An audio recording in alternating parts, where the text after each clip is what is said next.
The Senate will come out of recess, having recessed on May 7th, 2026.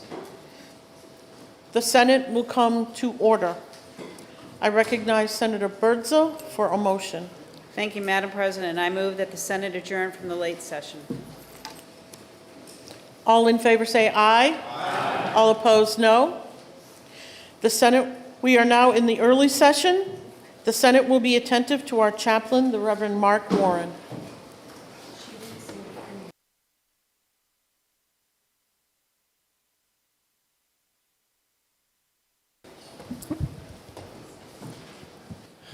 Good morning, Senators. Good morning, Madam President. Let's pray. Lord, today we sense in this room that we see the finish line, and yet the work still has to be done today. Today is a day that would have to be marked with patience and endurance, as there's so much to get through. We thank you for Madam Clerk and her staff to really pull all these things together for days like today, and they do it with excellence and grace.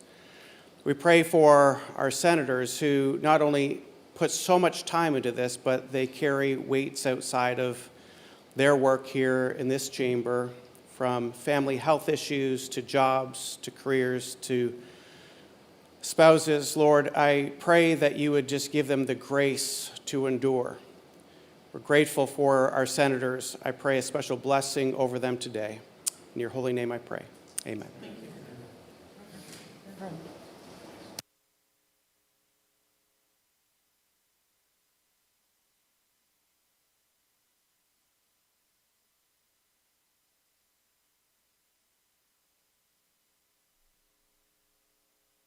The Senate will please remain standing while Senator Gray leads us in the Pledge of Allegiance. I pledge allegiance to the flag of the United States of America and to the republic for which it stands, one nation, under God, indivisible, with liberty and justice for all. Senator Ricciardi is excused for the day, and I would like to offer her our best wishes and hope that she has a very speedy recovery. In the early session. Okay. Please be seated. Are there any introductions of guests? Okay. Seeing none, I'm going to move the unanimous consent to the front of the calendar because I don't know how long we're going to be here tonight. But if a senator wishes for unanimous consent at the end of the calendar, that will certainly be honored. I'm going to call Senator Reardon to come forward or to offer unanimous consent. Thank you, Madam President. Last week, Concord lost a giant with the passing of Dave Bonner. He was known as the mayor of Main Street, not because of any title, but because of the way he connected with people. As a mail carrier, Dave didn't just deliver letters, and it's a wonder the mail ever actually got there at all, but he did deliver conversation, laughter, and that unmistakable smile that made everyone feel like they mattered. If you knew Dave, you were on the receiving end of it. Dave was a generous 6'+", and he leaves behind his wife Paula, a retired Concord school teacher who he met on a blind date in the 70s and described her as a 6'+ Farrah Fawcett. He also leaves their 3 children, Matt, Becky, and Luke, and it's no surprise that all played professional basketball. But Dave would want you to know first that they were all wicked smart. When he was interviewed by the University of Florida, where Matt attended college, he stood with the New Hampshire State House in the background, and in response to a question about a family's success, Dave's response was, "I married smart and I married tall." What defined Dave most was simply the way he made people feel. Any room he walked into, a spotlight turned on. People didn't just like Dave Bonner, they loved him. Anyone who ever met him never forgot him. He lived a full and generous life as a veteran, a husband, a father, a grandfather of 7, and a friend to just about everyone. But more than anything, Dave will be remembered for how he made people feel. He had a gift for turning ordinary moments into something meaningful, and no one who met him ever forgot him. He leaves behind countless memories, the kindness he passed on, and the stories that will be told again and again. Dave Bonner made life better simply by being in it. I, along with our clerk Tammy Wright, were lucky to be lifelong friends of Dave. He will be deeply missed and never forgotten. Thank you. Thank you, Senator. I recognize Senator Prentice for a unanimous consent. Thank you, Madam President. I would like to take this moment to share with my colleagues the passing of a friend, a public educator and a first responder from the town of Enfield by the name of Pauline Laughlin. We all affectionately called her Polly. She was a public educator for over 30 years at the Enfield Village School. She was a first responder on the Enfield Fast Squad for over 20 years. And probably her most important and cherished role was she was a mother. And I actually worked in an emergency department with her daughter, Ellen. But one of the things I wanted to share with you about Polly, besides her dedication to public service through public education and being an EMT, is that she never had a driver's license. But she lived right downtown. She walked to school every day. Okay? And when there was an ambulance call, those of us that were volunteers coming in from all parts of the town would be driving to the station, and who would be running to the station or walking, depending, was Polly Laughlin. She got there first. She got everything started, and she never drove the ambulance. She never drove a car. But the compassion, the kindness, and the dedication that she showed to the residents and visitors of the town of Enfield will live on forever. So I wanted to honor Polly, who I considered a friend and she was, again, a fellow first responder with me. I wanted to honor her today and tell her story, as it is unique for the unique stories of many of our Granite Staters. God bless you, Polly Laughlin. Thank you. Thank you, Senator. Are there any unanimous consents to come forward at this time? Okay, I have one. I'm not sure if all of you know that this is National Police Week. And so this week, during National Police Week, we recognize the brave men and women of law enforcement who serve our communities and work every day to keep the people of New Hampshire safe. We especially honor the officers who made the ultimate sacrifice in the line of duty, and we continue to keep their families, loved ones, and fellow officers in our thoughts and prayers. Tomorrow, flags across our state and our nation will be lowered to half-staff in their memory, a solemn reminder of the courage, sacrifice, and dedication these heroes demonstrated in service to others. On behalf of the New Hampshire Senate, I want to express our deepest gratitude to our law enforcement community for their unwavering service, professionalism, and commitment to protecting Granite Staters. Okay. Yes. I recognize Senator Birdsall. Thank you, Madam President. Having voted on the prevailing side, I move to reconsider the following action taken by this body on House Bill 1275. 1, reconsider the third reading, final passage. 2, rescind order to third reading. And 3, ought to pass with amendment. Are you ready for the question? All in favor say aye. Aye. All opposed, no. The ayes have it. The bill is on second reading, open to amendment. Is there any discussion or amendment? Senator Birdsall. Thank you, Madam President. I move Amendment 1879S, and like to speak to my amendment. Speak. I thank you for the reconsideration. Apparently, last week when we were doing the amendments, my final amendment actually was a replace all, which it shouldn't have, so it wiped out the other two amendments that were there. 1879 puts my amendment in there along with all of the other amendments that were attached, and I'd appreciate a positive vote on Amendment 1879S. Thank you, Madam President. Thank you, Senator. The question is on the adoption of floor amendment number 1879. Is there any discussion on the amendment? Seeing none, are you ready for the question? All in favor of the floor amendment say aye. Aye. All opposed say no. The ayes have it. the floor amendment is adopted. The bill is still on second reading and open for further discussion and amendment. Seeing none, the question is on the adoption of ought to pass as amended on House Bill 1275. Are you ready for the question? All in favor say aye. Aye. All opposed, no. The ayes have it. The motion is adopted and the bill is ordered to third reading. Thank you. The Senate will be attentive to the clerk. Let's see, I'm going to read.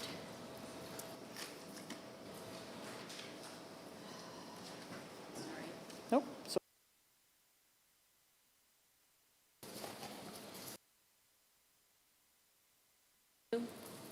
Madam President, the committee at conference report on House Bill 221 relative to assessment of cost effectiveness of systems benefit charge. Recommendation that the House recede from its position of non-concurrence with the Senate amendment and concur with the Senate amendment. The Senate and the House adopt the following new amendment to the bill as passed by the Senate and pass the bill as so amended. So now you can go right to there. The question is on the adoption of the Committee of Conference report on House Bill 221. Is there any discussion? Seeing none, are you ready for the question? All in favor say aye. Aye. All opposed, no. The ayes have it. The Committee of Conference report is adopted. Okay. Bills removed from the consent calendar. The following bills were removed from the consent calendar in the Executive Departments and Administration Committee. House Bill 1332, removed by Senator Altshuler and Senator Perkins Coker. In Finance, House Bill 155, removed by Senator Lang and Senator Carson. And also in Finance, House Bill 1323, removed by Senator Gray and Senator Birdsall. In Health and Human Services, House Bill 1735, removed by Senator Sullivan and Senator Murphy. In Judiciary, House Bill 1279, removed by Senator Gannon and Senator Birdsall. Without objection, I move that the combined calendars 18 and 18A be special ordered to follow the order set forth in the floor schedule provided here today, Thursday, March 14th, 2026. Without objection, special order House Bill 1554 to the first bill after the lunch break. Okay. Senator Birdsall moves that the consent calendar with the relevant amendments as printed in the day's calendar be adopted and that all such bills found ought to pass be ordered to third reading. All in favor say aye. Aye. All opposed say no. The ayes have it. The consent calendar is adopted. We are now going to move to the regular calendar.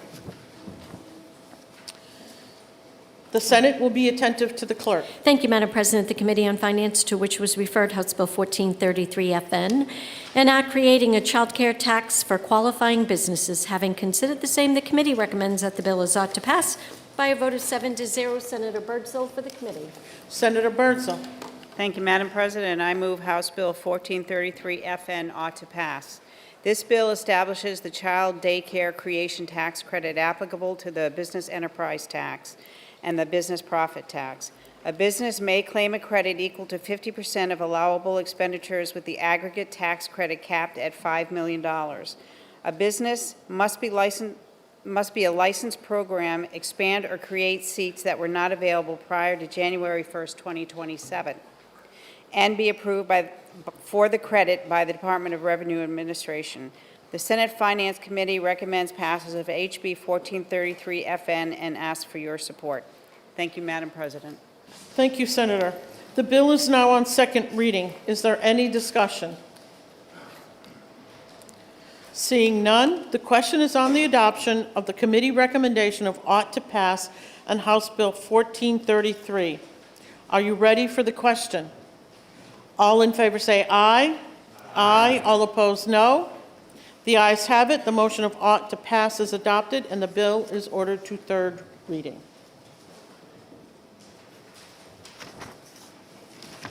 Okay, before we move on to the next bill, we've got some guests in the gallery. I do not. No, she's getting it. They hand it Okay. to her. They usually hand it right to the speaker. Okay, here he comes.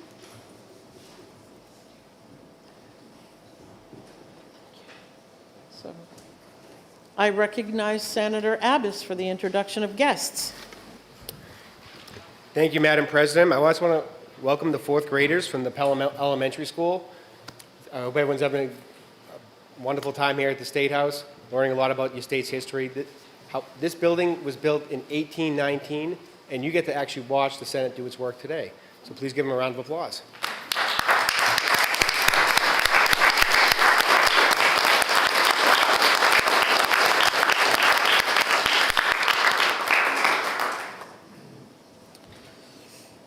The Senate will be attentive to the clerk.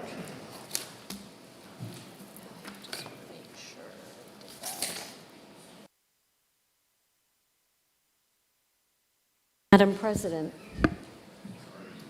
Thank you, Madam President. The Committee on Judiciary, to which was referred, House Bill 1793FN, an act prohibiting public colleges and universities from regulating the possession or carrying of firearms, non-lethal weapons on campus. Having considered the same, the committee recommends that the bill is ought to pass with an amendment by a vote of 3-2. Senator Gannon for the committee. Senator Gannon. Thank you, Madam President. I move House Bill 1793 ought to pass with amendment.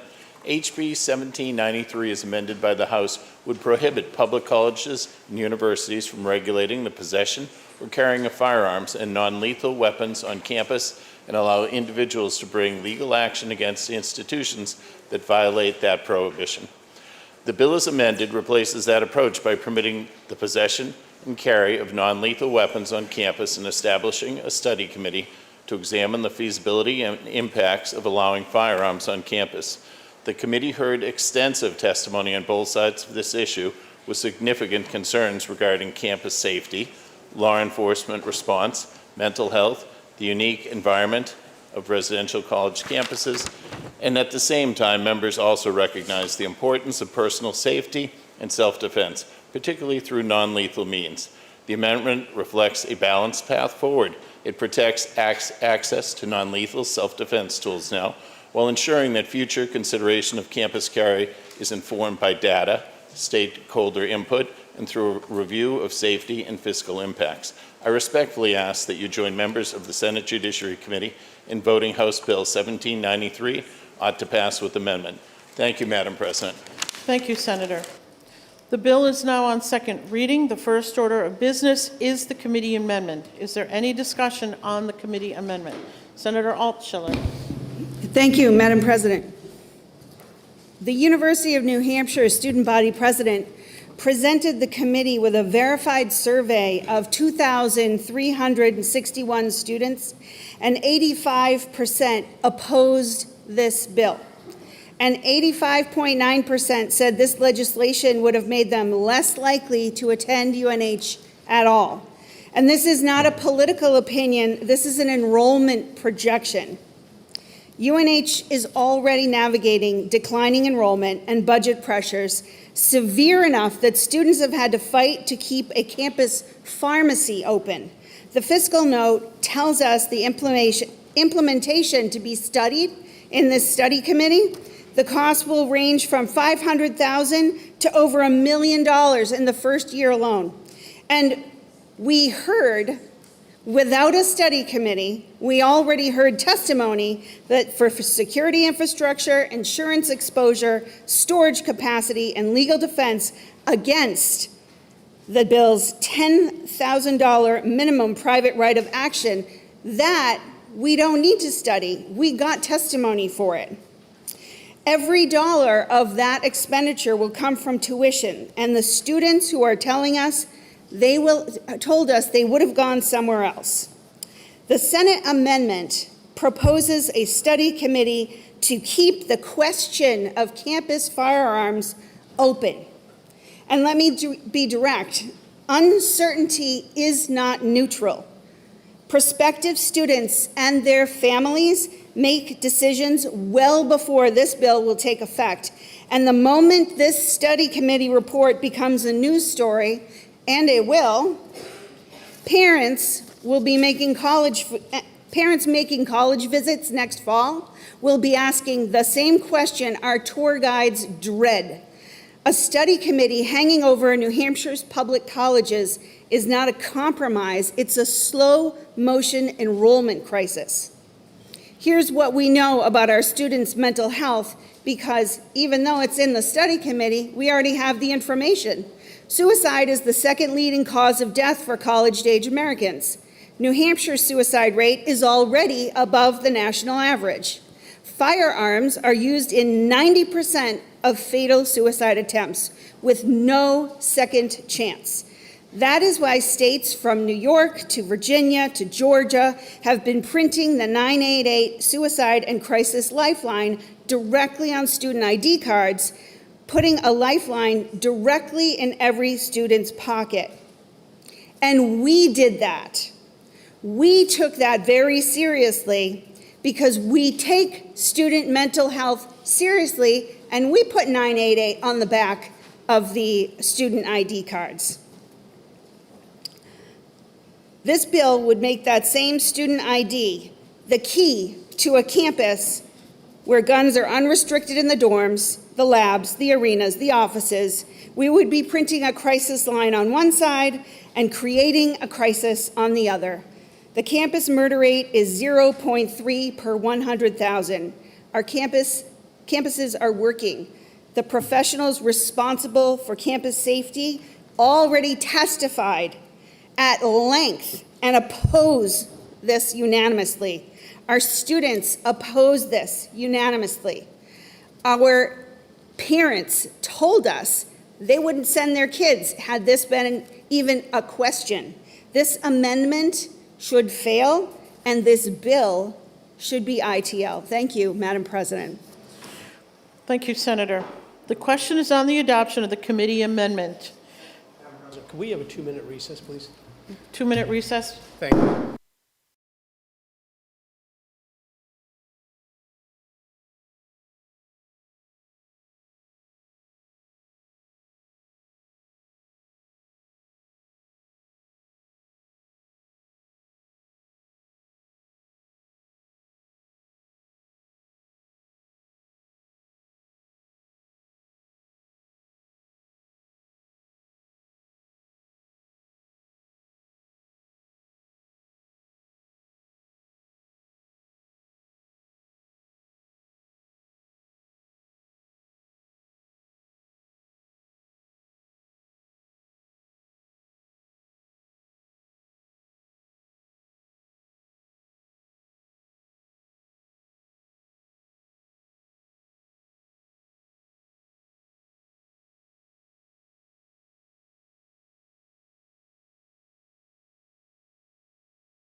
The Senate will be out of recess.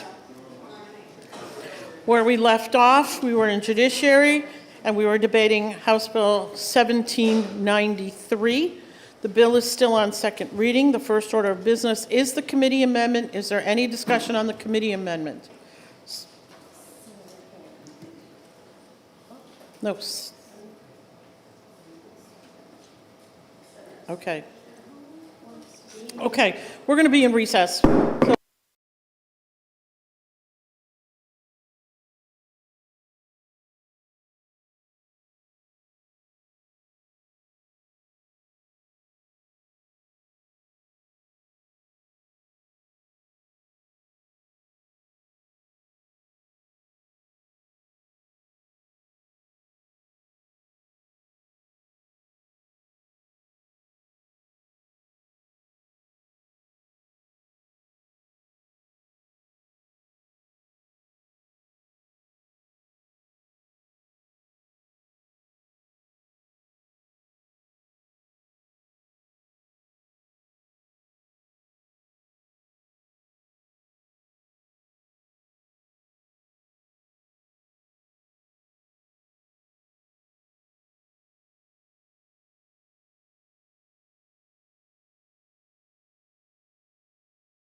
Senate will come out of recess.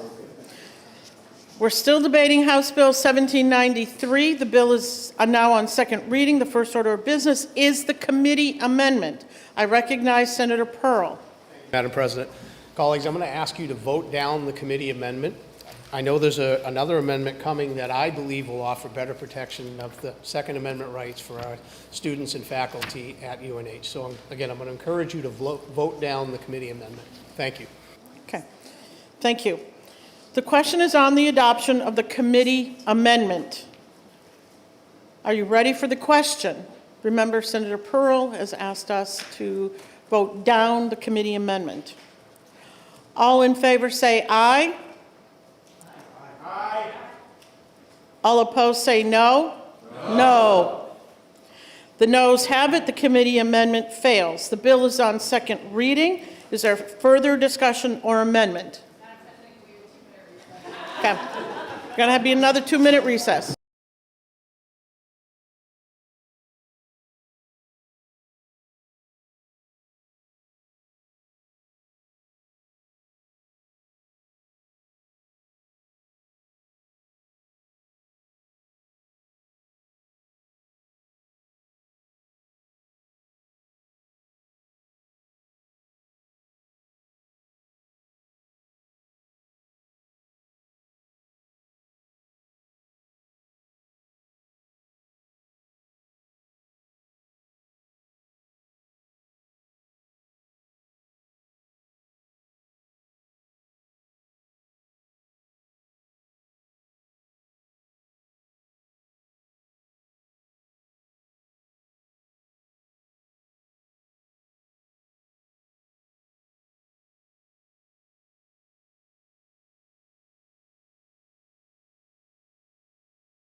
Senate will come out of recess. I recognize Senator Gannon for a floor amendment. Thank you, Madam President. I would like to introduce Floor Amendment 2026-1882, which is an amendment to 1793. And if I could explain the amendment slightly. Yes, you may speak to the amendment. Thank you. This actually came about from a bunch of reasons. We had people come to our committee. It was a 6 or 7 hour hearing. I think you could remind me how long it went, Senator. It was a long hearing. One of the people who spoke was a young woman from Keene. And she mentioned that, without being able to carry, she was being followed home by men at night when she left campus. So that made me think, geez, we have to give the students some means of self-defense. And so for a while, it should be at least tasers, pepper spray, mace, and stun guns. Then I listened to I think it was the last speaker of the night, who talked about, she was a member of the faculty. She didn't want to say which place she was at for fear of repercussions, but she was a faculty member of the university system. And she talked about, there was a warning on campus that there was an intruder, and she was heading to her car at that point. And the intruder, then she realized it was someone with a weapon on them. And they kept getting closer and closer, so she ran back to get into the dorm room, and she thought to herself, I won't be able to defend myself if this person comes in. So part of the amendment, again, is the tasers, pepper spray, mace, stun guns. But for faculty, we are proposing that they will be able to carry weapons. And then we also have a study committee, because there are a million unanswered questions here. I wish it was easy. I wish it didn't have to be. But we run into questions of in a dorm. Should it be locked? Other states have them locked in cars, which would present problems of weapons. Everyone would know that there was a weapon in the car. I was a cross-country runner, so if I had brought a weapon to my college, right away I would have had a new roommate, and then all of a sudden I made the team and I was traveling away to Pennsylvania the first weekend. So I'd be leaving a weapon in a room with no really advice on, does it need to be locked up? Does it need, would a trigger lock do? The questions just aren't answered here. There are questions on insurance liability. I asked the head of UNH to get back to me, what would the increased insurance cost be? She said that the insurance company would not give her an estimate of the increased cost if there were weapons in dorms. There's questions of, there are certainly kindergartens being taught on campus. There are federal setback requirements. There are questions of carrying in classrooms. Can you carry at a game? If you were going to go work out, where would you put your weapon? Would you just put it in the locker? Would that be enough? Or are there going to be special places to lock it up? Numerous questions that we have not addressed need to be in a thoughtful study committee. So it does the three areas. It does the defensive weapons, it does faculty carry, and it has a study commission that is necessary. Thank you, Madam President.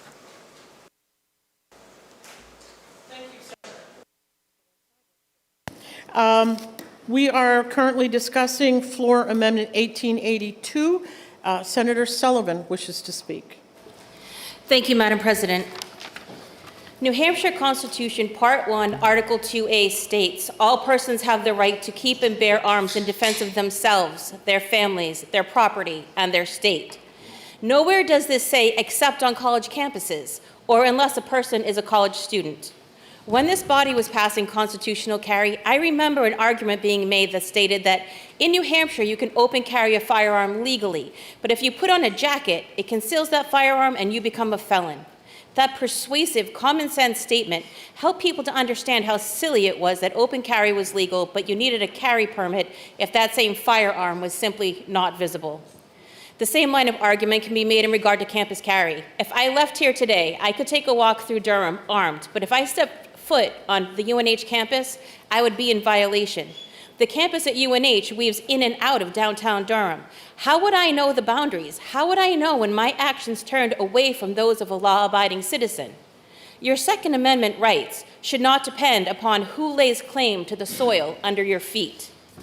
During the constitutional carry arguments, I also recall the fear-mongering about New Hampshire becoming the wild, wild west. And yet, New Hampshire remains one of the safest states in the country. One consistent argument that has been repeated in these campus carry arguments has been how out of control college students are. Those same students can carry a firearm anywhere in the state except on campus. Our laws do not state that you must be 22 years old and be a college graduate to carry a firearm. When I was touring college campuses with my oldest son, one thing that struck me was the number of flyers around each campus that stated something to the effect of, "If you have been sexually assaulted, there is help for you. Call this number." These flyers were in every ladies' room and in common areas, and yet these campuses do not allow young women to have a way to defend themselves. But I think the real problem, the real conversation that we need to be having is to ask the college administrators, what on earth is happening on their watch where the culture that they are creating on campus is so out of control?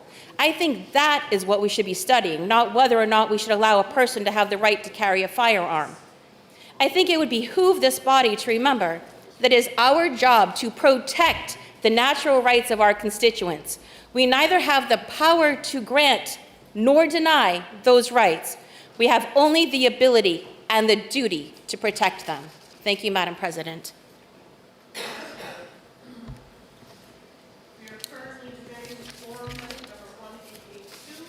To House Bill 1739, I recognize Senator Murphy.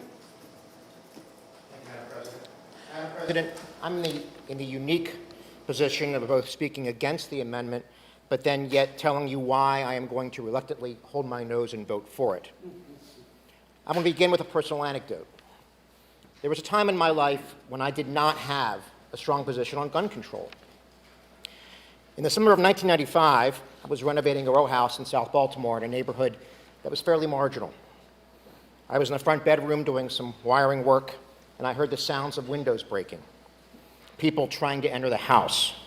I was trapped on the second floor, and I had no way out. So I reached for a phone, and I called the police. And at that moment, I learned the truth of the adage, when seconds count, the police are just minutes away. I heard steps coming up the stairs, and I looked for some way to defend myself, and I wished fervently that I could hold a firearm at that time.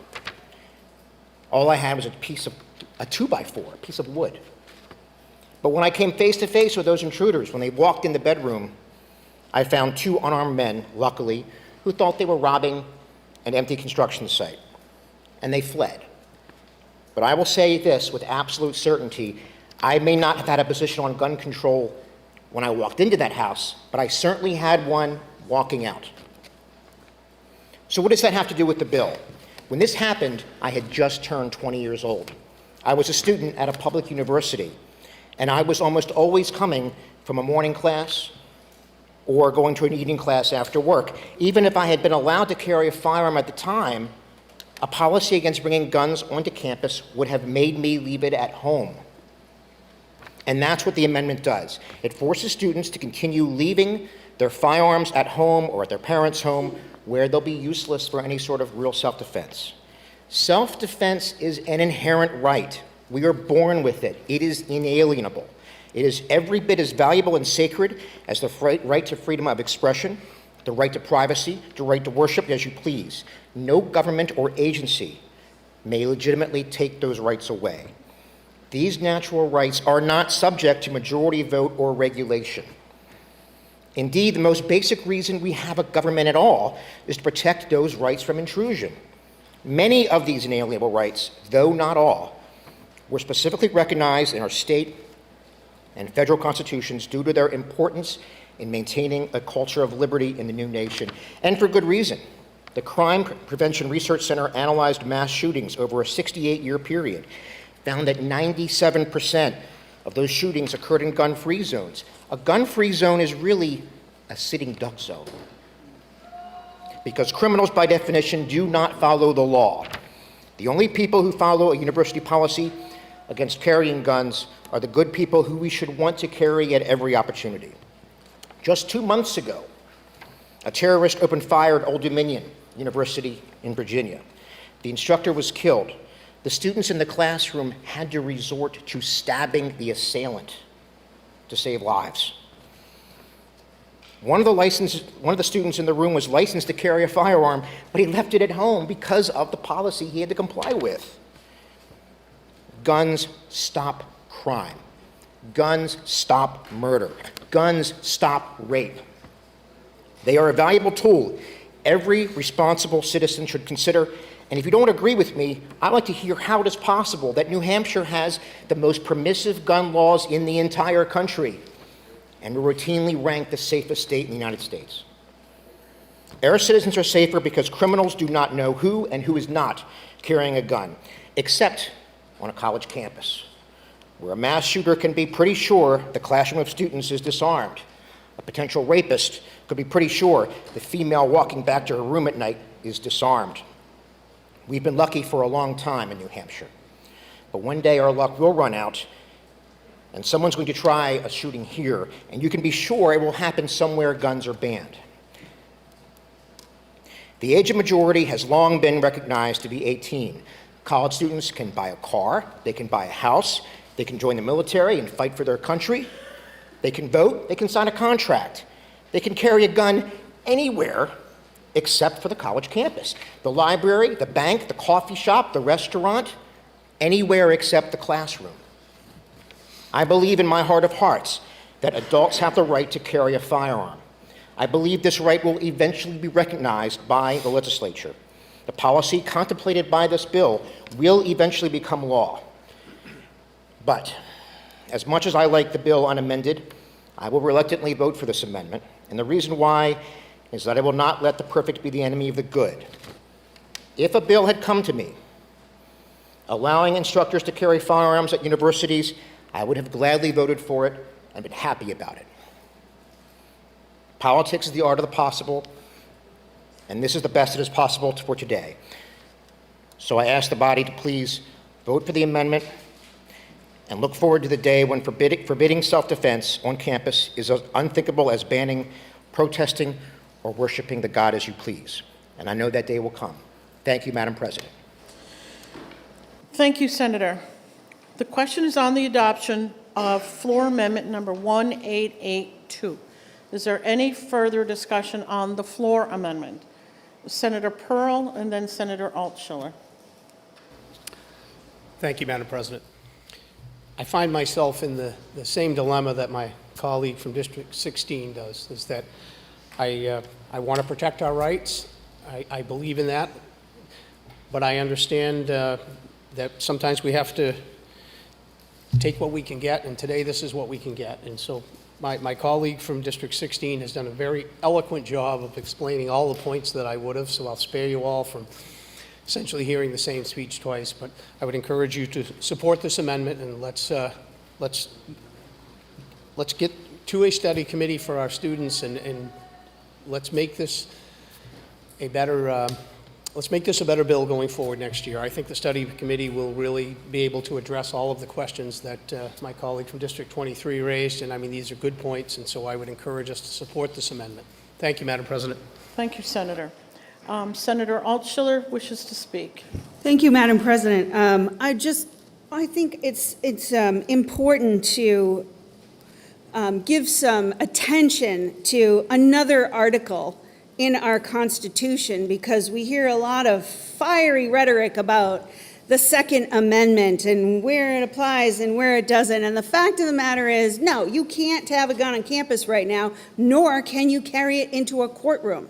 And there are lots of other spaces in the state of New Hampshire that do not allow you to bring your firearm. Just went to the doctor the other day, big sign, can't bring it in here. There are lots of places where that is not welcome. And Article 3,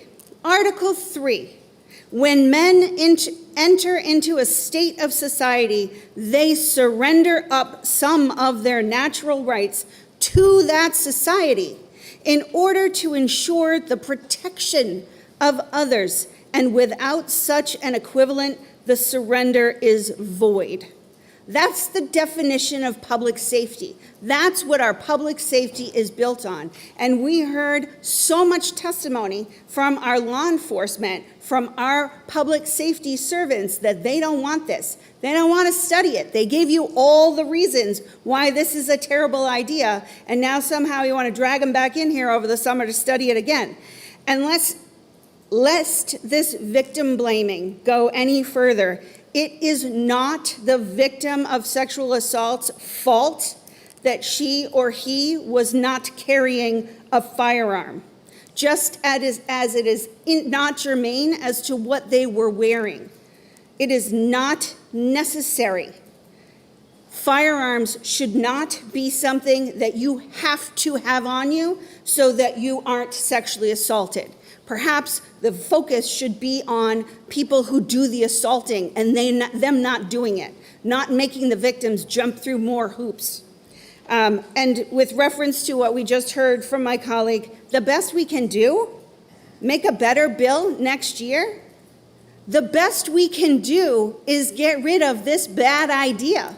We're not shifting the Overton window to start talking about whether having guns on campus is a good idea, because we heard hours and hours and hours of testimony that it's not a good idea. And sometimes bad ideas come up through the legislature. It happens. And when we are courageous, we say, this was not a great idea. Let's not do this. Thank you, Madam President. Thank you, Senator. I just want to make sure.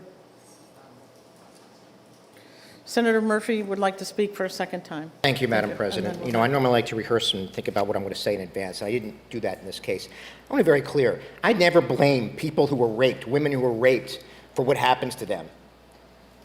Ever. That is not only a crime, it is, in my opinion, one of the worst crimes that can be committed. What I was saying was the woman who's walking down the path on her way home at the end of the night should have the option, and that she has the right to carry a firearm and defend herself. She can defend herself with any means whatsoever. That's what I meant. I would never blame the victim of a rape for what happens to her.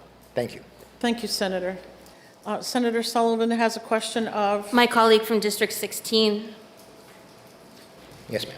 Thank you for taking my question.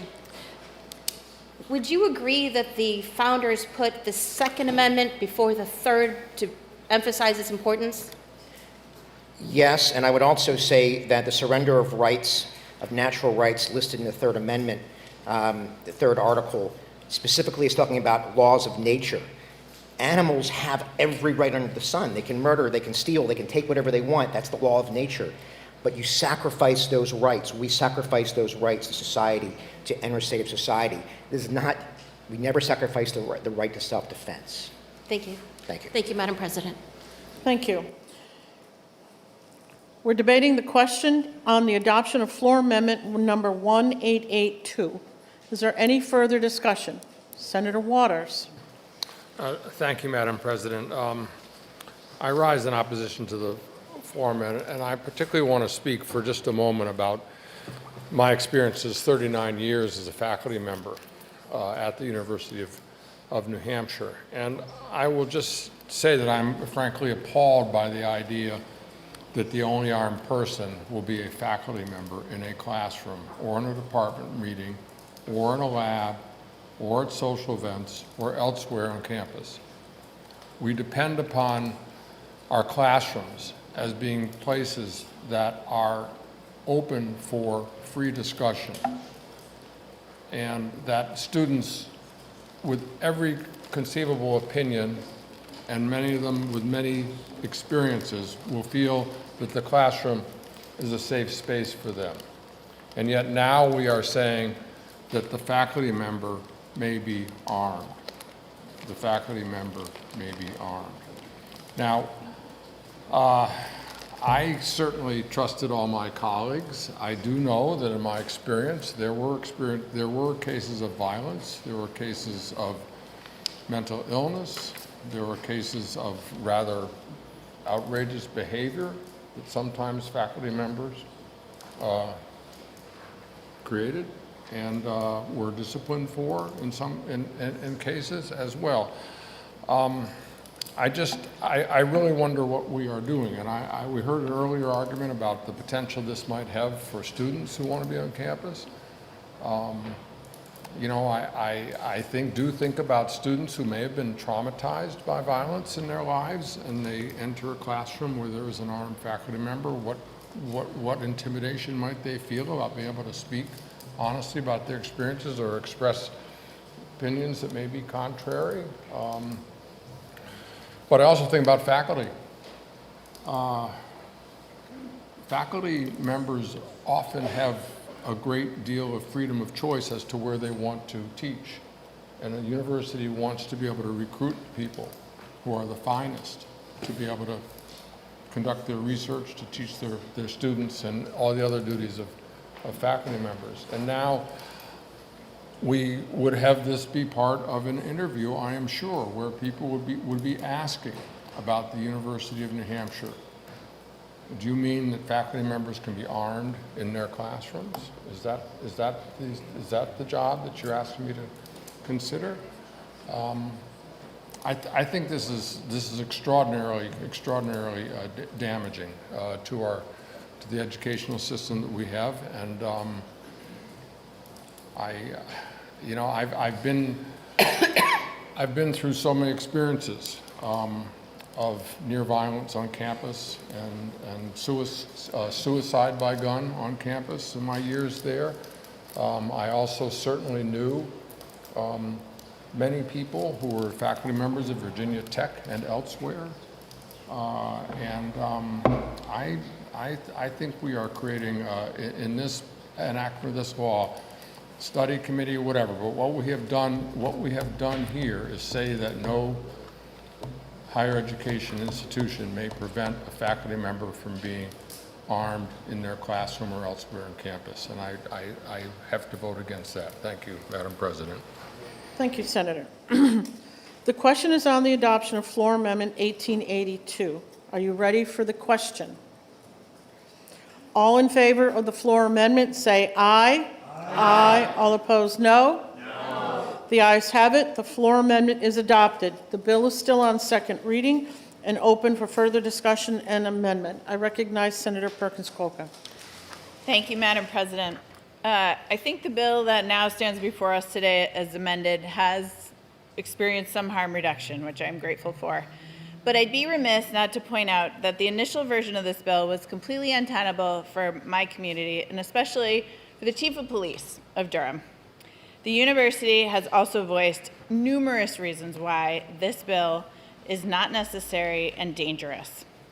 I'd also add the notion that to further study this bill remains problematic.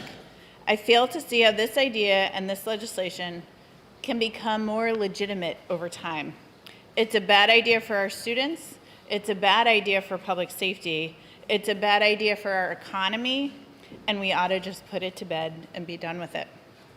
The presidents of our state colleges and their chiefs of police all testified before the Judiciary Committee that students having weapons locked in their dorms or otherwise was completely unacceptable. The Chief of Durham in particular emphasized that there are numerous other safety and defensive protocols and privileges offered to students, and arming them remains ineffective and unnecessary.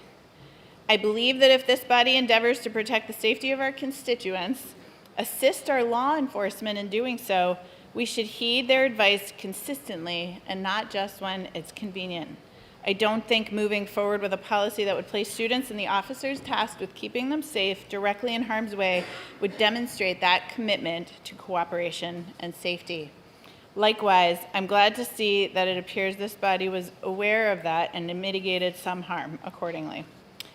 Finally, I would also like to say that I believe this body should be dedicating more time to serving the meaningful, material needs of our constituents, like the cost of living and the need for opportunity, as opposed to softening the edges of agenda-driven policies like the one before us right now. I'm pleased to see that some reason prevailed here, but disappointed that this question is in front of the body in the first place. Thank you, Madam President. Thank you, Senator. The question is on the adoption of what to pass as amended on House Bill 1793. Senator Prentice wishes to speak. Thank you, Madam President. I rise in opposition to 1793 as amended. Colleagues, I have my voice largely back this week. I don't know if that's a good thing or a bad thing for you, but I'm feeling so much better.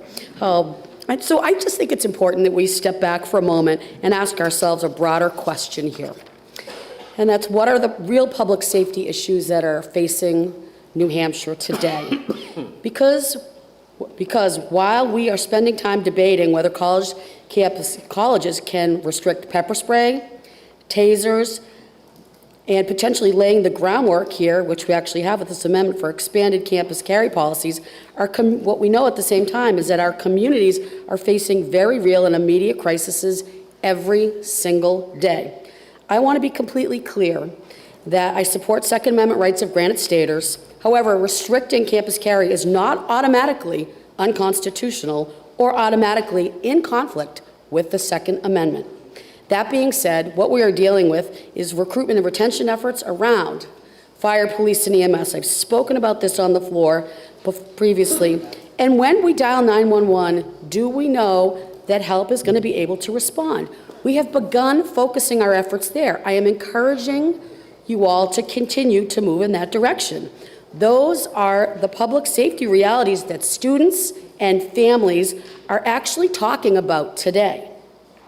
This bill, as adopted, this amendment as adopted, it moves us in a very different direction. And I question whether this is where our priorities should be. This is a broader conversation about carrying weapons on campus, not just firearms, but the other ones named within this amendment. Our public colleges and universities already work closely with campus security, local law enforcement, behavioral health professionals, and our emergency management teams to create policies tailored to their campuses and to their populations. I represent a district that has one public university, proudly Plymouth State University, and I do have 2 private colleges, Dartmouth College as well as Colby Sawyer College.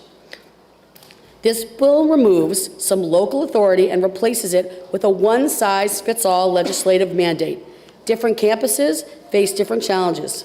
Different student populations have different needs, and campus safety decisions should involve the professionals actually responsible for maintaining those safety environments.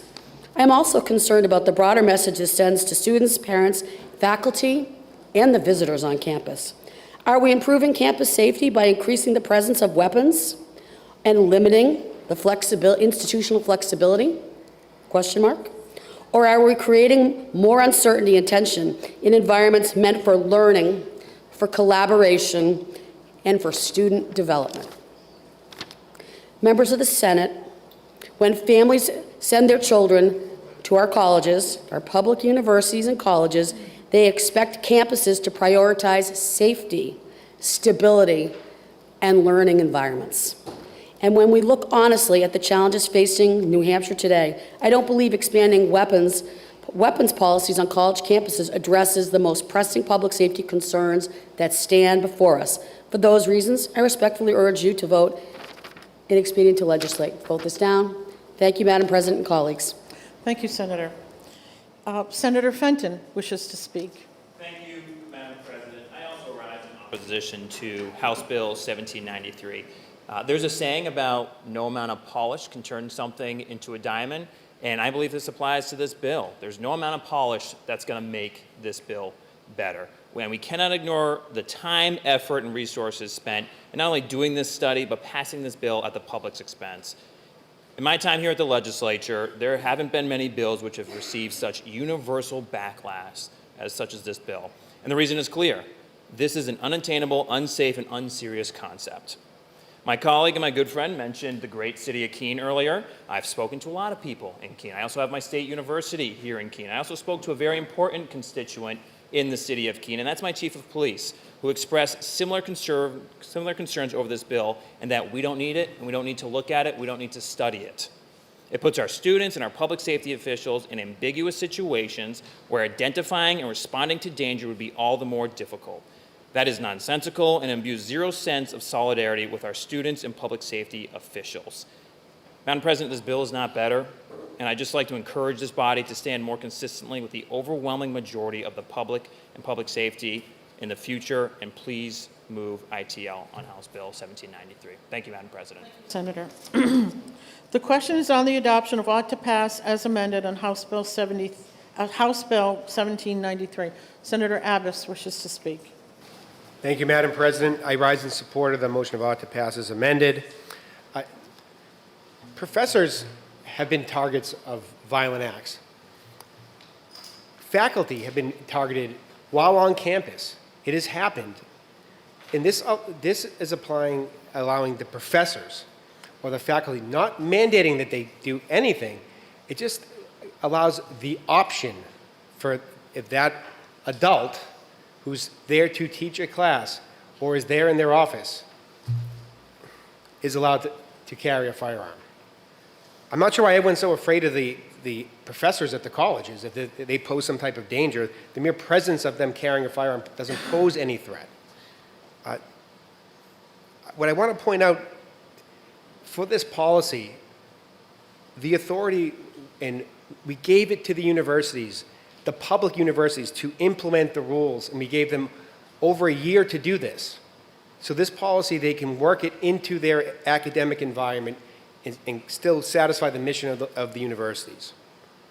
They're going to be able to put this together, and they're allowed to actually create the guidelines on how this will be rolled out on their campus. But just to emphasize, this does not apply to any private institutions, only to the public universities, the public colleges. And I keep hearing people talking about the study, that you can't do anything.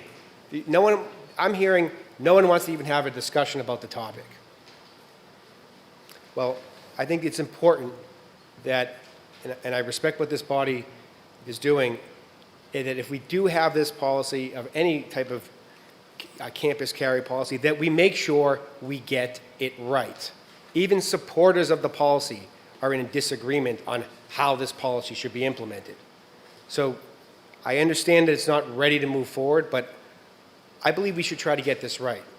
And I trust that the universities, when it comes to the policy that we're passing today, will be thoughtful and consider the rules that they put forward that applies to only the faculty and the professors at the university. So please join me, support the committee's recommendation for ought to pass as amended. Thank you. Thank you, Senator. Senator Lang wishes to speak. Thank you, Madam President. So we had some conversation, a lot of conversation about Constitution today. And even in the bill, it recognizes on line 11 of the floor amendment, the Constitution of New Hampshire, Part 1, Article 2A, guarantees the natural, essential right of the people to keep and bear arms in defense of themselves, their families, their property, and the state. Pretty unambiguous language. It's absolutely clear. Goes on to say the New Hampshire law provides for constitutional carry, recognizing that law-abiding citizens have the right to carry firearms with unnecessary government restrictions. So I'm rising obviously in support of the floor amendment, but I would be remiss if I don't recognize the fact that, and the reason why I'm supporting this bill, like sort of from District 16 has a little conflict, is I think we all agree that unsecured firearms on a Friday night in a dorm room is probably problematic. And that needs to be addressed, and that needs to be addressed. That is the whole cause of having the commission, is to outline those items, to make it better, to make it safe, to move this forward. But when we're talking about the protection of our students on the campuses, again, what this bill does is turns a gun-free zone into a non-gun-free zone. It allows for the protection. I'm pretty sure we saw that in every college campus shooting, they were gun-free zones. It was the one thing they unanimously, besides the shooter, the other thing they had in alignment, that it was a gun-free zone. There was no one there to protect the citizens, so the students on campus. So allowing this modicum of movement to allow first the professors to be able to stand in defense of their students, if necessary, is a great first step. And let's study how we deal with the other issues around students carrying on campus. I'll remind everybody that even the sponsor of the bill came forward on the day of exec with an amendment because he recognized that the underlying bill had problems and that needed further discussion and further conversation. That's what this bill does. It allows for further discussion and further conversation to deal with those critical issues. So thank you, and I urge you to support the floor amendment. Thank you, And ought to Senator. pass as amended. Senator Waters has a question of... Yes, I do. The senator from District 23. Give it a go. Thank you, Senator, for taking my question. I'm looking at page 2 on your amendment, any faculty. And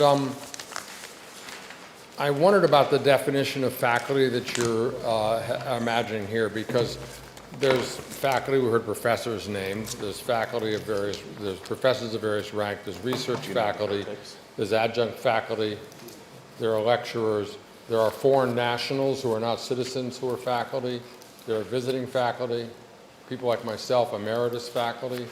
So I would imagine that any one of those, including foreign nationals and anybody else that I've named, are included in your definition of faculty or not? We tried to, I'm sorry. We spoke to Senator Ennis, and there are 4 major types of faculty, like full-time professors. We didn't want to include, like, say, a kid at a dorm who's the head of the floor. We didn't want to include certain people, so we were keeping it to 4 major types of faculty. I wish Senator Ennis was here, because I went to him to decide. If I may follow up. Someone else might have a follow-up. I may just follow up. 4 types, do you? Go Go ahead. But yes, I'm sorry, I keep doing that. You mentioned some categories, but there's no definition of faculty in the 4 amendment. It's just the word faculty. So it would include all those folks, foreign nationals. It will include that unless Okay. again, maybe in the committee conference, you and I can clean that up. Thank you. Okay. Senator Lang wishes to speak for a second About time. faculty, again, that part of the language came from the fact that we looked at the university system's definition of faculty, and there were 7 types of faculty that are defined, and rather than restrict them to those 7 types, any individual one of those faculty members, we just said all faculty, which is already defined by the university system that has the right to write rules around it. Okay. Senator Reardon has a question first, and then we'll go to Senator Waters. Thank you, Madam President. A question for my colleague from District 23. Sure. I may lean on the senator from 2 again, but hopefully not. Thank you for taking my question. Our discussion that we had in committee was that the intention was this was going to apply to public universities, state schools. And I noticed on your amendment on line 26 that we still have in there any institution of higher education in the state supported by public funds. So that would, in fact, be private colleges that get state funds also. Is that true? It was not intended to include them, so. I'm sorry, 20, what line? 26. 26. On page 26. Allowing employees of public institutions of higher education. So it's saying public institutions. So St. A's and the other 19 institutions who accept public funds would not be included in this. So may I It would follow just up? be public institutions, UNH, Keene, Plymouth, and the community Yes, you may colleges. follow up. Thank you. But so that says means any public technical, junior college, senior college, university, law school, medical school, comma, or any institution of higher education in this state supported by public funds. Where are you now? I had you on 26 before, I'm sorry. I started on lines 24 through 26. So I agree with you that it says public institution, but after the comma, there is an or, and then describes. The or at the end of line 25, or any institution of higher education, which I interpret to mean something other than a public institution, in this state supported by public funds. I think I disagree with you on what it related to allowing employees of public institutions of higher education, unless I'm looking at a different copy. I would interpret that to mean private colleges in the state of New Hampshire that receive state funds. I'm thinking it does not, because if I'm reading the same place as you, it's allowing employees of public institutions of higher education. That's what happens when you put 2 lawyers in a room, right? So I disagree. Stop Thank the you. questioning right now, Thank you. because there's back and forth and back and forth. Senator, do you wish to speak, Senator Sullivan? Okay, hold on. Senator Waters has a question. Senator Sullivan, I recognize Senator Waters to ask a question, and then we'll have you speak. Thank you, Madam President. A question for Senator from District 23. And this question I wanted to raise because the senator from District 2 kind of was answering a question I asked of the senator from District 23. He did. So I thank him for that. we both heard the reference from the senator from District 2 to the categories of faculty that had looked at from the university. Wouldn't it be the case that the university then could change its definition of faculty any way it wanted to, that might end up excluding many groups from the category of faculty that you had imagined? Because there's nothing in the proposed statute that settles on any referred existing definitions of faculty. A good hypothetical from a good professor. Thank you. Thank you. Okay. Senator Sullivan wishes to speak. Thank you, Madam President. Just in response to what my colleague in District 4 asked for a question, I believe he was referring to prohibited persons when he said faculty that might be here from out of the country, they're not citizens. On line 28, Roman numeral I, it says notwithstanding any provision of law to the contrary. So this still applies to prohibited persons are not able to carry under this provision. Thank you, Madam President. Thank you, Senator. Senator Perkins-Coie, you have a question? My colleague from District 15. Yes, you may ask your question. That's me. That's me. Thank you for taking my question, Senator. So in reading the language on lines 25 and 26, is it clear exactly which institutions this legislation applies to? Thank you for the question, and I think the back and forth between myself and my colleague from District 23 made it obvious that that's not clear. I think when you have a comma and then an or, any institution of higher education in this state supported by public funds, that is the description of a private college that has some support from state public funds. Follow up, if I may. Follow up. Thank you. So if this passes today, how do you envision that likely gets resolved? I assume it would be resolved by litigation. I assume as well. Thank you. Thank you. Okay, Senator Prentice has, no? I was an ask. Okay. Okay. We have a roll call request on the adoption of ought to pass as amended on House Bill 1793.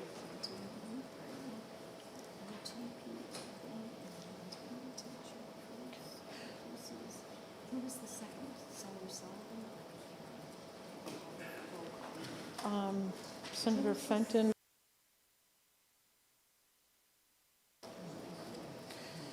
Yeah. And you can, if you wish to do a PI, that's fine. Go ahead. Thank you.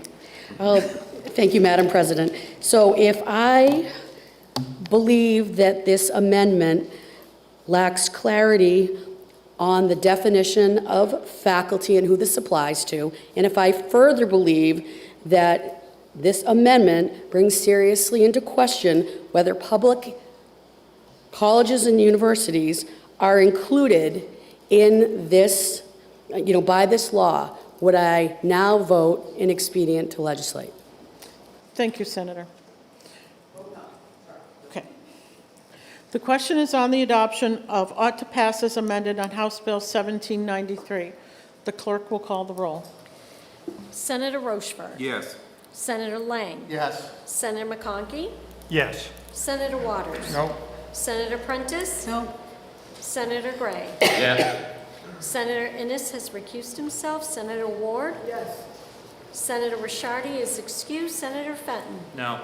Senator McHugh. Yes. Senator Avard. Yes. Senator Rosenwald. No. Senator Reardon. No. Senator Murphy. Yes. Senator Pearl. Yes. Senator Sullivan. Yes. Senator Bertzel. Yes. Senator Long. No. Senator Perkins-Coie. No. Senator Abbas. Yes. Senator Gannon. Yes. Senator Altschiller. No. Senator Carson. Yes. It's 14 to 8. Okay. The ayes have it by a vote of 14 to 8, and the bill is ordered to third reading. At this point, I know some of you have things you have to do at noon, so I am going to put the Senate in recess. Please don't go too far because we're going to take a very long break. So the Senate will be in recess.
The Senate will come out of recess. Before we begin, I'm going to recognize Senator Altshuler for an introduction of guests. Thank you, Madam President. I am so pleased to introduce two colleagues and friends. First, we have Representative Gabi Grossman, who is from a constituent of mine, and we actually had the pleasure of serving together in the House for 2 terms. And she is a constituent from Exeter, mom of 3 boys, and much love to Oscar. And I would also like to introduce the former Senate President, Senator Donna Soucy, the Honorable Donna Soucy, and thank you for joining us.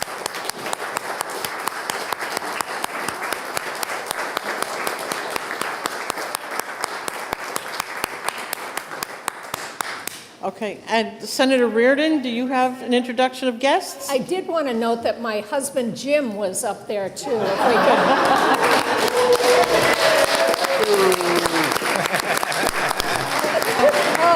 Yeah. Oh, and I missed my youngest child, Jackson. That's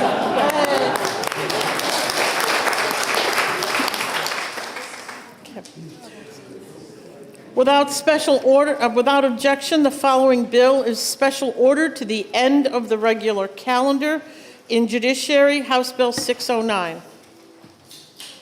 The Senate will be attentive to the clerk.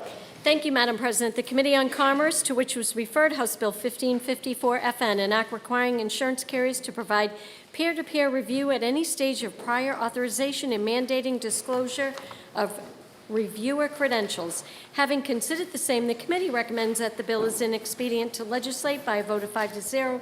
Senator Innes for the committee. Senator Innes. Thank you, Madam President. My intention was to move House Bill 1554 inexpedient to legislate, but hear me out. This bill requires insurance carriers to provide peer-to-peer review at any stage of prior authorization, establish qualifications for reviewing providers, and require disclosures of such information to the treating provider. In 2024, the legislature made reforms to the prior authorization process in Senate Bill 561 FN. Given that these reforms recently took effect, rulemaking was still ongoing in the Insurance Department, the Commerce Committee voted the bill inexpedient to legislate. However, I understand that an amendment that moves the effective date has been prepared, and that provides the department time to finish implementing 561 prior to this bill's effective date. So with that in mind, I encourage the body to please overturn the inexpedient to legislate motion so an alternative motion can be offered. Thank you, Madam President. The motion is inexpedient to legislate. Is there any further discussion? Remember, Senator Innes has asked us to turn down the ITL motion so that a floor amendment may be offered. Senator Prentice? We're going to wait till after the floor amendment's offered to speak to the whole bill? Yes. Okay. The motion is, the question is on the adoption of the committee recommendation of inexpedient to legislate on House Bill 1554. Is there any further discussion? Are you ready for the question? All in favor say aye. Aye. All opposed, no? No. The noes have it. The motion of inexpedient to legislate fails. The floor is open for an alternate recommendation. I recognize Senator McGue. Thank you, Madam President. I'd like to move ought to pass on floor amendment 2026-1980S. Sorry? Okay. Oh, yes. Yeah, Okay. I'd like to move ought to pass on the bill. Correct. We've got to do that first. The question is on the adoption of the recommendation of ought to pass on House, no, okay. Bill's on second reading. Okay. The bill is on second reading. Okay, I'm looking here. Okay, for a floor amendment, I will recognize Senator McGue for the introduction of a floor amendment. Thank you, Madam President. So I've moved floor amendment 2026-1980 ought to pass, and if I could speak to that. Yes, you may. Thank you, Madam President. So I rise in support of the motion of ought to pass as amended. The amendment simply moves the effective date, which will give the department more time to align this legislation with the prior authorization legislation. When a patient is denied care, the last thing they need is more paperwork or more delays, and this bill will keep lines of communication open between a patient's doctor and the plan's doctor. This bill corrects a very small but critical gap in the prior auth statute, and it will allow a patient's doctor to speak on their behalf even after an appeal has been filed. And of course, that's one of the most critical times that you need your doctor to speak on your behalf. Right now, your physician can speak directly with the insurance company before an appeal, but after a formal grievance is filed, they just get silence, and the treating clinician gets cut out. And that, to me, makes no sense. And to a lot of patients who sit at home wondering what's next, they generally are faced with delays and frustration, more hoops to jump through, and sometimes even an unnecessary external review will drag on and on. So I'll ask the body, please, to help us support the ought to pass as amended, because sometimes a 5-minute conversation will eliminate 5 weeks of bureaucracy. Thank you, Madam President. Thank you, Senator. The question is on the adoption of Floor Amendment 1980. Is there any further discussion? Seeing none, are you ready for the question? All in favor of the floor amendment say aye. Aye. All opposed say no. The ayes have it. The floor amendment is adopted. The bill is still on second reading and open for further discussion and amendment. Senator Prentice is recognized. Thank you, Madam President. So I rise today in support of House Bill 1554. In fact, I was an original co-sponsor. I want to be clear, and I know that in the senator from District 7's introductory comments, he has already addressed some of this, but this does not eliminate prior authorization, it does not prevent insurers from reviewing medical necessity, and it does not remove utilization review protections. What this bill does, it improves fairness, transparency, and communication in a system that too often leaves both patients and providers trapped in an administrative limbo. House Bill 1554 guarantees that when a healthcare provider requests a peer-to-peer review at any stage in the healthcare journey for that patient, they are speaking with someone who is actively licensed, practices the same or a similar specialty, and has an expertise relevant to the care being reviewed and care being provided. This should not be controversial. When a treating physician is trying to explain why a patient needs a procedure, an imaging study, a medication, or a treatment, it's entirely reasonable that the reviewing physician actually understands that particular, or any care provider that's licensed and addressed here, that field of medicine. It requires transparency. The insurers must disclose the reviewer's name, their licensure, their issuing state, and their NPI, their National Provider Identification. Healthcare providers are accountable every day for every clinical decision they make. Patients know who their provider is. Hospitals know who they have credentialed. The same accountability should exist within the utilization review decisions that directly affect patient care. Peer-to-peer at any stage directly affects patient care. So why does this matter? And I'll wrap up on why this matters. Because medicine does not always follow administrative timelines. Because within medicine, conditions change. And within medicine, additional information emerges. Sometimes direct conversations between clinicians resolves an issue faster than weeks of paperwork and appeals. So please support 1554 and allow peer review at any stage in the process. Thank you, Madam President and colleagues. Thank you, Senator. The bill is still on second reading and open for further discussion and amendment. Senator Rochford wishes to speak. Thank you, Madam President. Despite my inerrant voice vote previously, I am rising to support the ought to pass as amended motion. I think that anybody who has gone through the medical system, the healthcare system, and has worked through the process of getting an appointment, seeing a primary care physician, getting in to see a specialist, this can often take many, many, many weeks, months even sometimes, and then to be met with a denial. And come to find out, sometimes that denial is your physician who is treating you at the top of their license to the current standards of practice. This bill, as amended, will ensure that if there's a confusion or if there's a change in therapy or if there's a prior authorization that has to be obtained, that there is a peer of the same training or similar training collaborating with that process. I support the bill. I support the ought to pass as amended, and I thank you, Madam President. Thank you, Senator. The bill is still on second reading and open for further discussion and amendment. Seeing none, The question is on the adoption of ought to pass as amended on House Bill 1554. Are you ready for the question? All in favor say aye. Aye. All opposed say no. The ayes have it. The motion is adopted and the bill is ordered to third reading. The Senate will be attentive to the clerk. Thank you, Madam President. The Committee on Commerce, to which was referred House Bill 1010, an act relative to multifamily residential development on commercial zone land. Having considered the same, the committee recommends that the bill is ought to pass with an amendment by a vote of 5-0. Senator Murphy for the committee. Senator Murphy. Thank you, Madam President. I move House Bill 1010 ought to pass with amendment. This bill would have established adequate infrastructural criteria for multifamily dwelling units on commercially zoned land. However, the committee amendment would replace the entirety of the underlying bill.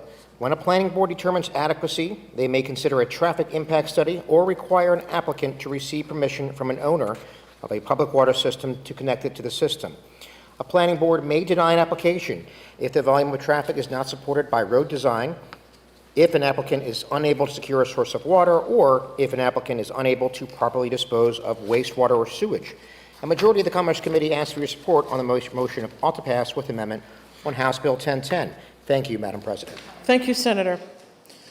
The bill is now on second reading. The first order of business is the committee amendment. Is there any discussion on the committee amendment? Seeing none, are you ready for the question? All in favor say aye.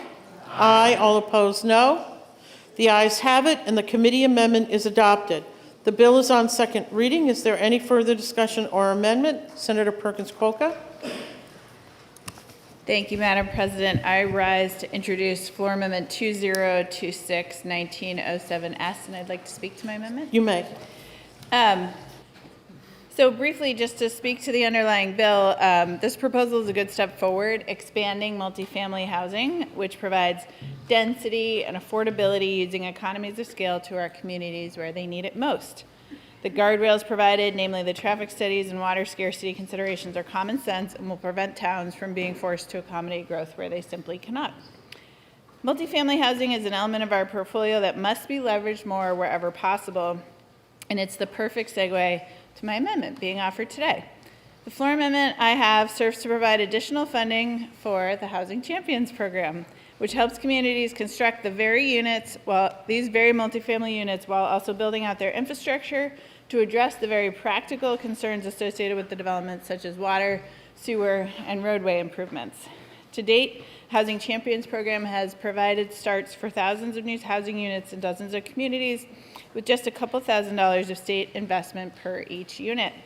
Housing Champions is responsible for 45% of the new housing starts in New Hampshire in 2025, according to the Office of Planning and Development. Why does my amendment reference $2,468,138? I'm so glad you asked.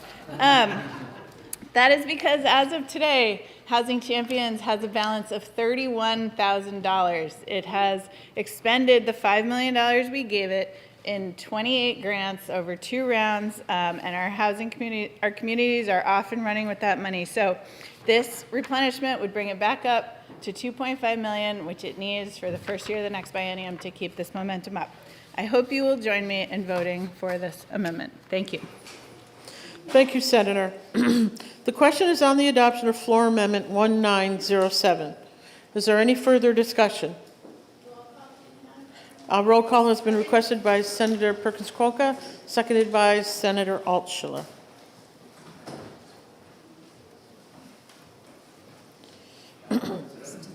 Yes, Senator Gray? I rise because adding this appropriation would certainly make this an FN bill, and we were supposed to have acted on all the FN bills by last time. This would not give finance a chance to look at this bill and do anything with it. So I would ask everyone not to support it because it has not been looked at by finance. Thank you. Thank you, Senator. Okay. The question is on the adoption of Floor Amendment number 1907. The clerk will call the roll. Senator No. Senator Lang? No. Senator McConkey? No.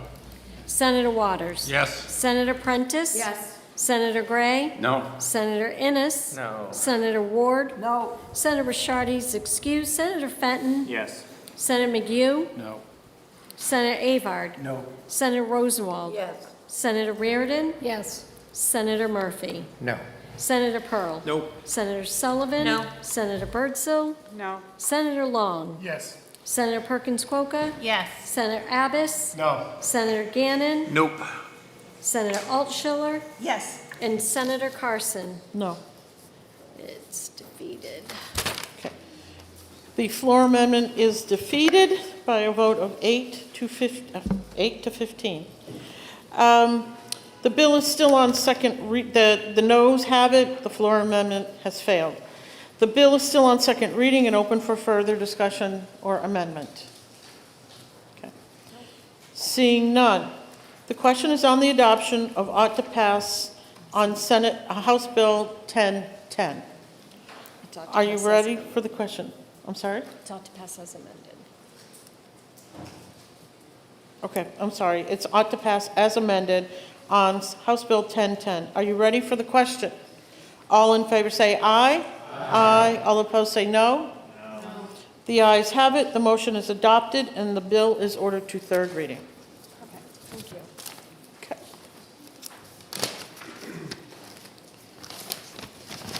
The Senate will be attentive to the clerk. Thank you, Madam President. The Committee on Education, to which is referred House Bill 1792 FN, an act prohibiting school districts and personnel from the instruction of critical race theory, LGBTQ ideologies in schools, as well as establishing a private right of action for violations. Having considered the same, the committee recommends that the bill is ought to pass with an amendment by a vote of 3 to 2. Senator Abbas for the committee. Senator Abbas. Thank you, Madam President. I move House Bill 1792-FN ought to pass with amendment. As amended, it is a replace all of the underlying bill that addresses several concerns identified by the court in its ruling that prohibited against teaching discrimination. It eliminates the existing civil penalties, leaving enforcement solely with the Department of Education. In response to the court's finding, the statute that was overly vague, the bill establishes a mens rea of being purposefully as the standard for a violation, providing clear guidance for enforcement. I respectfully ask that you support the Senate Education recommendation on the motion of ought to pass with amendment for House Bill 1792-FN. Thank you, Madam President. Thank you, Senator. The bill is now on second reading. The first order of business is the committee amendment. Is there any discussion on the committee amendment? Senator Altschiller wishes to speak. Thank you, Madam President. The amendment before us today on this particular bill has been on a wild journey, to say the least. This bill originally came to us as an untenable and ungrounded proposal, and it's since been subjected to a series of amendments in an attempt to clean up the mess and salvage whatever remains. And what's left before us now fails to serve any meaningful interest other than to serve a partisan agenda. This amendment is flawed. For one, the prohibition on teaching discriminatory language has been subject to so much litigation, as many other divisive concepts laws have been before. How many times are we going to go down this road and knowingly move forward with something that is a litigation lightning rod, which clogs up the courts and costs our taxpayers enormous amounts of money? We haven't even begun to consider the chilling effect this policy will have on our educator shortage either. In addition, the included language in the committee amendment relative to referring to both students and teachers by only the name on their birth certificate is intrinsically problematic. Transgender children are the target, once again, but every single child and parent will be burdened by it. Pam and Tommy can't be called Pam and Tommy unless mom or dad gives the teacher permission. Additionally, this applies to teachers. My mother was married for 10 years when she then became a middle school teacher, and had she worked under this proposal, she would not be able to be called by her married name. She wouldn't be Mrs. O'Connell, as she had been for the 10 years prior to her coming into the middle school, but she would have to go by the name on her birth certificate, Mrs. Nazaro. This is referenced on page 2, line 20, and it applies to students and teachers. Again, this is the 15th or 16th time this legislature has sought to harass the smallest population in the state. For a legislature that purports to condemn bullying, there is an endless appetite to target the LGBTQ community. I think this amendment and the bill and all the concerted efforts to save this bill are frankly an ineffective use of time, and we ought to just move in expedient to legislate and be done with it. Thank you, Madam President. Thank you, Senator. The question is on the adoption of the committee amendment. Is there any further discussion on the committee amendment? Senator Prentice. Thank you, Madam President, colleagues. So I rise in opposition to the committee amendment. And I want to acknowledge at the outset a few things. One, I support treating students fairly. Two, I oppose discrimination. And number three, I oppose classrooms where students feel respected and safe and teachers can teach. This bill moves us away from those beliefs, those principles that I have, into a different direction.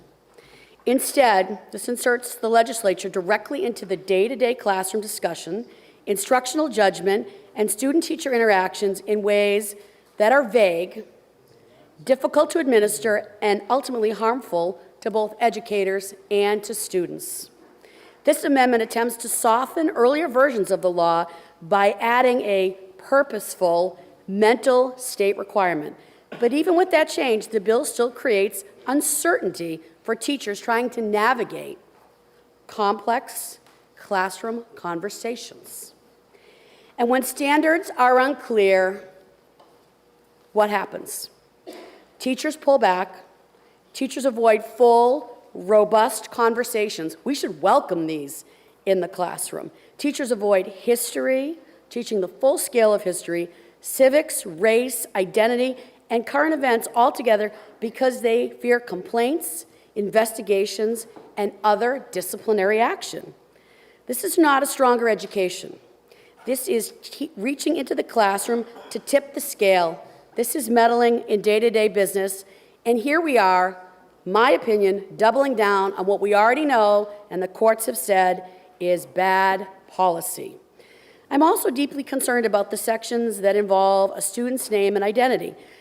This bill prohibits educators from using a name inconsistent with the student's birth record without a parental consent. So we all know, well, I don't say we all know, but I know students, I have adult friends who had nicknames as children that they were called every single day in the classroom, that their parents even called them as well.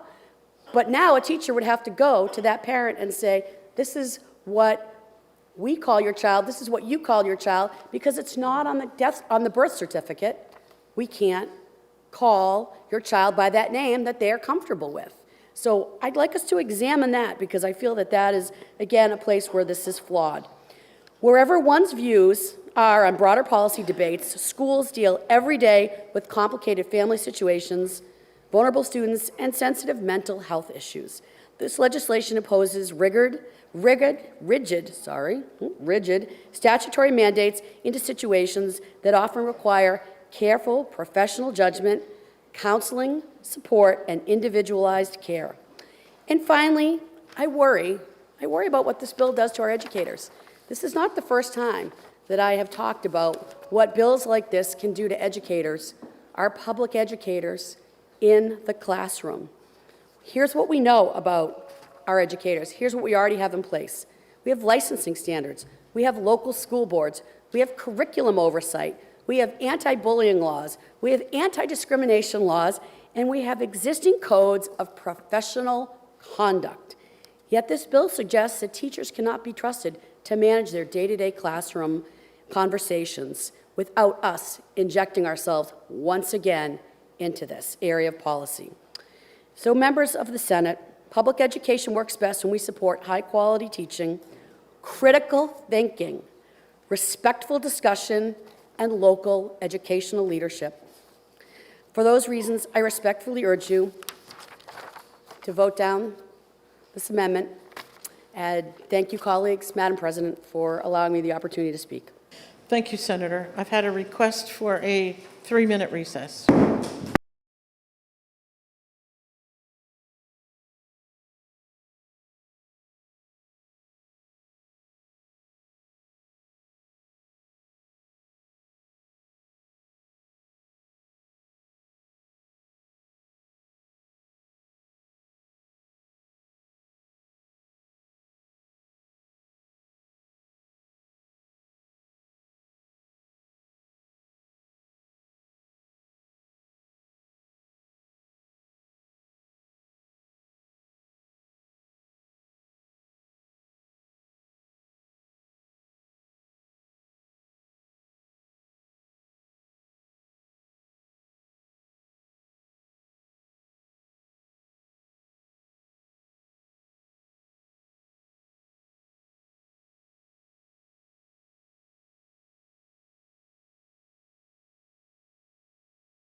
The Senate will come out of recess. Just to refresh everyone, we were on the committee amendment to House Bill 1792 in education, and I recognize Senator Abbas. Thank you, Madam President. I do rise, and despite my earlier comments, I would like to ask that we vote down the committee amendment so a floor amendment can be introduced. Thank you, Madam President. Thank you, Senator. The question is on the adoption of the committee amendment. Senator Abbas has asked us to vote down the committee amendment so that he might present a floor amendment. Senator Perkins Coca, do you have a question of? I do, Madam President. Thank you. Of the senator from District 5. Hi, Senator. Thank you for taking my question. Was there some kind of groundswell of support that led to this bill? There was not a groundswell of support as had been presented by the original original sponsor of the bill, but there was a groundswell against this. Over 1,000, I pulled the hearing report, over 1,152 people, well, that's who signed in online, plus we had 2 different days where we had multiple hours of testimony. So that's really the groundswell was in the opposition. Thank you. The question is on the adoption of the committee amendment. Senator Abbas has asked us to vote down the committee amendment so he might present another amendment. Senator Rosenwald has a question. Of the senator from District 5. Senator from District 5, will you take a question? 5. Oh, I see 2. Thank you for taking my question. You just said that you had a long hearing. Could you tell us how long the testimony you heard against this bill was? So we had to extend it. There were 2 different, the same public hearing, but we had to recess and go into a second day because we didn't have enough room or time to listen to all of the people who had come to provide testimony. So at a minimum, I'd say that we were running about 3 hours. Thank you. Between both days. Thank you. Senator Reardon has a question for The senator from District 24, please. Senator from District 24. Will you take a question? Senator Reardon has a question for you. Yes. Hi. Hi. Oh, hey. Thank you for taking my question. Sorry. I can't help but notice there's language in this amendment that talks about the prohibition of teaching discrimination. Are those mandates even legal at the state level? No, they're not. And actually, we've been sued a number of times over it already, costing us thousands and thousands of dollars. Thank you. Thank you. Okay. Senator Waters wishes to speak, have a question? 24, please. Okay. Senator from District 24. Thanks for taking my question. So, we've been sued over this subject before in very similar language. So is it your opinion that we're just kind of doubling down on bad policy with this version? Oh, yes, it is I am 100% doubling down that going down this road in any fashion brings us straight to another expensive lawsuit. Thank you. Thank you, Madam President. I have had a request from Senator Avard to move the question without objection. Senator Long wishes to ask a question. Thank you, Madam President, to District 24. District 24. Hello. Thank you, Senator. Thank you. As you had suggested, we've been sued over this before. Are we currently just wasting taxes, suing over and over and over again? So far, this has cost us over $9 million. So we would start the next ticker for the next lawsuit if this passed. Thank you. Thank you. Okay. The question is on the adoption of the committee amendment. Senator Abbas has asked us to vote down the committee amendment so he may present a floor amendment. Are you ready for the question? All in favor say aye. All opposed say no. No. The noes have it, and the committee amendment fails. I recognize Senator Abbas for the introduction of a floor amendment. Thank you, Madam President. I rise to offer floor amendment 1779S, which is a replace all amendment. And so all the testimony and opposition we heard relating to the underlying bill, all that is gone. Any remains of what was the original bill is gone. The language that's in the amendment is the existing law, at least the majority of it's the existing law on, it's RSA 190:40, which is the law on the books that prohibits teaching discrimination in schools. It makes 2 changes to the existing law, 2. And one change for the mental state, we put purposefully. So essentially, to ever have a violation of this law, it would have to be done intentionally. The practical reality of that is, in order to be able to prove that, you would likely have to be given a warning and continue doing the same conduct. The other part that it addresses is it eliminates the civil penalties, which was one of the remedies available under the law. It just eliminates it. The only remedy or only action that can be taken would be by the department involving a code of ethics violation. That is it. When the court addressed this, some of the issues that they brought up had to do with the lack of mental state that applied in the law, but also when you weigh that against the severity of the penalty, both having the potential of civil liability in addition to potentially having the code of ethics violation. So that's what this does. This is not referencing the prior bill in any other way whatsoever. I will say this law, when it's on the books right now, I understand the court's decision. This is addressing 2 of the major concerns addressed by the court when the injunction was put into place. In my opinion, this revives that law. I understand that the policy itself people may have objection to, but regardless of your objection, this is an improvement to the policy. Again, it eliminates the civil penalties that our educators would be potentially face. If you were able to revive this law without removing that section, the educators could still receive civil penalties. They can be subject to lawsuits. They can be sued by parents of the children who were in the classroom.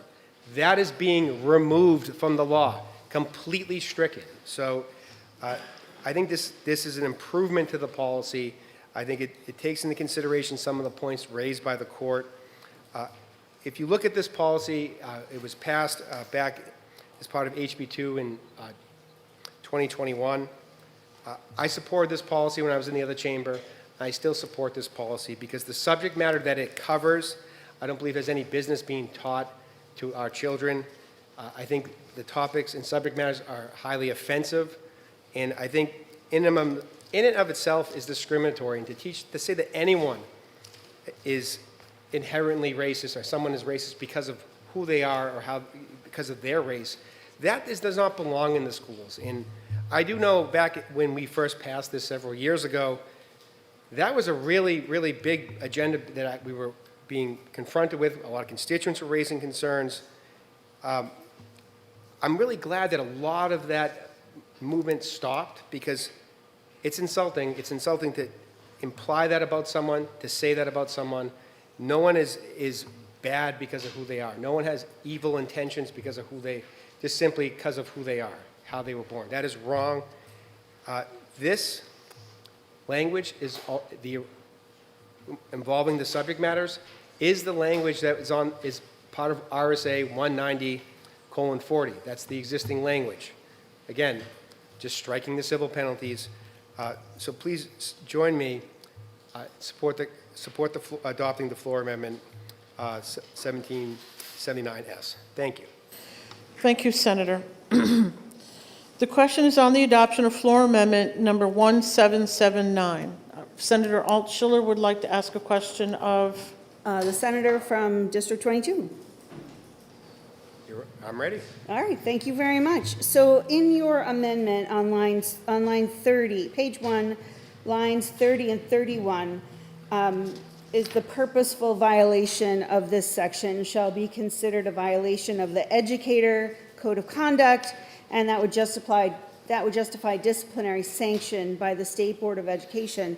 And in presenting the amendment, you alluded to there being some sort of process of a warning before we get to a purposeful violation. And where is that, how do we define a purposeful violation? So purposeful is defined under an RSA already as this 4 mental states that can be defined under existing law. So it already is defined. And when I said that, I said the practical reality is, in order to prove someone purposefully, intentionally violated a law, you would have to show that they knew what they were doing was in violation of the law, and they still did it anyway. So in that case, based on what this is, the likely scenario where they can actually prove it that would even give rise to a complaint would have to be in a scenario where someone was already warned that this is not allowed, and they continue to do it. That's really the way you would have the foundation to bring a complaint forward. It doesn't say you get a warning or, you do it once. That doesn't say that. But it also says, when you read it, it would justify a disciplinary sanction. It doesn't actually mean that anyone would, in fact, face a loss of license. It's just the potential for it. May I follow up, Madam President? So could you explain the practical application of this law? Who would be accusing someone of a violation? Who would be determining whether it was purposeful? And who would then be escalating it to the State Board of Education? And what's the scenario? What's an example of like how this would be, how you would run afoul of this and then the process? Okay, there's multiple questions. I hope I get them all. If you Okay. say all white people are racist, that's not true. But if you were to teach that to your students, that would be a violation. And if you were warned to not do that and you kept doing it, that's how it would be brought forward. It could be brought forward by a family, but it could also be brought forward by the local school. They can also report themselves because it is a code of conduct violation. So it can get there by more than one process. Last follow-up, Madam President? In the testimony we had for this original bill and the bills that you referenced in presenting this amendment, I don't recall there being an example that, that inspired a policy like this that required a statewide application of any kind of sanctions for teaching, what are we calling them now? Prohibition on teaching discrimination or divisive concepts, or however we rename it. What's the impetus for wanting to keep pushing this policy forward under the threat of more lawsuits? Well, first of all, if you're talking about testimony that goes way back to the other, when we were both in the other chamber, I don't have a memory of all the testimony there. I know it was heard in both chambers. It was also part of HB2, so I would have to go back and review all that. In the committee hearing, when we heard the underlying bill, as I said, this is a replace all of that bill. So during the testimony in that hearing, I don't believe there was any discussion by any members of the public directed to this policy directly, other than the prime sponsor who introduced it, who liked his original bill better. I think that's the only memory I have of it. Okay, thank you. The question is on the adoption of floor amendment 1779. Senator Perkins Coca is recognized for a question of? Parliamentary inquiry, Madam President. Oh, a parliamentary inquiry. If I know that this floor amendment substantially overlaps with the committee amendment we were just discussing, that it imposes an ideological agenda on our educators, and that it's essentially divisive concepts 2.0, would I now vote no on this floor amendment? Okay. The question is on the adoption of floor amendment 1779. Are you ready for the question? A roll call has been requested by Senator Altshuler. Is there a second by Senator Innes?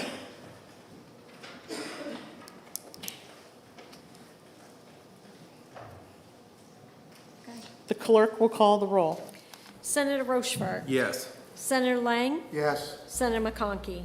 Yes. Senator Waters? No. Senator Prentice? No. Senator Gray? Yes. Senator Innes? Yes. Senator Ward? Yes. Senator Rishardi's excused. Senator Fenton? No. Senator McHugh? Yes. Senator Avard? Yes. Senator Rosenwald? No. Senator Reardon? No. Senator Murphy? Yes. Senator Pearl? Yes. Senator Sullivan? Yes. Senator Birdsell? Yes. Senator Long? No. Senator Perkins Quokka? No. Senator Abbas? Yes. Senator Gannon? Yes. Senator Altschiller? No. And Senator Carson? Yes. Passed by 15 to 8.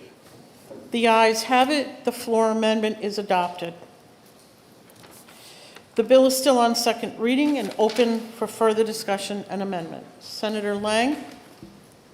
Thank you, Madam President. So we've had a lot of esoterical or large talk way up here in the 50-foot level.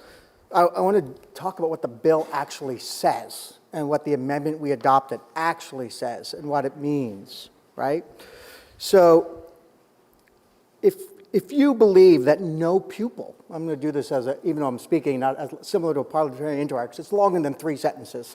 So if you believe that no pupil in any public school should be purposely taught that one's sex, age, gender, sexual orientation, race, creed, color, marital status, familial status, mental or physical disability, religion, or national origin is inherently superior to any other person's age, sex, gender identity, sexual orientation, race, creed, color, marital status, familial status, mental or physical disability, religion, you would support this bill if you think they shouldn't be taught those things.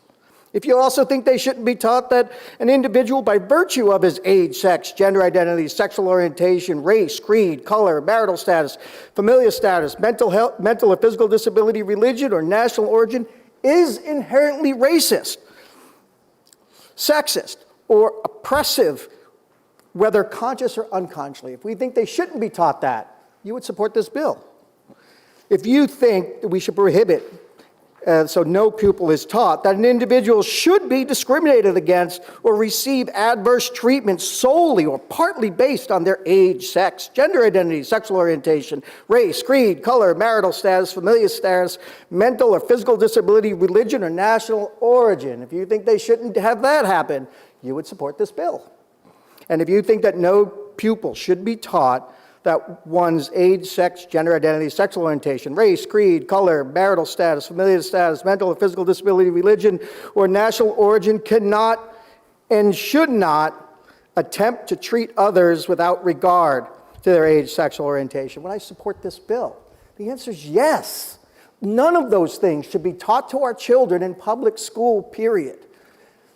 However, if you think it should be, feel free to vote against the bill. Thank you, Senator.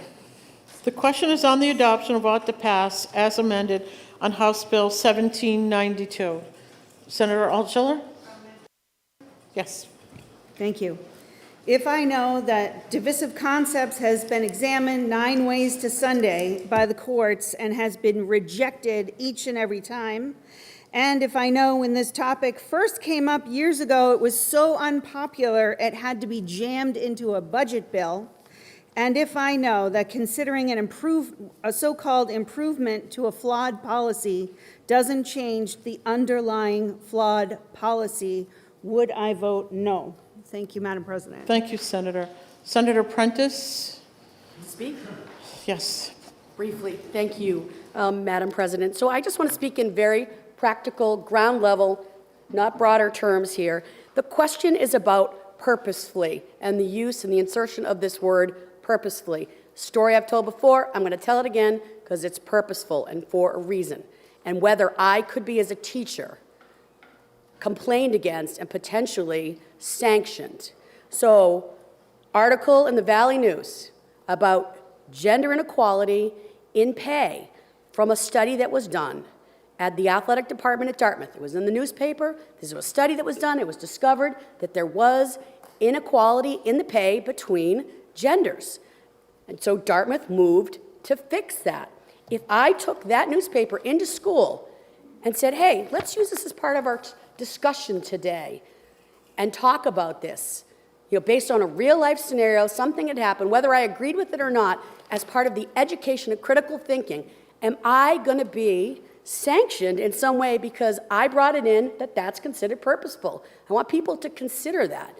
Beliefs, no beliefs, it's not, I think we have to be very tactful about this at this particular point. Thank you, Madam President. Thank you, Senator. Senator Waters wishes to speak. Thank you, Madam President. And not to rehearse the debate when we first passed this this language, let me just note that we have here on line 12A that one's age, sex, gender identity, race, creed, so on and so forth, should not be seen as inherently superior.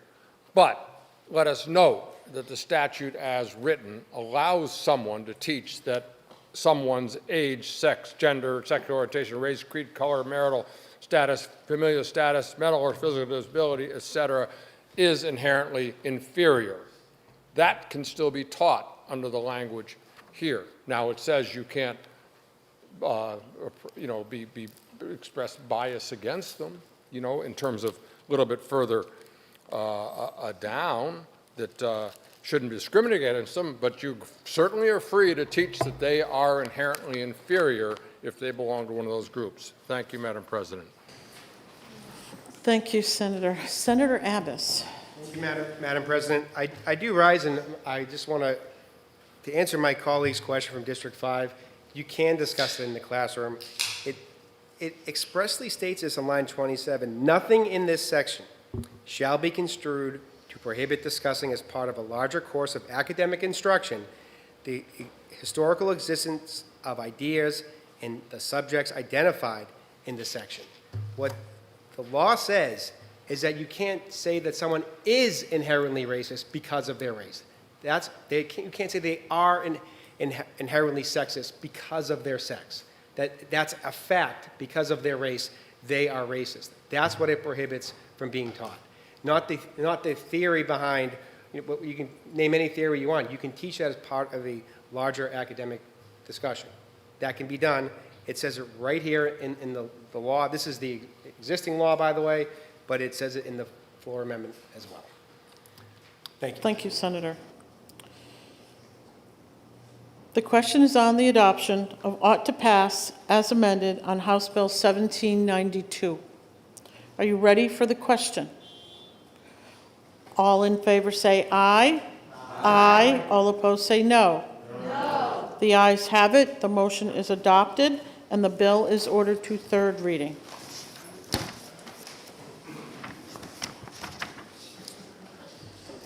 The Senate will be attentive to the clerk. Thank you, Madam President. The Committee on Finance, to which was referred House Bill 707FN, an act establishing a solid waste site evaluation committee. Having considered the same, the committee recommends that the bill is ought to pass with an amendment by a vote of 7-1. Senator Pearl for the committee. Senator Pearl. Thank you, Madam President. I move House Bill 707FN ought to pass with amendment. Senate Finance Committee revised HB 707FN to establish a procedure to evaluate the local, regional, and statewide benefits of major solid waste facilities. It ensures the state's capacity needs are addressed with projects that deliver a public benefit, and that the process for making that determination includes considerations not currently contained in the regulatory framework. House Bill 707 provides a regulatory pathway for the solid waste industry to pursue siting determinations. The Senate Finance Committee recommends passage as amended on House Bill 707FN and asks for your support. Thank you, Madam President. And if I may continue. Yes, Senator, you may. Thank you. Well, colleagues, I appreciate the opportunity to have worked on this bill. I stood here before you previously and asked you to interim study other bills that we had that were on this topic, and with the promise that I would continue to faithfully negotiate and try and bring you a bill that we could all support, and I hope that I've done that. So I'd quickly like to go over what this bill does. This bill establishes a procedure to evaluate the local, regional, and statewide benefits and burdens of major solid waste facilities. It ensures that our state's capacity needs are addressed with projects that deliver a public benefit and that the process for making that determination includes considerations not currently captured in the regulatory framework. House Bill 707 as amended does not legislate outcomes for current legal or permitting proceedings. It creates a robust process for including local voices while still providing a regulatory pathway for the solid waste industry to pursue siting determinations. This bill elevates the importance of human health in siting a landfill and mirrors a process that is consistent with the use of public health and safety as utilized in the Energy Site Evaluation Committee process. The bill now includes landfill expansion in the site evaluation process and points to the current law on landfill facilities and adds permitted capacity. Further, it clarifies the credentials of a member of the Solid Waste Site Evaluation Committee to ensure that one member must have expertise in environmental protection, environmental health, or environmental science. We utilize the same operative language from the Energy Site Evaluation Committee statute requiring that solid waste facilities must be constructed, operated, and maintained in accordance with the terms of the certificate granted by the Solid Waste Site Evaluation Committee, while clarifying that the determination on whether there is a solid waste capacity need in the state is determined by DES, and that DES shall make that determination prior to the Solid Waste Site Evaluation Committee issuing a certificate. We address procedural policy, allowing the Solid Waste Site Evaluation Committee and an applicant to agree on timelines to cure defects should an application be administratively incomplete. Post-certificate issuance, any violations that occur, DES can and must still employ its array of enforcement powers and must escalate violations to the Solid Waste Site Evaluation Committee if the certificate holder isn't remediating the violation. We clearly state that it is in the state's interest to expand existing facilities rather than greenfield sites. And this bill uses a rebuttable presumption to narrow the issues in dispute for landfill expansions. If anybody challenges that satisfaction of the criteria for an application for an expansion, then the Solid Waste Site Evaluation Committee must determine whether the presumption on the challenge component is rebutted by a preponderance of the evidence. This doesn't change the threshold for granting a certificate, but it acknowledges the difference between newly proposed facilities and facilities that have been in operation without limiting the ability for voices to bring forward concerns or adverse impacts. And finally, this bill clarifies that the Solid Waste Site Evaluation Committee can only issue a certificate if the public benefit of a solid waste facility outweighs the adverse impacts. So I thank you for your patience on this. I know it's been a long haul. We've had many iterations of this bill for several years.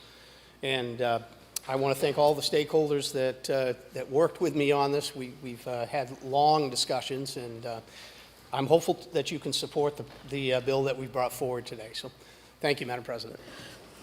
Thank you, Senator. Senator Waters has a question. Yes, I do, for the senator from District 17. I had an idea it was me. Thank you, Senator, and I appreciate all the hard work that has gone here and the ability to get the stakeholders to work together and agree on this. I did have two questions. First, given the importance of local control, which is expressed in your remarks and in the bill itself, is there anything in this amendment that gives in statute any authority to override an existing municipal legal agreement? No, so we were very careful about that. Again, we wanted to make sure that any existing contracts that were in place were not overridden. We wanted to be sure that we weren't, we were creating level playing field and that there was no predetermined outcome. If I may follow up. And there's nothing in the statute that would give the Site Evaluation Committee that power to overrule any local contract or agreement? Not that I'm aware of. I mean, I would say that they have the ability to look at all of the situation as it is presented to them. But no, I don't see that there's any way that contract would be overridden by. I mean, there's nothing in here that allows anyone to override an existing contract. We were very careful to make sure that we didn't do that. Thank you. Thank you, Madam President. Thank you, Senator. The question is on the adoption of the committee amendment. Senator Rochford, would Would you like to speak, or do you have a question? I'd like to speak, please. You may speak. Thank you, Madam President. So thank you, colleagues. Here we are again. Trash and landfills. We've been talking about this for a very, very long time, I think 7 years perhaps. A week ago, I stood up and I did something that I've never done before, and that was voted to send a landfill bill to interim study. And when I stood up, I said, I'm going to be keeping a close eye on the work from my colleague from District 17 on House Bill 707 and what it does. And he highlighted the various tenets of the amendment of the bill that we have here. And this is something very valuable to me, to my community, to my constituents. And I just want to reiterate some of those things that are really of interest up north. First, again, it's already been said, but this puts forth a comprehensive plan, an assessment, a SAT evaluation committee to go forward and cite these things in a deliberate, conscientious manner. It prefers brownfield siting over greenfield siting. And what's very, very important, it doesn't unwind settlement agreements or contracts that communities have already entered into regarding this topic. I know we talk about in this body, in the other body, that perfect is oftentimes the enemy of good. 707 is very, very good. So I want to thank my colleague from District 17. I want to thank the rest of the Finance Committee who maybe were operating in a different subject matter than perhaps they typically do. I know that my constituents were very active in that, and I've heard from a lot of them. And on behalf of them, to you, thank you. I'm excited to vote on this, and it's been a long 7 years. So thank you, Madam President. Thank you, Senator. I recognize Senator Rosenwald for a question of... Oh, my colleague from District 17. Thank you for taking my question. Certainly. You know what it's going to be. And you know I've struggled with this. Yes. My question is, would you be willing to advocate with the governor for that last member of the site evaluation committee to be someone with an environmental health background rather than environmental protection or environmental science, so that we really have expertise with protection of health? Well, thank you for the question, and I assure you that your concerns have been raised, has been discussed in the stakeholder group that we were working with. We looked at adjusting the language to try and put really the preference for what you're looking for. Again, we had several stakeholders, and the compromise we raised was to keep the language that we have in the bill. But I assure you that I have brought your concern forward. It's been brought into the governor's office already, and we looked at the language, and I assure you that they are well aware, but I'll be happy, I'll be happy to again make the pitch for you for that, as well as I would encourage you to as well. Thank you. You're very welcome. The question is on the adoption of the committee amendment to House Bill 707. Is there any further discussion? Seeing none, the question is on the adoption of the committee amendment. Are you ready for the question? All in favor say aye. Aye. All opposed, no.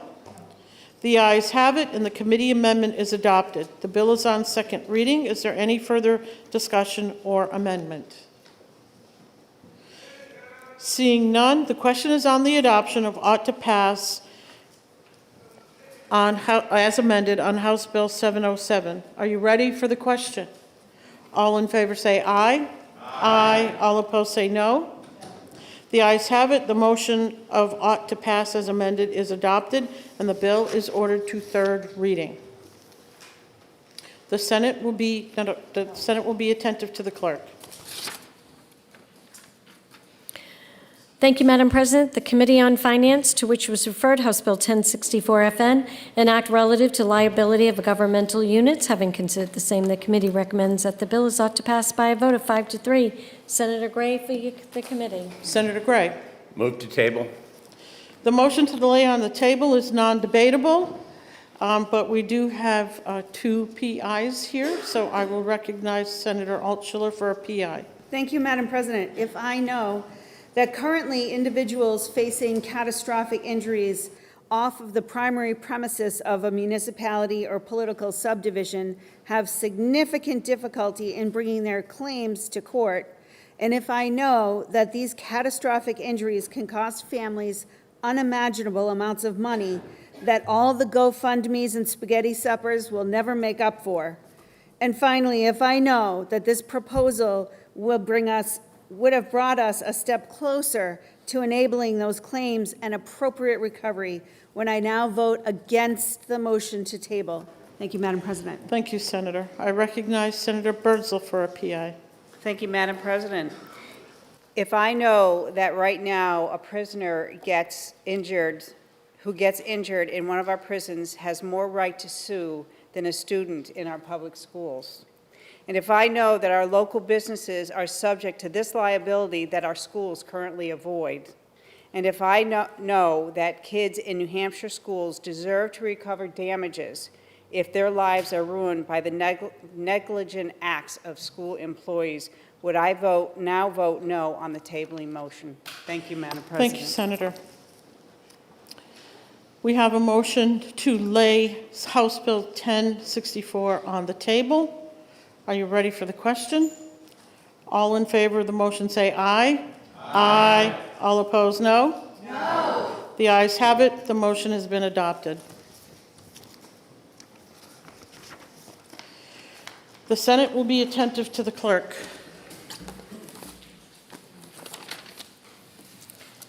Thank you, Madam President. The Committee on Finance, to which was referred House Bill 1574 FN, an act relative to the extension of free and reduced price breakfast and lunch for students under the age of 22, making an appropriation, therefore. Having considered the same, the committee recommends the bill is ought to pass with an amendment by a vote of 7-0. Senator Gray for the committee. Senator Gray. Thank you, Madam President. I move House Bill 1574 FN ought to pass with amendment.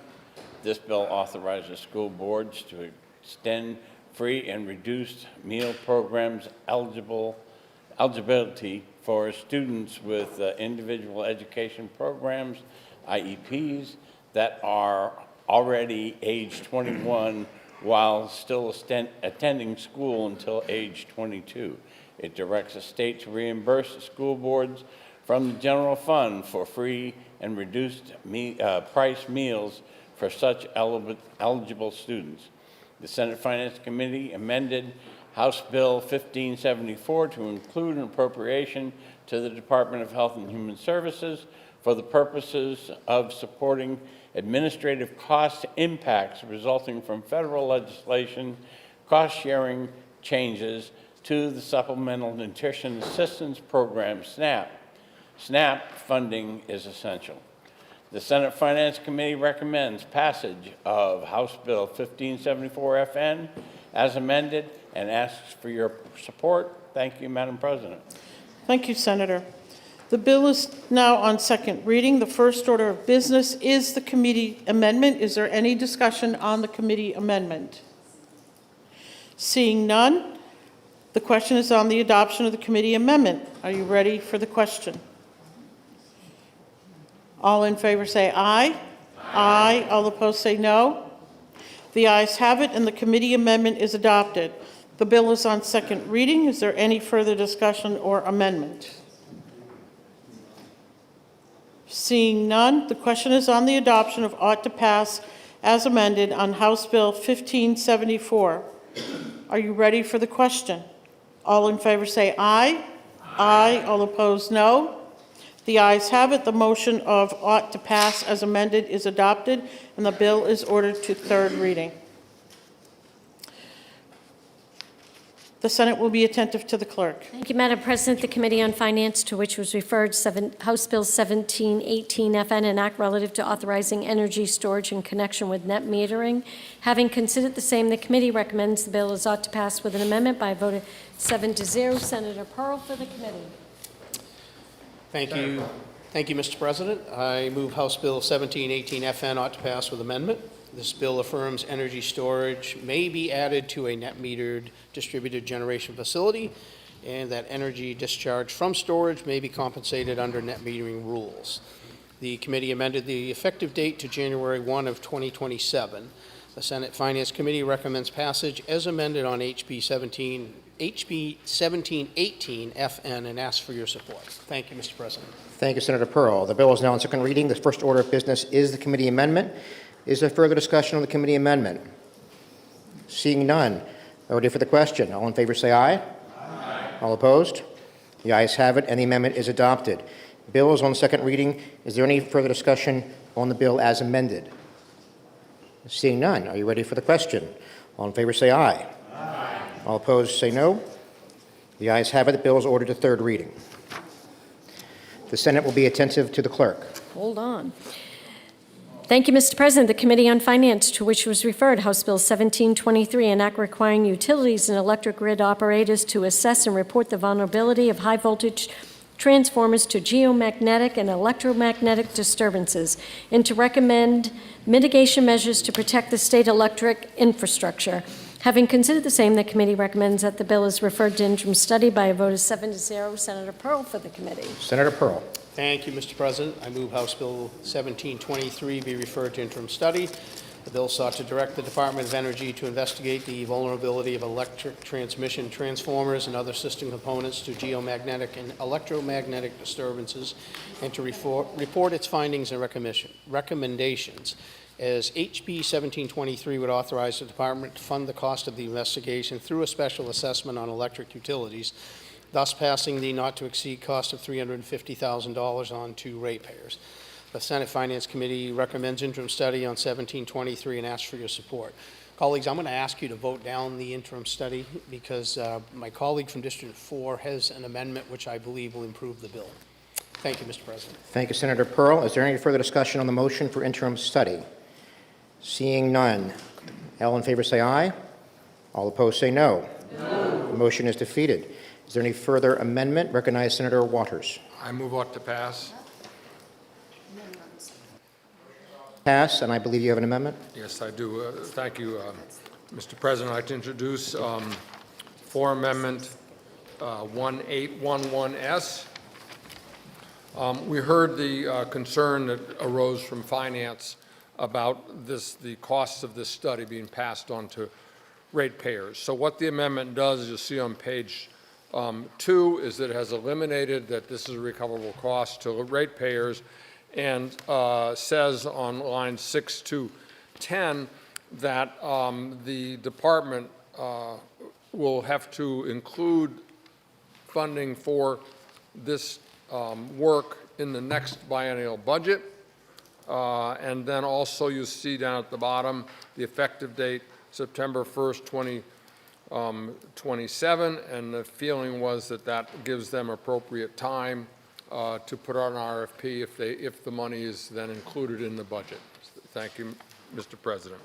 Thank you, Senator Waters. The bill is on second reading. The question is the adoption on floor amendment 1811. Any further discussion? Seeing none, you ready for the question? All in favor say aye. Aye. All opposed say no. The ayes have it. The amendment has been adopted. The bill is on second reading. And is there any further discussion or amendment? The motion is ought to pass as amended. Are you ready for the question? Say aye. Aye. Aye. Any opposed? The ayes have it. And the bill is ordered to third reading.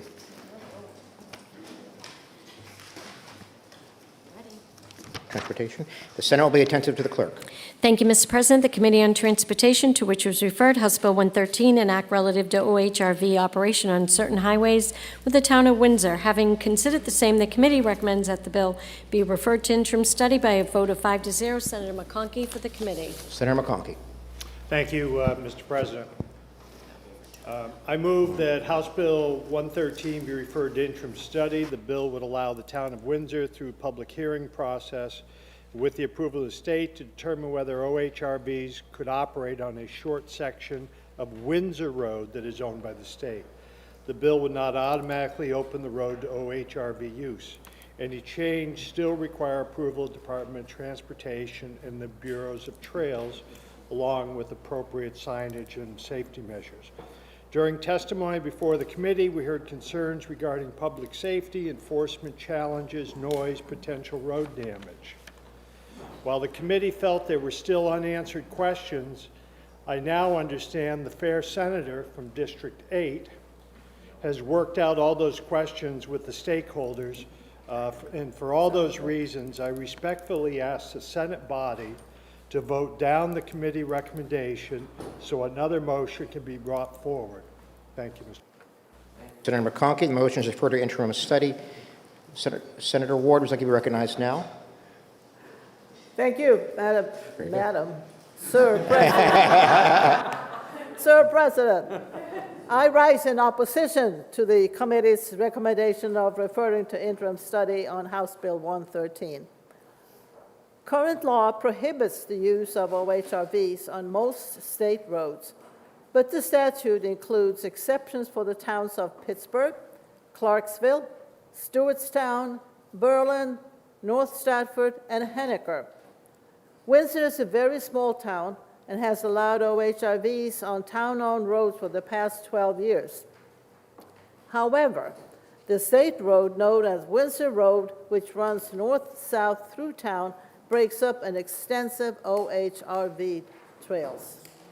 You should also realize that Windsor is a very small town, has about 275 residents, and OHRV travel is a big thing in the town. This bill would allow the people of Windsor to vote on whether to add one more exception to our OHRV statutes for Windsor Road. This will allow OHRVs on, no, this would not allow OHRVs on Route 31, which is the most heavily route right through the town. The bill would require the public notice to be provided to voters in town and to all the abutters, so that everyone can make an informed decision. Windsor should be given the chance to decide for themselves whether to use Windsor Road as a trail connector for off-road vehicles. For these reasons, I would respectfully ask my colleagues to vote down the motion of referring to interim study so that I may offer an alternate motion. Thank you, Sir President. Thank you, Senator Ward. Is there any further discussion on the motion of interim study? Seeing none, are you ready for the question? All those in favor say aye. Aye. All opposed say no. No. The ayes have it. The motion is defeated, and the floor is open for an alternative motion. Senator Ward moves all to pass. The bill is now on second reading. I got to wait for the vote to pass. Any further discussion on the ought to pass? You ready for the question? All in favor say aye. Aye. All opposed say no. No. And the bill is ordered to third reading. The Senate will be attentive to the clerk. Thank you, Mr. President. The Committee on Children, Family Law, to which was referred, House Bill 194FN, an act relative to the crime of interference with custody. Having considered the same, the committee recommends that the bill is ought to pass by a vote of 2 to 1. Senator Sullivan for the committee. Senator Sullivan. Thank you, Mr. President. I move House Bill 194FN ought to pass. This bill establishes 3 strikes rule for intentional interference with lawful custody, wherein the first 2 instances of a person enticing or persuading a child to leave the custody of their parent or guardian amounts to a civil violation, and the third and subsequent violations shall be a Class B felony. Removing the child from the state without consent or a valid concern to interfere with lawful custody will be a Class B felony in all instances. I ask for your support of the motion of ought to pass. Thank you, Mr. President. Thank you, Senator Sullivan. The bill is now on second reading. Is there any discussion? Senator Rochford. Yes, thank you, Mr. President. I offer Amendment 2026-1973S. If I could just briefly speak to this. Please, you're recognized. This is the amendment we have before us here is not unfamiliar with the body. This was actually the Senate position in Senate Bill 504 that is relative to the scope of practice of pharmacists and the dispensing of certain medications by pharmacists. The question is on the adoption of floor amendment 1973. Senator Long, you're recognized. Thank you, Mr. President. I support the floor amendment. I, however, don't support House Bill 194, a bill which I believe only serves to exacerbate a real problem. We all surely recognize the familial disputes of custody and particularly inherently difficult and tumultuous. The supposed purpose of this bill is to smooth over and prevent injustices and interferences with the custody process and custody arrangements. I certainly think that's a noble intention. However, that means by which this bill accomplishes its purpose is the criminal justice system in Class B felonies. I do not think invoking criminal law felonies and potential incarceration of a parent is in the best interest of a child in the middle of a struggling family unit. This policy is nothing more than a drastic escalation of already tense matters. It just raises the stakes even higher, inviting more trauma. It is completely unnecessary to insert criminal courts in these matters, especially so considering the fact that the existing civil procedures for these behaviors are in place. We need to treat these matters with respect, care, and delicacy. This bill and its underlying policy fails to embody any of those characteristics. Thank you, Mr. President. Thank you, Senator Long. The question is on the adoption of Floor Amendment 1973. Any further discussion on the floor amendment? Seeing none, are you ready for the question? All in favor, say aye. Aye. Any opposed? The ayes have it. The amendment is adopted. The question is now on the adoption of the committee recommendation of ought to pass with the floor amendment on House Bill 194. Are you ready for the question? All in favor, say aye. Aye. Any opposed? No. The ayes have it, and the bill is ordered to third reading. The Senate will be attentive to the clerk. Thank you, Mr. President. The Committee on Children and Family Law, to which was referred House Bill 1376, an act relative to parents' ability to raise their child in a manner consistent with child biological sex. Having considered the same, the committee recommends that the bill is ought to pass with an amendment by a vote of 2 to 1. Senator Sullivan for the committee. Before we start, I'm going to put the Senate into recess. We are now into a different section of bills that I'd like to hold off on. We do have committee of conference reports from the House that we can take up. And then I had figured that we would be having dinner around 5:30. So we'll take a break, enjoy dinner, and then we'll come back and take up, starting with Children and Family Law, House Bill 1376. We're going to do the House messages. If I can have 2 seconds. Yep. So the committee will be in recess for 2 minutes.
The Senate will come out of recess. Okay, we'll wait till everybody gets back where they are.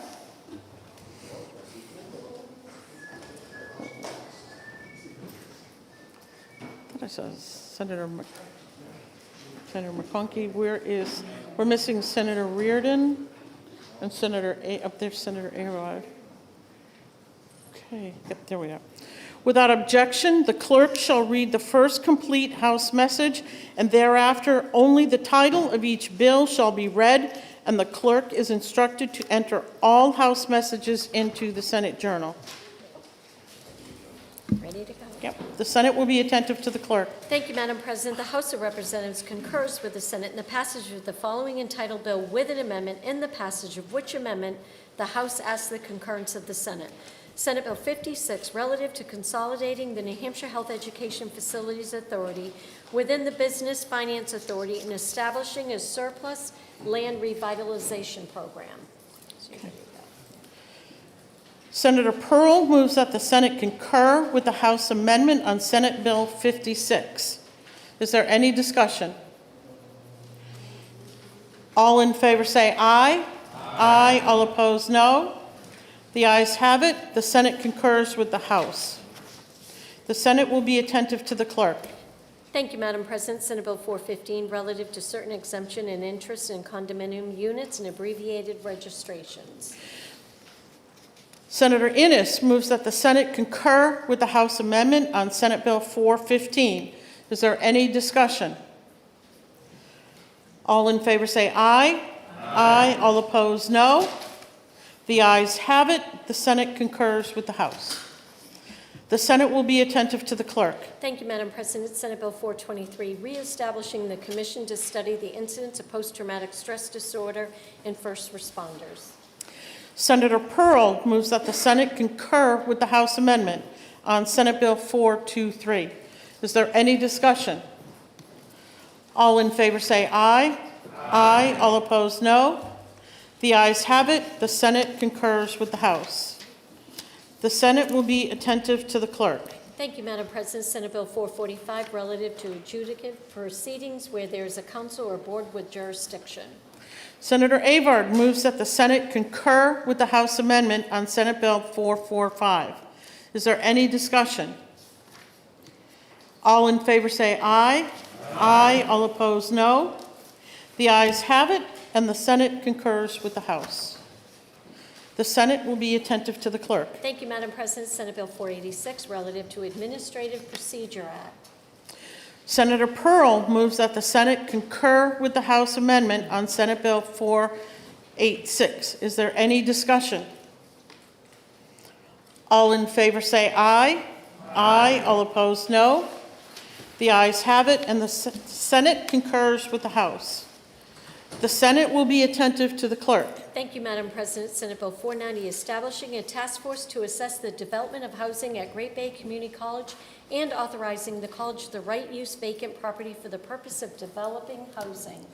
Senator Pearl moves that the Senate concur with the House amendment on Senate Bill 490. Is there any discussion? Seeing none, all in favor say aye. Aye. All opposed, no. The ayes have it, and the Senate concurs with the House. The Senate will be attentive to the clerk. Thank you, Madam President. Senate Bill 491FN, enabling students to utilize education freedom account funds to pay for certain career and technical education funding, and removing references to curriculum frameworks as they relate to the substantive educational content of adequate education. Senator Murphy moves that the Senate concur with the House amendment on Senate Bill 491. Is there any discussion? Seeing none, all in favor say aye. Aye. All opposed, no.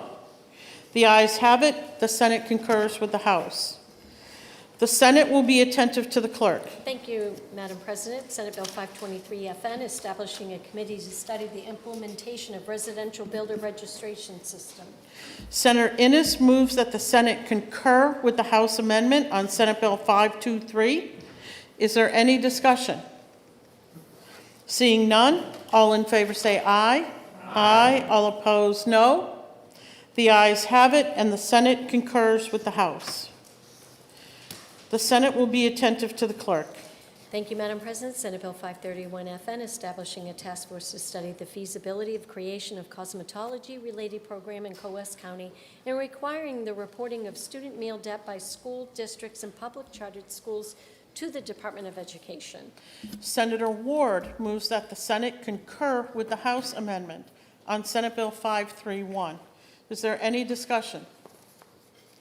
Seeing none, all in favor say aye. Aye. All opposed, no. The ayes have it, and the Senate concurs with the House. The Senate will be attentive to the clerk. Thank you, Madam President. Senate Bill 535, defining residential breed or imported animal for the purposes of animal transfers, moving reference to commercial kennels. Senator Avard moves that the Senate concur with the House amendment on Senate Bill 535. Is there any discussion? All in favor say aye. Aye. All opposed, no. The ayes have it, and the Senate concurs with the House. The Senate will be attentive to the clerk. Thank you, Madam President. Senate Bill 592 FN, enabling a regional conservation energy resource planning for habitat strongholds, wildlife corridors, and creating a commission to study transferring ownership of the Winnipesaukee River Basin program to alternative authority. Senator Avard moves that the Senate concur with the House amendment on Senate Bill 592. Is there any discussion? Seeing none, all in favor say aye. Aye. All opposed? The ayes have it. The Senate concurs with the House. The Senate will be attentive to the clerk. Thank you, Madam President. Senate Bill 663 FNA, creating a Medicaid methodology working group within the Department of Health and Human Services. Senator Gray moves that the Senate concur with the House amendment on Senate Bill 663. Is there any discussion? Seeing none, all in favor say aye. Aye. All opposed, no. The ayes have it, and the Senate concurs with the House. The Senate will be attentive to the clerk. Thank you, Madam President. Senate Bill 670 FNA, establishing a Developmental Service Oversight Commission relative to reporting requirements regarding the death of a child in residential care relative to the Registry of Founded Reports of Abuse, Neglect, Exploitation of Vulnerable Adults. Senator Rochford moves that the Senate concur with the House amendment on Senate Bill 670. Is there any discussion? Seeing none, all in favor say aye. Aye. All opposed, no. The ayes have it, and the Senate concurs with the House. The Senate will be attentive to the clerk. Thank you, Madam President. The House of Representatives concurs with the Senate in the passage of the following entitled bill with an amendment and passage of which amendment the House asks concurrence of the Senate. Senate Bill 513 FN, relative to hiring an owner's project manager OPM for construction or renovation projects which will utilize school building aid. Senator Murphy recommends that the Senate non-concur with the House amendment on Senate Bill 513. Is there any discussion? Seeing none, are you ready for the question? All in favor say aye. Aye. All opposed, no. The ayes have it. The Senate refuses to concur with the House. The Senate will be attentive to the clerk. Thank you, Madam President. The House of Representatives refuses to concur with the Senate in the adoption of amendments to the following entitled bills sent down from the Senate. House Bill 1685, establishing a committee to study aiding of the growth of assistant technology business and adoption of assistant technologies in New Hampshire, and requests a committee of conference. Senator Rochford moves that the Senate refuse to accede to the House request for a committee of conference on House Bill 1685. Is there any discussion? All in favor say aye. Aye. All opposed, no. The ayes have it. At this point, we are finished with the House concurrences, non-concurrences. What I'm going to do is put the Senate into recess until 6:30. It is now 4:45. Dinner will be coming at 5:30. So we'll have time to eat and then come back and finish our work. Senator Perkins-Coca? Yes, Madam President, I had an announcement like we discussed. Senator Perkins-Coca has requested unanimous consent. Thank you, everyone. I just wanted to make sure you had all received an invitation to join us for Senator Rosenwald's retirement party next Wednesday at 4:30 at Arts Alley. We hope to see you all there to honor our friend and colleague. Thank you.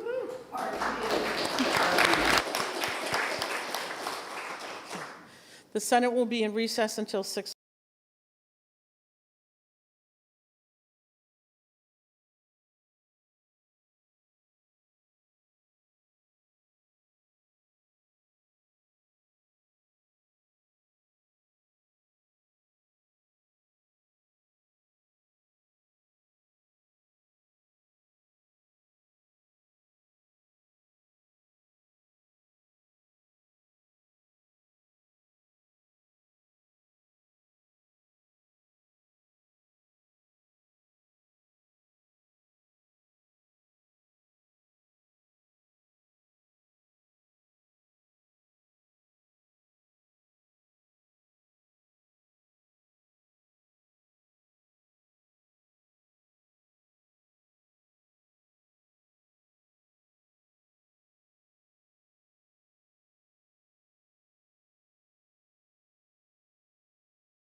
The Senate will come out of recess. Before we went into recess, the Senate clerk had introduced House Bill 1376, and Senator Sullivan was recognized to present the bill. Senator Sullivan. Thank you, Madam President. I move House Bill 1376 ought to pass with amendment. This bill exempts raising a child in a manner that is consistent with their biological sex from being considered within the definition of abused child and child endangerment. It also prevents raising a child consistent with their biological sex from being used in findings for adoption and best interest of the child determination, as well as child placing agency licensing. The committee amendment addresses concerns raised about the potential that any child raised in accordance with their biological sex would be definitionally unable to be abused due to the wording of the bill. To address this, the committee amendment incorporates statutes on abuse and neglect into the bill's language and specifies that the act of raising a child consistent with their biological sex does not by itself constitute abuse. I ask for your support for the motion of ought to pass with amendment. Thank you, Madam President. Thank you, Senator. The bill is now on second reading. The first order of business is the committee amendment. Is there any discussion on the committee amendment? Senator Altshuler. Thank you, Madam President. It's the last day. The Senate amendment to House Bill 1376 does something the House version at least did the decency to obscure. It reaches directly into RSA 169C3, the definition of abused child, and carves out an exception to psychological injury. Let me read what we're going to keep in the statute. A child is abused when they are psychologically injured so that said child exhibits symptoms of emotional problems generally recognized to result from consistent mistreatment or neglect. And then, immediately after, this amendment says, but not if the mistreatment is consistent with the child's biological sex. This is not a parental rights legislation. This is a permission slip for documented harm. It's not a close call, scientifically. The American Academy of Pediatrics, the American Psychological Association, and the American Medical Association all recognize that persistent misgendering and forced suppression of a transgender child's identity cause measurable psychological harm, exactly the kind of harm RSA 169C3 was written to protect against. The Trevor Project's 2024 National Survey found that transgender and non-binary youth who reported low family acceptance attempted suicide at more than twice the rate of those with high family acceptance. And these are not ideological claims, they are peer-reviewed findings. The GLAD law attorney who testified before the committee agreed, and I want the record to reflect that he agreed that differing beliefs alone should not remove a child from a home. Nobody is arguing otherwise. What this amendment does is different. It forecloses the evidentiary record. It says that even when a child is exhibiting the very symptoms the statute was designed to protect, depression, self-harm, suicidal ideation, if the source of that harm is misgendering or denial of care, judges cannot consider it, not as a sole factor, not at all. We have already proportionality built into New Hampshire child protection laws. Courts weigh all factors. The best interest standard exists precisely to prevent single-issue removal. This amendment doesn't trust that system. It overrides it for one category of child and one category of harm. The children this bill affects are among the most vulnerable in our state. They are 60% more likely to experience physical abuse, 80% more likely to experience emotional abuse. And now we're proposing to write into law that their psychological suffering doesn't count. I urge my colleagues to vote ITL and vote no on the committee amendment. Thank you, Madam President. Thank you, Senator. The question is on the adoption of the committee amendment. Is there any further discussion? The question is on the adoption of the committee amendment. Are you ready for the question? All in favor say aye. Aye. All opposed, no? No. The ayes have it. The committee amendment is adopted. The bill is on second reading. Is there any further discussion or amendment? Senator Reardon. Thank you, Madam President. I rise to offer Amendment 2026-1938S. This amendment does not alter the underlying bill. It instead adds to that bill, and it adds a provision that this body had passed once before. At the election of a minor in consultation with their primary care physician, they are allowed to do a breast reduction surgery limited to cases of musculoskeletal pain, postural changes, or physical discomfort of the individual that restricts exercise and activity. If I know that the attached amendment allows greater freedom to young Granite Staters to receive purely medically necessary breast surgeries in consultation with their primary physician, would I ask my colleagues to please vote to support the amendment? Thank you, Madam. Thank you, Senator.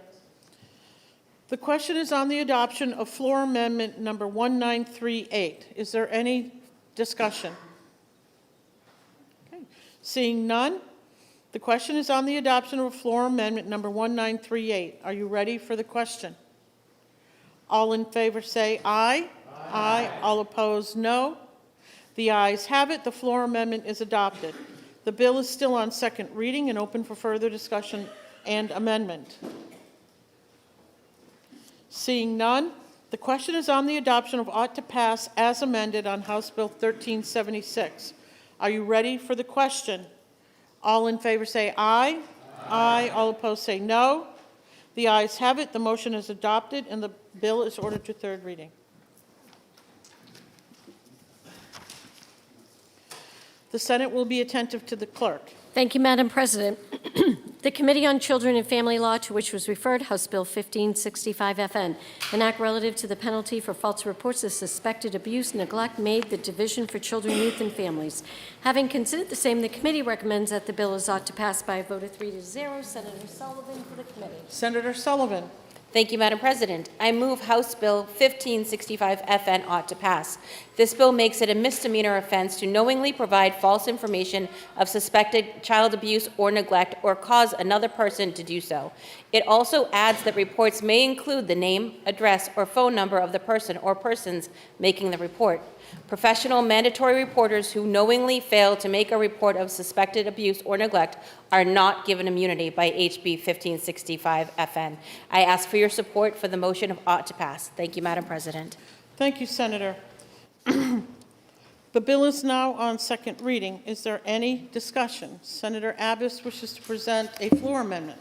Thank you, Madam President. I rise to offer floor amendment 1972S.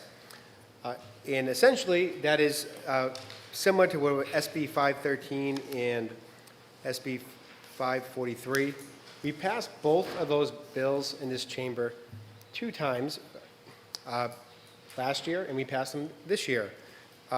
In regards to SB 543, what that was, that had to do with essentially to simplify a line of credit for nursing homes and long-term care institutions. That they can get through the department. The only difference between what was SB 131 we passed last year is there isn't any funding for the, this is, in this, all it's trying to do is simply set up a mechanism so they can get the program started. And in regards to the other provision, the project manager's provision for building aid, again, this passed on consent last year. This year, it didn't quite get the same love in education finance, but it still passed in this chamber. That has to do with simply when you apply for building aid grant that's over a certain price, it's right around the existing law is $1.25 million, you would have to already retain your building project manager already. So please join me in let's adopt floor amendment 1972S. Thank you. Thank you, Senator. The question is on the adoption of floor amendment number 1972. Is there any discussion? Seeing none, the question is on the adoption of floor amendment 1972. Are you ready for the question? All in favor of the floor amendment say aye. Aye. All opposed, no. The ayes have it. The floor amendment is adopted. The bill is still on second reading and open for further discussion and amendment. Seeing none, the question is on the adoption of ought to pass as amended on House Bill 1565. Are you ready for the question? All in favor say aye. Aye. All opposed say no. The ayes have it. The motion is adopted and the bill is ordered to third reading. The Senate will be attentive to the clerk. Thank you, Madam President. The Committee on Election Law and Municipal Affairs, to which was referred House Bill 1300, an act establishing a biennial school district local tax cap, question-related limitations on central office administrative expenses in school districts. Having considered the same, the committee recommends that the bill is ought to pass with an amendment by a vote of 3-2. Senator Lang for the committee. Senator Lang. Thank you, Madam President. I move House Bill 1300 ought to pass with amendment. As amended, HB 1300 places a one-time single ballot question before the voters this November, asking whether individual municipalities wish to adopt the local tax cap on school district tax increases. HB 1300 also caps administrative expenses at the central office in school districts, directing more resources to classrooms and improving overall efficiency.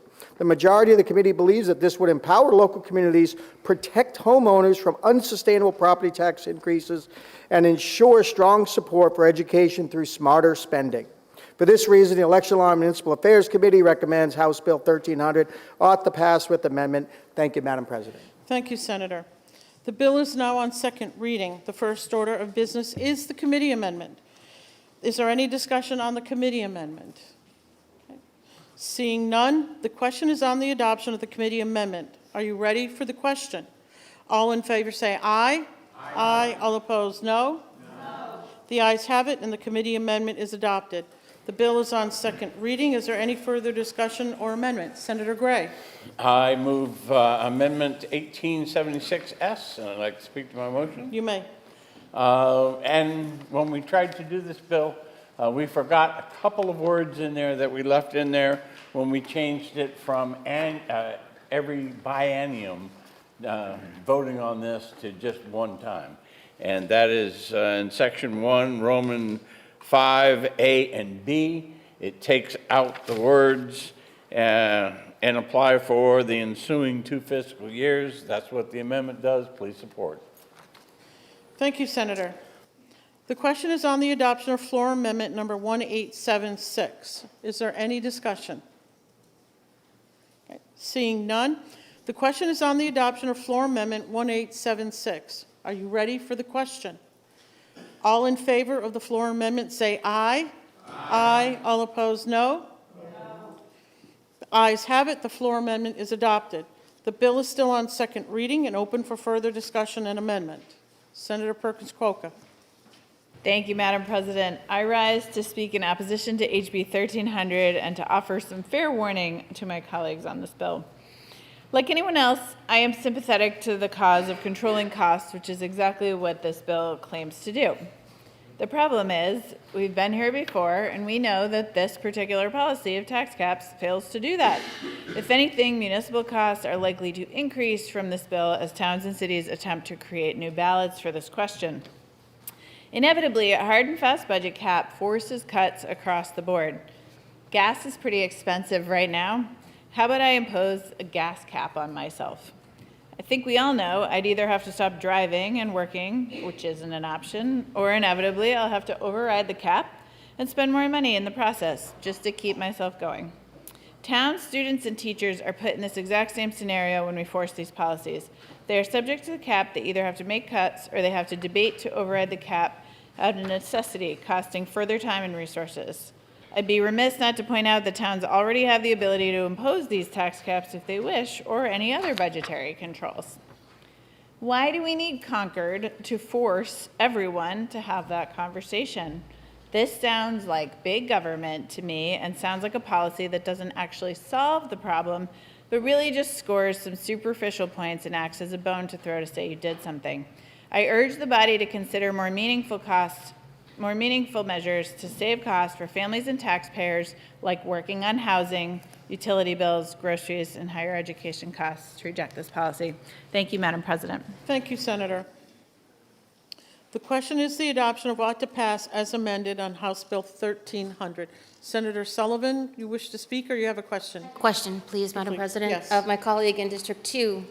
We just heard our colleague talk about, what would happen with the gas prices if families had to just stop driving. Isn't that what families are actually up against when they have to budget within their means for things that are happening in their lives? You have to pull back on groceries sometimes. You have to make decisions about where you drive. Should we not expect the same of the people that are using our hard-earned dollars and make those decisions? Absolutely. Taxes are based on your spending. You increase your spending, you increase your taxes. Trying to manage and control that for our communities is what voters are asking us for. Fix our local property tax problem. This is putting it in their hands without the government, without the state saying you must do it, letting them decide if they want to manage their budget better. Thank you very much. Thank you, Madam President. Thank you. Senator Perkins Coca wishes to speak for a second time. Yep, thank you, Madam President. Just to rise to say, our local communities know best how to control their costs and what their priorities are, so letting them make smart, efficient capital investments, letting them manage their student enrollment, that's a local decision, and best left out of Concord. Thank you, Senator. The question is on the adoption of ought to pass as amended on House Bill 1300. Are you ready for the question? All in favor say aye. Aye. All opposed say no. No. The ayes have it. The motion is adopted and the bill is ordered to third reading.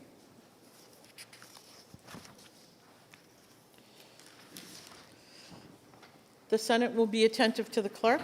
Thank you, Madam President. The Committee on Energy and Natural Resources, to which was referred, House Bill 1128, an act restricting the use of weather modification technologies to declared emergencies. Having considered the same, the committee recommends that the bill is ought to pass with an amendment by a vote of 4 to 1. Senator Pearl for the committee. Senator Pearl. Thank you, Madam President. Move to table. The motion to lay on the table is non-debatable. All in favor of the motion say.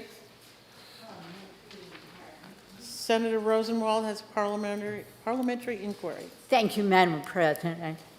If I know that no one has tried to do cloud seeding in New Hampshire for 70 years, and I also know that the chemicals used in cloud seeding elsewhere are not scary, but are dry ice and salt, would I now vote to table this unnecessary bill? Thank you. Thank you, Senator. The motion to lay on the table is non-debatable. All in favor of the motion say aye. Aye. All opposed, no. The ayes have it. The motion has been adopted.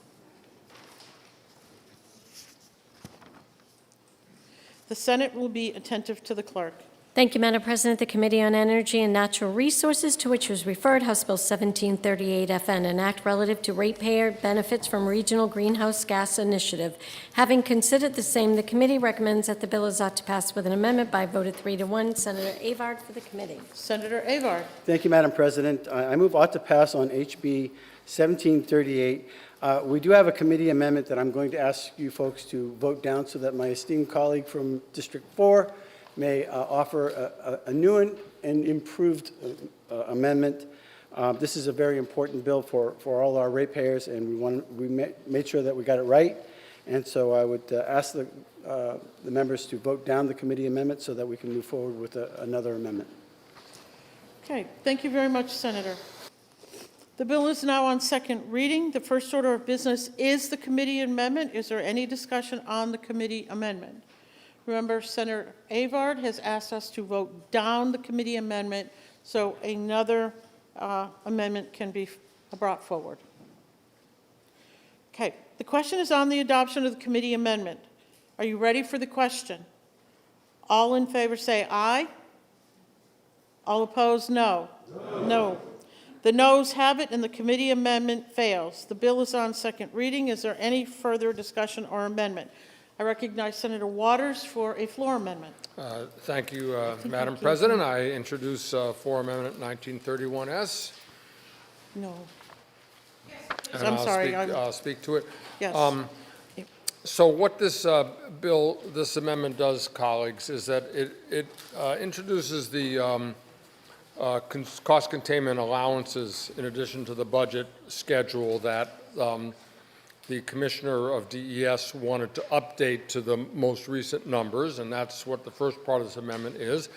And then the second part of it may look pretty familiar because it is the content of HB 221 as approved by the Committee of Conference, which moves forward the important initiative of the governor on nuclear energy and also make some adjustments to the term of net metering for customer generators and the size of projects for others. I'm going to defer more comments on this to the chair of the committee, who did such extraordinary work on the Committee of Conference, and why it's so important to have this content here to safeguard us that we can have this good content pass as it becomes part of the underlying bill. Thank you, Madam President. Thank you, Senator. The question is on the adoption of the floor amendment number 1931. I recognize Senator Avard to speak. Thank you, Madam President. And again, I want to thank my colleague from Senate District 4 for bringing in this amendment. Again, it is part of the RGGI bill that some would know as the Regional Greenhouse Initiative bill, and it's very critical to our ratepayers. This is something that we cannot blow. We've got to make sure that this moves forward. And because without it, then our ratepayers will not receive the benefits of rebating. In addition to that, we are aligned with what the governor wanted with our nuclear plans. She vocally brought up the fact that nuclear is something that we want to definitely consider, and so this lines up with that. We also had some discussion about net metering with a very minuscule amount of additional net metering.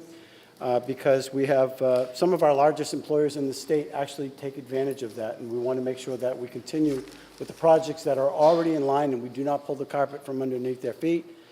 Again, I want to thank everybody in Energy for helping out with these bills, and I drastically want you to support this amendment, and thank you. Thank you, Senator. The question is on the adoption of floor amendment number 1931. Is there any further discussion? Are you ready for the question? All in favor of the floor amendment, say aye. Aye. All opposed, no. The ayes have it. The floor amendment is adopted. The bill is still on second reading and open for further discussion and amendment. Seeing none, the question is on the adoption of ought to pass as amended on House Bill 1738. Are you ready for the question? All in favor say aye. Aye. All opposed, no. The ayes have it. The motion is adopted and the bill is ordered to third reading.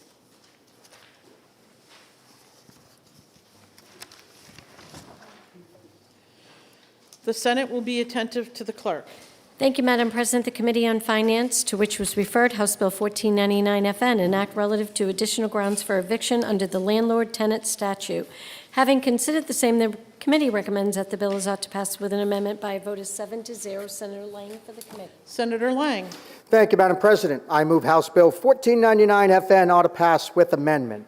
This bill expands the grounds for eviction to include the use of another person's personal identification to obtain or maintain tenancy, certain criminal convictions within specified timeframes, including improper entry under federal law and other felony-level offenses, and convictions requiring registration as a sexual offender or offender against children, subject to certain limitations. The committee amended the effective date to January 1st, 2027, to mitigate the cost affected in the judicial system. The Senate Finance Committee recommends passage as amended on House Bill 1499 and asks for your support. Thank you.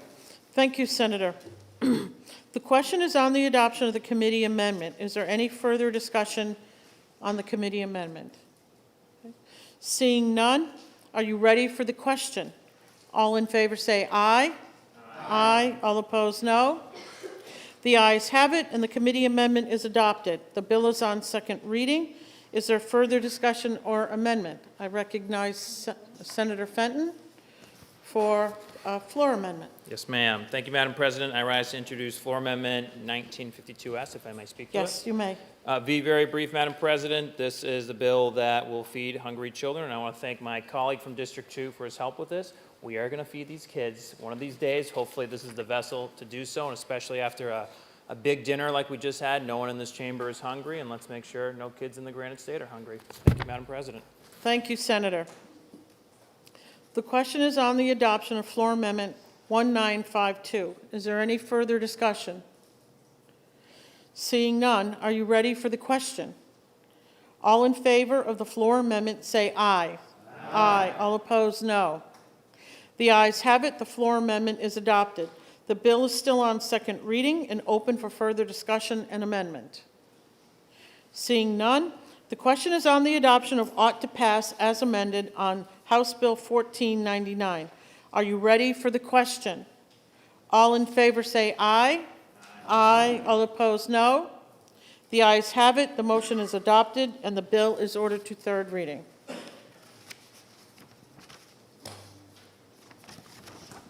The Senate will be attentive to the clerk. Thank you, Madam President. The Committee on Health and Human Services, to which was referred House Bill 232 FN, an act relative to rights of conscience for medical professionals. Having considered the same, the committee recommends that the bill is ought to pass with an amendment by a vote of 3-1. Senator Birdsall for the committee. Senator Birdsall. Thank you, Madam President. I move that House Bill 232 FN ought to pass with amendment.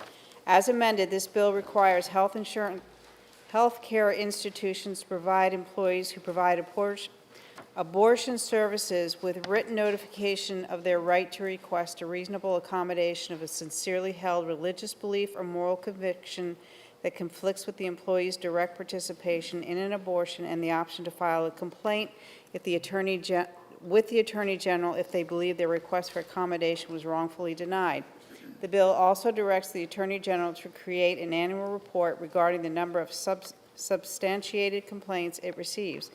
A majority of the Senate Health and Human Services Committee asks for your support on the motion of ought to pass with amendment on House Bill 232. Thank you, Madam President. Thank you, Senator. The bill is now on second reading. The first order of business is the committee amendment. Is there any discussion on the committee amendment? Seeing none, the question is on the adoption of the committee amendment. Are you ready for the question? All in favor say aye. Aye. All opposed, no. The ayes have it, and the committee amendment is adopted. The bill is on second reading. Is there any further discussion or amendment? Senator Prentice. Thank you, Madam President, colleagues. I rise in opposition to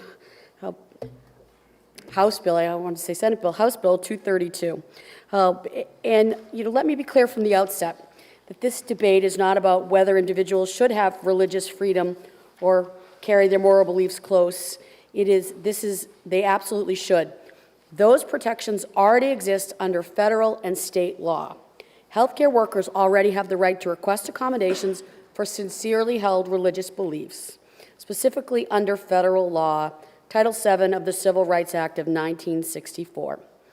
The question before us today is whether this legislation improves protections or whether it creates confusion, operational challenges, and unintended consequences within our healthcare system.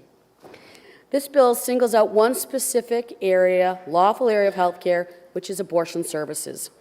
It requires healthcare institutions to issue, as we've heard, annual notices specifically related to a refusal to participate in abortion care, and establishes a new reporting structure through the Attorney General's office. Everything okay? Oh, right, sorry, I just lost my. So, at a time when healthcare systems across New Hampshire are already struggling with workforce shortages, staffing pressures, and access to care challenges, particularly in rural communities, this bill risks adding another layer of uncertainty into an already strained system. In smaller hospitals and healthcare settings, staffing flexibility is limited. If multiple providers decline participation, patients may face delays in lawful medical care, even when that care is time-sensitive and medically necessary. An example, a woman who has suffered a miscarriage and needs further life-saving treatment. This amendment elevates one area of health care service above all others and invites future disputes what constitutes direct participation and what accommodations are required. It raises an important question. If we create a separate statutory structure here for abortion services today, what healthcare service is next tomorrow? If we should also recognize that existing protections, again, these are in place. Employers already are required to consider reasonable religious accommodations under existing employment law. I worry that this legislation moves us into a place where there could be more barriers in day-to-day operations in our healthcare settings that would impact access and would impact delivery. So, members of the Senate, we can support religious liberty without creating unnecessary operational and administrative barriers. For those reasons, I respectfully urge you to vote in expedient to legislate on HB 232. Thank you, Madam President and colleagues. Senator. The question is on the adoption of ought to pass as amended on House Bill 232. Are you ready for the question? All in favor say aye. Aye. All opposed, no. The ayes have it. The motion ought to pass as amended is adopted, and the bill is ordered to third reading. The Senate will be attentive. Madam President, the Committee on Health and Human Services, to which was referred, House Bill 360, an act prohibiting public schools from performing surgical procedures or prescribing pharmaceutical drugs. Having considered the same, the committee recommends that the bill is ought to pass by a vote of 4-1. Senator Rochefort for the committee. Senator Rochefort. Thank you, Madam President. I move House Bill 360 ought to pass. This bill prohibits public schools from performing surgical procedures or prescribing pharmaceutical drugs. This is intended to keep schools focused on academics and education by prohibiting the performance of surgeries and prescribing drugs on school grounds. The committee heard testimony that this will help ensure that medical care is delivered in an appropriate manner with safeguards and parental knowledge. A majority of the Senate Health and Human Services Committee asks for your support on the motion of ought to pass. Thank you, Madam President. Thank you, Senator. The bill is now on second reading. Is there any discussion? Senator Rochefort, you have a floor amendment? Yes, thank you, Madam President. I move floor amendment 2026-1906S.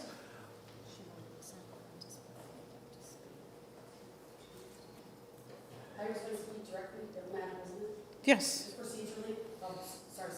Senator from District 1, I was going to speak to this particular bill before the floor amendment. Okay. Do we want to do that? Yeah, that's fine. Go ahead. Okay. Thank you, Senator from District 1. We're flexible. All right. Okay, and once again, I have my voice back, although it's starting to wane a little bit, so I'm going to rough it out through these next few bills. So I rise today in opposition to Senate Bill 360. This bill, as we've heard, prohibits public schools and school-based healthcare providers from performing surgical procedures and prescribing pharmaceutical drugs on school grounds. At the hearing, at the first hearing, the language may sound reasonable, but once we look beyond the title and into the practical reality of what actually, or should I say what is actually not happening in our schools, it becomes clear that this legislation is not necessary. Public schools in New Hampshire are not performing surgeries on children. School nurses are not independently prescribing medications, and our schools are not secretly operating hospitals. What school health professionals actually do every day, they manage asthma action plans, administer already prescribed medications, respond to allergic reactions, support diabetic students, provide basic and, at times, emergency health care, and keep medically fragile children safe enough to remain in school while they actively learn. This is the reality. This bill uses a broad and medically vague language that risks creating confusion and unintended consequences. What exactly qualifies as a surgical procedure under this bill? Could a nurse treating a severe wound be questioned? Could emergency interventions become legally unclear? Could school-linked providers hesitate during an urgent situation because of a liability concern? And let's also be clear that parental consent requirements already exist throughout school healthcare systems. I don't know about the rest of you, but I remember filling out those forms at least the first day of school, if not more, at the beginning of every year when Phoebe was in her many years of school in Lebanon. So I think what we need to acknowledge here is that throughout healthcare, existing law and healthcare systems, professional licensure standards already govern what schools and providers can do. We also need to acknowledge, I want to acknowledge something else, that for some children, especially in our rural and underserved areas, school-based healthcare may be the most consistent point of access for them for mental health support, for preventative care, for basic healthcare services. In fact, the Rural Health Transformation Program, and this was a question that came up during our hearing that unfortunately the sponsor was not able to answer, but it does include support for integrated services. And these are our rural areas. It's rural healthcare transformation. This includes mental health. Why would we want to create a barrier to this? There's also, I think it's important to consider in some of the more rural areas of the state that not everybody has a vehicle, and for a child, or maybe they have one vehicle for their whole family, and that vehicle is tied up with a parent at work, and a child's school bus ride is the one time they can get somewhere where maybe they can see someone and talk to somebody about a healthcare need with consent that they have. At a time when pediatric mental health needs are rising, when families are struggling to access care, when schools are already stretched thin, we should not be passing legislation that creates uncertainty for healthcare professionals and blocks access to healthcare. So, members of the Senate, I believe this is good policy. I believe it solves a real problem. I believe, well, it should solve a real problem. This bill does not solve a real problem. So, for these reasons, I urge you to vote inexpedient to legislate. Thank you, Madam President and colleagues. Thank you, Senator. I recognize Senator Rochford to present a floor amendment. Thank you, Madam President. Now I will introduce Floor Amendment 2026-1906S, and if I may speak briefly to this. So this does a couple of things. First of all, after this bill came out of committee, I was contacted by the summer camp operators in the state of New Hampshire, and obviously we have a variety of different formats in summer camps. One of those formats is summer camps actually operate in the schools during the summer, and they were asking for some clarity in the law, and this floor amendment provides that clarity, and the floor amendment says exactly this: notwithstanding any provision of law to the contrary, any youth camp licensed under this chapter may administer a pharmaceutical drug to a minor pursuant to a prescription by a licensed professional with parental permission. They asked for that clarity just to ensure that because they're operating these camps in schools, that there's no confusion with there. The other part of the amendment is actually encompasses Senate Bill 613, which passed out of this body earlier this year. It's the position of the Senate, and we laid it on the table, and that's what the amendment contains. Thank you, Madam President. Thank you, Senator. The question is on the adoption of floor amendment number 1906. Is there any further discussion on floor amendment number 1906? Seeing none. The question is on the adoption of floor amendment 1906. Are you ready for the question? All in favor of the floor amendment say aye. Aye. All opposed, no. The ayes have it. The floor amendment is adopted. The bill is still on second reading and open for further discussion and amendment. Seeing none, the question is on the adoption of ought to pass as amended on House Bill 360. Are you ready for the question? All in favor say aye. Aye. All opposed, no. The ayes have it. The motion is adopted, and the bill is ordered to third reading. The Senate will be attentive to the clerk. Thank you, Madam President. The Committee on Health and Human Services, to which was referred House Bill 1219, an act relative to immunization requirements in foster family homes. Having considered the same, the committee recommends that the bill is ought to pass by a vote of 3-2. Senator Birdsall for the committee. Senator Birdsall. Thank you, Madam President. I move House Bill 1219 ought to pass.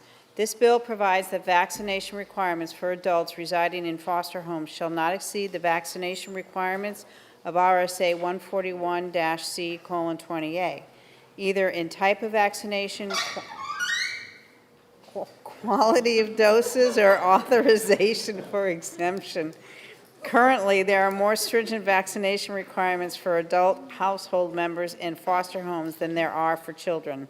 This is intended to extend the current vaccination requirements for children to adult household members, potentially reducing a barrier to the availability of foster care. A majority of the Senate Health and Human Services Committee asks for your support in the motion of ought to pass. Thank you, Madam President. Thank you, Senator. The bill is now on second reading. Is there any discussion? Senator Long, excuse me. Thank you, Madam President. I rise to offer a few words in opposition to the bill before the body and to advocate for the health and safety of some of our most vulnerable citizens. The committee had heard testimony that the only immunization this bill seeks to no longer require for those residing in foster homes is the influenza vaccine. While that may appear inconsequential, as some of the more lethal illnesses would still require immunization. The data shows otherwise. Influenza is neither uncommon nor unserious, especially for certain individuals. The elderly and the very young can face serious complications, if not death, if infected with the flu. Often infants cannot be fully vaccinated against the flu, meaning they rely on herd immunity from their family as a means of protection. By eliminating that standard with this bill, we are putting these children and their families at risk. Since the fall, 130 children have already died from the flu, the overwhelming majority of which were unvaccinated. 2 of those children have been granted status. As far as I'm concerned, that is 2 more than I'm comfortable with. When necessary, public health and safety must come first. I ask that we vote down the ought to pass motion on this bill. Thank you, Madam President.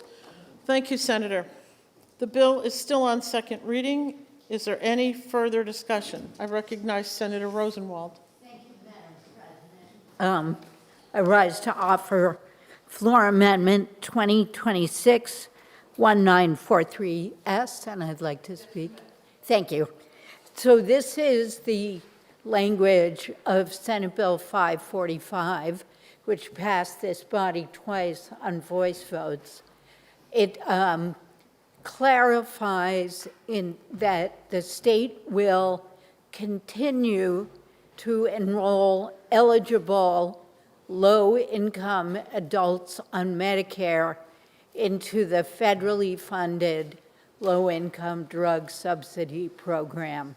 It is, as I said, federally funded. There's no state cost, and it just seeks to clarify some confusion that was introduced with H.R. 1. Thank you. Thank you, Senator. The question is on the adoption of floor amendment number 1943. Is there any further discussion? Seeing none, are you ready for the question? All in favor of the floor amendment say aye. Aye. All opposed, no. The ayes have it. The floor amendment is adopted. The bill is still on second reading and open for further discussion and amendment. Seeing none, the question is on the adoption of ought to pass as amended on House Bill 1219. Are you ready for the question? All in favor say aye. Aye. All opposed, no. The ayes have it. The motion is adopted, and the bill is ordered to third reading. The Senate will be attentive to the clerk. Thank you, Madam President. The Committee on Health and Human Services, to which was referred House Bill 1584-FN, an act directing the Department of Health and Human Services to provide notice of medical and religious exemptions from immunizations, requirements, and relative to the form of such exemption. Having considered the same, the committee recommends that the bill is ought to pass with an amendment by a vote of 4-0. Senator Prentice for the committee. Senator Prentice. Thank you, Madam President. I move that House Bill 1584 FN ought to pass with amendment. As amended, this bill directs the Department of Health and Human Services to include in certain material available under state law. The committee amendment eliminates the disciplinary action that was included in the bill and preserves the religious exemption form and addresses the intent of applying childhood vaccines. The Senate Health and Human Services Committee asks for your support on the motion of ought to pass with amendment for House Bill 1584. Thank you, Madam President. Thank you, Senator. The bill is now on second reading. The first order of business is the committee amendment. Is there any discussion on the committee amendment? Seeing none, the question is on the adoption of the committee amendment. Are you ready for the question? All in favor say aye. Aye. All opposed say no. The ayes have it, and the committee amendment is adopted. The bill is on second reading. Is there further discussion or amendment? I recognize Senator Reardon to present a floor amendment. Thank you, Madam Speaker. I rise to offer floor amendment 2026-1960S, and if I could speak to my amendment. Yes, you may. Again, this is a bill that this body has passed once before. It is a child care scholarship subsidy that will provide scholarships to those with an area median income below 95% of, my apologies, income of below 95% of area median income, which is about $90,000 in the state of New Hampshire. We all know that child care costs for an average child care cost for a family of 4 in the state of New Hampshire is $30,000. If I know that child care produces greater social and educational outcomes for children while allowing more workers, their parents, to go back to the labor pool, and I know that the attached amendment would provide more scholarships to countless families funded with the funding provided within the bill here in the event there is surplus funds from 3 separate revenue sources. A portion of those could go to fund these scholarships, so they'd only be available in the event that that happened. I hope my colleagues will join me in voting to support this amendment. Thank you, Senator. The question is on the adoption of floor amendment 1960. Are you ready for the question? All in favor of the floor amendment say aye. Aye. All opposed, no. The ayes have it. The floor amendment is adopted. The bill is still on second reading and open for further discussion and amendment. I recognize Senator Birdsall.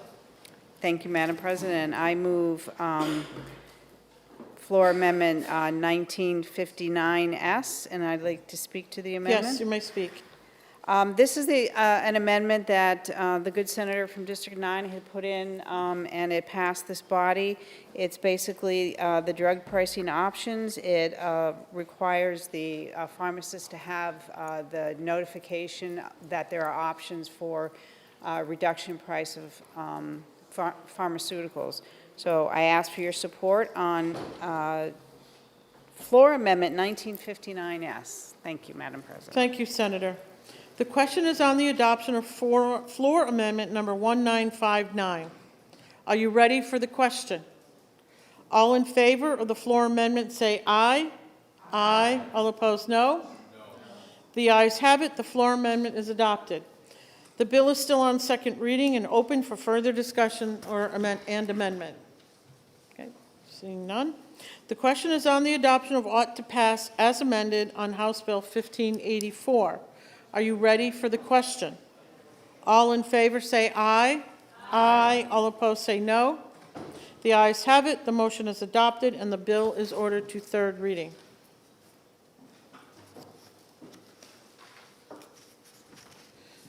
The Senate will be attentive to the clerk.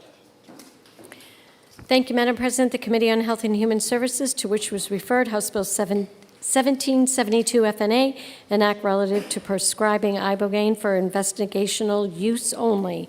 Having considered the same, the committee recommends that the bill is ought to pass with an amendment by a vote of 4-0. Senator Rochefort for the committee. Senator Rochefort. Thank you, Madam President. I move that House Bill 1772 FN ought to pass with amendment. As amended, this bill permits licensed healthcare providers to administer ibogaine under the framework of an FDA and DEA-approved research protocol. The intent of this legislation is to establish a mechanism that will allow ibogaine to be studied in appropriate settings for the treatment of mental health conditions such as PTSD, depression, and traumatic brain injuries. The committee amendment provides clarity to the bill while preserving its intent. The Senate Health and Human Services Committee asks for your support on the motion of ought to pass with amendment on House Bill 1772 FN. Thank you, Madam President. Thank you, Senator. The bill is now on second reading. The first order of business is the committee amendment. Is there any discussion on the committee amendment? Seeing none, the question is on the adoption of the committee amendment. Are you ready for the question? All in favor say aye. Aye. All opposed, no. The ayes have it, and the committee amendment is adopted. The bill is on second reading. Is there any further discussion or amendment? Senator Rochford. I offer floor amendment 2026-1916S. If you read the amendment, it's actually the same text as Senate Bill 425 that we passed unanimously out of this body a few weeks ago, which sets up a physician associate licensure compact. This came about to this body as a result of the Rural Health Transformation Grant, and it is required as part of that grant to receive funding for certain aspects of funding. So I'd ask you to support the amendment. Thank you, Madam President. Thank you, Senator. The question is on the adoption of floor amendment number 1916. Are you ready for the question? All in favor of the floor amendment say aye. Aye. All opposed, no. The ayes have it. The floor amendment is adopted. The bill is still on second reading and open for further discussion and amendment. The question is on the adoption of ought to pass as amended on House Bill 1772. Are you ready for the question?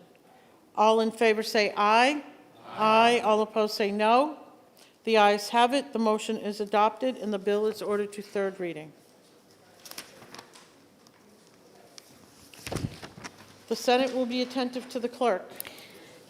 Thank you, Madam President. The Committee on Judiciary, to which was referred House Bill 1356 FN, an act relative to the statute of limitations for bringing a private right of action for violation of the statute prohibiting medical procedures and treatments intended to alter minors' gender. Having considered the same, the committee recommends that the bill is ought to pass by a vote of 3-2. Senator Abbas for the committee. Senator Abbas. Thank you, Madam President. I move House Bill 1356-FN ought to pass. HB 1356 would extend the statute of limitations from 2 years to 10 years for bringing a private right of action related to prohibiting medical procedures performed on minors. The bill seeks to ensure that individuals have sufficient time after reaching the age of maturity to recognize potential harm and pursue a claim if warranted. The committee heard testimony that these types of claims may take years to fully understand and process, and that the current limitation period may be insufficient for individuals to come forward. Extending the time frame provides a more realistic opportunity to seek legal recourse while retaining the existing structure under the law.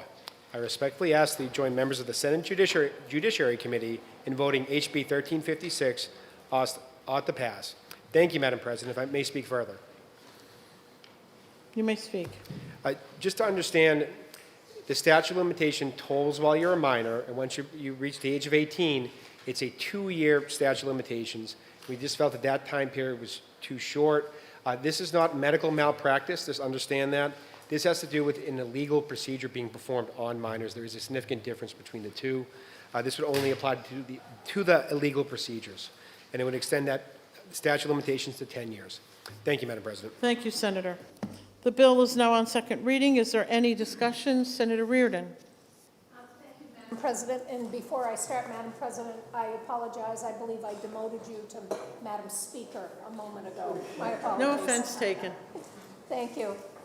Once again, I rise in opposition to the pending motion on another trans bill, HB 1356. It extends the statute of limitations to bring a private right of action against anyone who violates the prohibition on providing gender-affirming care to a minor for 10 years past the age of majority. In non-legalese, here's what that means. Doctors, pharmacies, or someone else can be sued by a child until they're 28 years old. A 10-year statute of limitations is very, very unusual. Most civil offenses carry a statute of limitations of just 1 to 5 years. This statute of limitations is on par with crimes like arson, racketeering, and manslaughter. I find it hard to imagine that a, say, 14-year-old girl who suffers from gender dysphoria, who goes through months or years of counseling and advising from a team of medical professionals who then finally decides to go through a course of medication to transition would somehow, after a decade of living their life, have an epiphany at the age of 27 and say, I had it wrong for the last 13 years, didn't I? And decide to lawyer up. I think what this law is really meant to do is to dangle an anvil over the heads of medical professionals to say, you could get sued for your entire worth at any moment in the next decade. If you're a doctor and that's a possibility, what are you going to do? You're going to stop offering that manner of care. We could lose providers because of this, driving up insurance costs for all Granite Staters, not just those seeking gender-affirming care. I urge this body to move on. This is perhaps the 15th bill we've had this year, and that does nothing for the 1.5 million struggling Granite Staters. Thank you, Madam President. Thank you, Senator. The bill is still on second reading. Is there any further amendments? Senator Ward.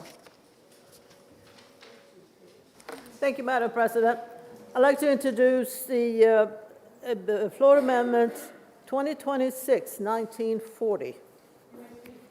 Thank you. I think all of you are going to recognize what this is all about. This is a sunscreen bill. The children in schools are not allowed to apply or bring sunscreen to school or at school events without a physician's order. It has to be applied by somebody else if they have permission. So they cannot use it, for example, for outdoor use of articles of sun protective clothing. They can't have hats and sunglasses. And what happens is that very often with a prolonged exposure, you can develop skin cancer. And this is something that we try very hard to do something about. And we urge people to please protect their skin so they don't end up with skin cancer in the later years. So this is what the amendment is all about, is bringing it back to our bill here. Thank you. Thank you, Senator. The question is on the adoption of Floor Amendment 1940. Are you ready for the question? All in favor of the floor amendment, say aye. Aye. All opposed, no. The ayes have it. The floor amendment is adopted. The bill is still on second reading and open for further discussion and amendment. Seeing none, the question is on the adoption of ought to pass as amended on House Bill 1356. Are you ready for the question? All in favor say aye. Aye. All opposed, no. The ayes have it. The motion is adopted and the bill is ordered to third reading.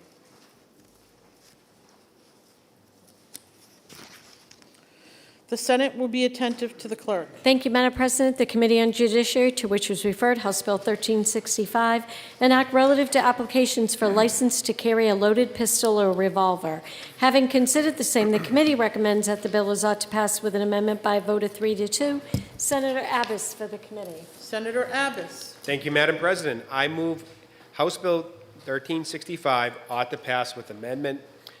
HB 1365, as introduced, prohibits pistols or revolver license application forms from requesting employment information, personal references, or record disclosure beyond what is required on the December 2009 version of the Form DSSP 85.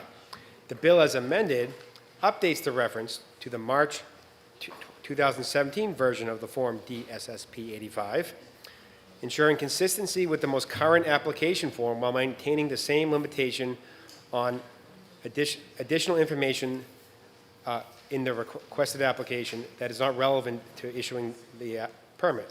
The bill seeks to protect the applicant's privacy and ensure that only statutorily required information is collected.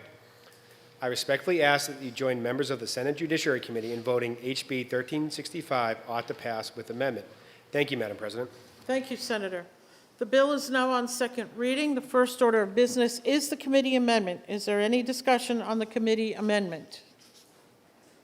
Seeing none, the question is on the adoption of the committee amendment. Are you ready for the question? All in favor say aye. Aye. All opposed, no. The ayes have it, and the committee amendment is adopted. The bill is on second reading. Is there any further discussion or amendment? I recognize Senator Rochford. Thank you, Madam President. I offer floor amendment 2026-1947S. And if I may briefly just go over this. This just represents two of the Senate's previous positions. The first one is Senate Bill 422, which adjusts the composition of the Governor's Commission on Addiction Treatment and Prevention, adding a member with expertise in gaming addiction. The other bill that this represents is Senate Bill 567, which adjusts the composition of the Dental Board, requiring that at least one member of the Dental Board shall be a general dentist. And that's the amendment. Thank you, Madam President. Thank you, Senator. The question is on the adoption of floor amendment 1947. Are you ready for the question? All in favor of the floor amendment say aye. Aye. All opposed, no. The ayes have it. The floor amendment is adopted. The bill is still on second reading and open for further discussion and amendment. Senator Altshuler. Thank you, Madam President. I rise in opposition to the underlying bill of House Bill 1365. And let's be clear about what this bill does. It doesn't protect constitutional rights. It strips licensing authorities of the discretion to ask relevant questions. And it does so by locking our application form to a 2017 snapshot in time forever. New Hampshire already has one of the most permissive carry regimes in the country. We require no training. We have constitutional carry. We do not report mental health issues to NICS. The pistol revolver license is largely sought for interstate reciprocity. Yet even that limited process, this bill would further hollow out.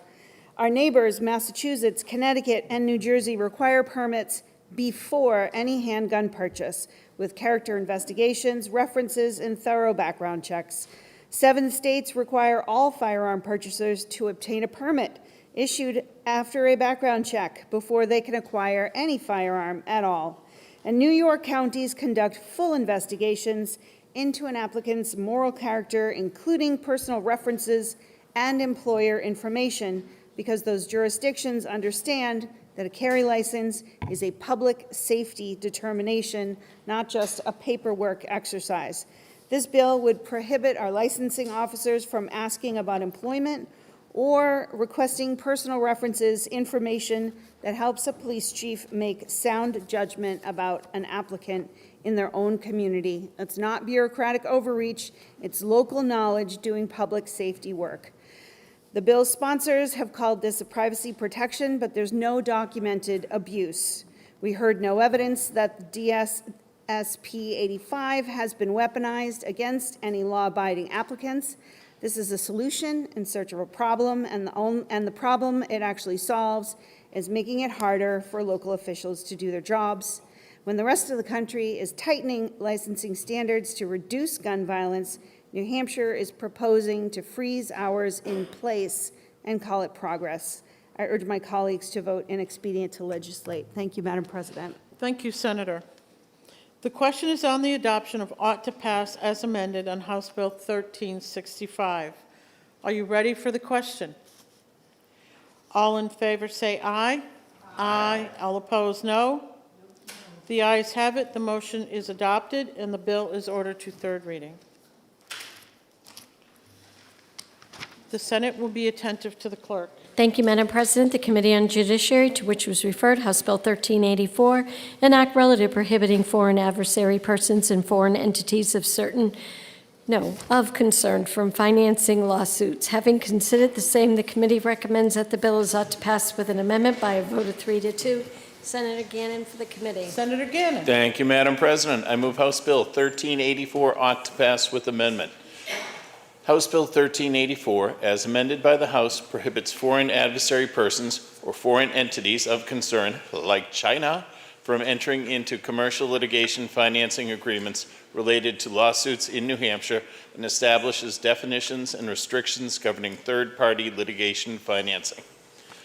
The bill seeks to prevent foreign influence in civil litigation within the state. The bill is amended expands the prohibition to include agreements funded directly or indirectly by a foreign entity of concern, applies the restrictions to funding provided to affiliated law firms, and narrows certain exceptions from the definition of commercial litigation financing agreements. Regardless of the committee findings, I ask you now to vote down the committee on to pass motion so that Senator Birdsall can offer an alternative floor amendment. Thank you, Madam President. Thank you, Senator.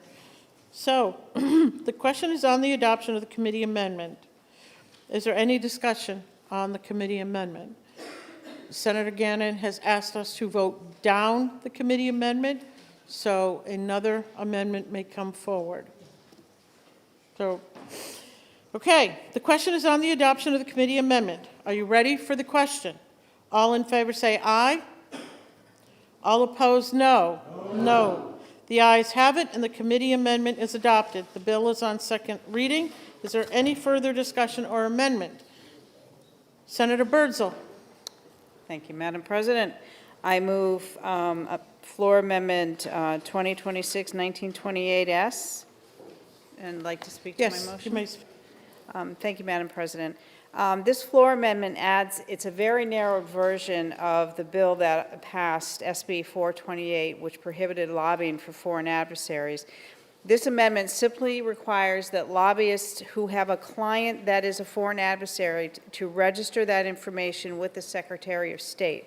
It also requires the lobbyists to declare they are lobbying for that foreign adversary when speaking on their behalf of the foreign adversary in front of a legislative committee or public hearing. It also requires the Secretary of State to provide the legislature and the governor each year a report on which foreign adversaries have lobbyists in our state. This is a common sense measure to ensure which of our foreign adversaries are paying to advocate for our policies in our state. I urge the body to vote ought to pass on this amendment and then ought to pass on the bill as amended. Thank you. Thank you, Senator. The question is on the adoption of floor amendment number 1928. Is there any discussion on the amendment? Seeing none, are you ready for the question? All in favor of the floor amendment say aye. Aye. All opposed, no. The ayes have it. The floor amendment is adopted. The bill is still on second reading and open for further discussion and amendment. Seeing none, the question is on the adoption of ought to pass as amended on House Bill 1384. Are you ready for the question? All in favor say aye. Aye. All opposed say no. The ayes have it. The motion to adopted, the ayes have it. The motion is adopted, and the bill is ordered to third reading. It's getting late. The Senate will be attentive to the clerk. Thank you, Madam President. The Committee on Judiciary, to which was referred House Bill 1416, an act prohibits certain government regulations regarding pregnancy resource centers in connection with abortion contraception service offerings. Having considered the same, the committee recommends that the bill is ought to pass with an amendment by a vote of 3-2. Senator Abbas for the committee. Senator Abbas. Thank you, Madam President. I move HB 1416 ought to pass with amendment. HB 1416, as amended by the House, prohibits the state, municipalities, and other governmental entities from requiring pregnancy resource centers to promote, counsel in favor of, or refer for abortion, chemical abortion drugs, or contraceptions. It's getting late. And authorizes civil action for alleged violations. The bill seeks to protect pregnancy resource centers from compelled speech and alleged infringements on their free expression rights. The committee amendment replaces those provisions with a legislative study committee tasked with examining existing First Amendment protections for pregnancy resource centers, reviewing whether additional protections are necessary considering a recent Supreme Court decision, and soliciting testimony regarding any substantial allegations of governmental interference or violations of free expression rights. I respectfully ask that you join members of the Senate Judiciary Committee in voting HB 1416 ought to pass with amendment. Thank you, Madam President. Thank you, Senator. The bill is now on second reading. The first order of business is the committee amendment. Is there any discussion on the committee amendment? Okay, seeing none. The question is on the adoption of the committee amendment. Are you ready for the question? All in favor say aye. Aye. All opposed say no. The ayes have it, and the committee amendment is adopted. The bill is on second reading. Is there any further discussion or amendment? Okay, Senator Altshuler? Parliamentary inquiry? Yes. Thank you, Madam President. If I know that pregnancy resource centers have a First Amendment right and have not had operations curtailed nor proposed to be curtailed in New Hampshire, and if I know that the United States Supreme Court just made a ruling in their favor and the White House launched a website on Mother's Day promoting these entities, and if I know that this body rejected similar protections for abortion care providers that are being subject to intense scrutiny, would I now vote against the ought to pass with amendment motion because studying what we already know from the hours-long hearing is unnecessary? Thank you, Madam President. Thank you, Senator. The question, okay, we already adopted the amendment, correct? Yes. Okay. The question is on the adoption of ought to pass as amended on House Bill 1416. Are you ready for the question? All in favor say aye. Aye. All opposed say no. The ayes have it. The motion of ought to pass as amended is adopted, and the bill is ordered to third reading. The Senate will be attentive to the clerk. Thank you, Madam President. The Committee on Judiciary, to which was referred, House Bill 1423 FN, an act relative to the offense of improper influence. Having considered the same, the committee recommends that the bill is ought to pass by a vote of 3-2. Senator Gannon for the committee. Senator Gannon. Thank you, Madam President. I move House Bill 1423 FN ought to pass. HB 1423 FN would expand the offense of improper influence to include threats made against the immediate family members of a public servant, party official, or voter. The bill further establishes mandatory minimum penalties for such violations, including a term of imprisonment and a fine for each individual threatened. The bill seeks to strengthen protections against threats intended to influence official actions and decision-making. I respectfully ask that you join members of the Senate Judiciary Committee in voting House Bill 1423 FN ought to pass. Thank you, Madam President. Thank you, Senator. The bill is now on second reading. Is there any discussion? Senator Abbas. Thank you, Madam President. I am attempting to offer a floor amendment that I don't have in my possession, but I know exactly what it says. Thank you. I move to offer floor amendment 2026-1976S.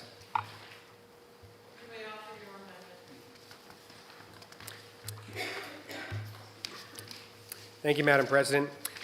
This is something that this body has already passed. It involves Kratom. It's what we passed. Ultimately, when we passed it the second time out of finance, it completely puts a prohibition on synthetic and semi-synthetic Kratom. It does allow an exception for scientific research, which there is one of the lead researchers in the country is right here in New Hampshire out of Dartmouth. It allows that research to continue. So please join me in adopting Committee Amendment 2026-1976S. Thank you, Madam President. Thank you, Senator. The question is on the adoption of floor amendment 1976. Is there any discussion? Seeing none, are you ready for the question? All in favor of the floor amendment say aye. Aye. All opposed, no. The ayes have it. The floor amendment is adopted. The bill is still on second reading and open for further discussion and amendment. Seeing none, the question is on the adoption of ought to pass as amended on House Bill 1423. Are you ready for the question? All in favor say aye. Aye. All opposed say no.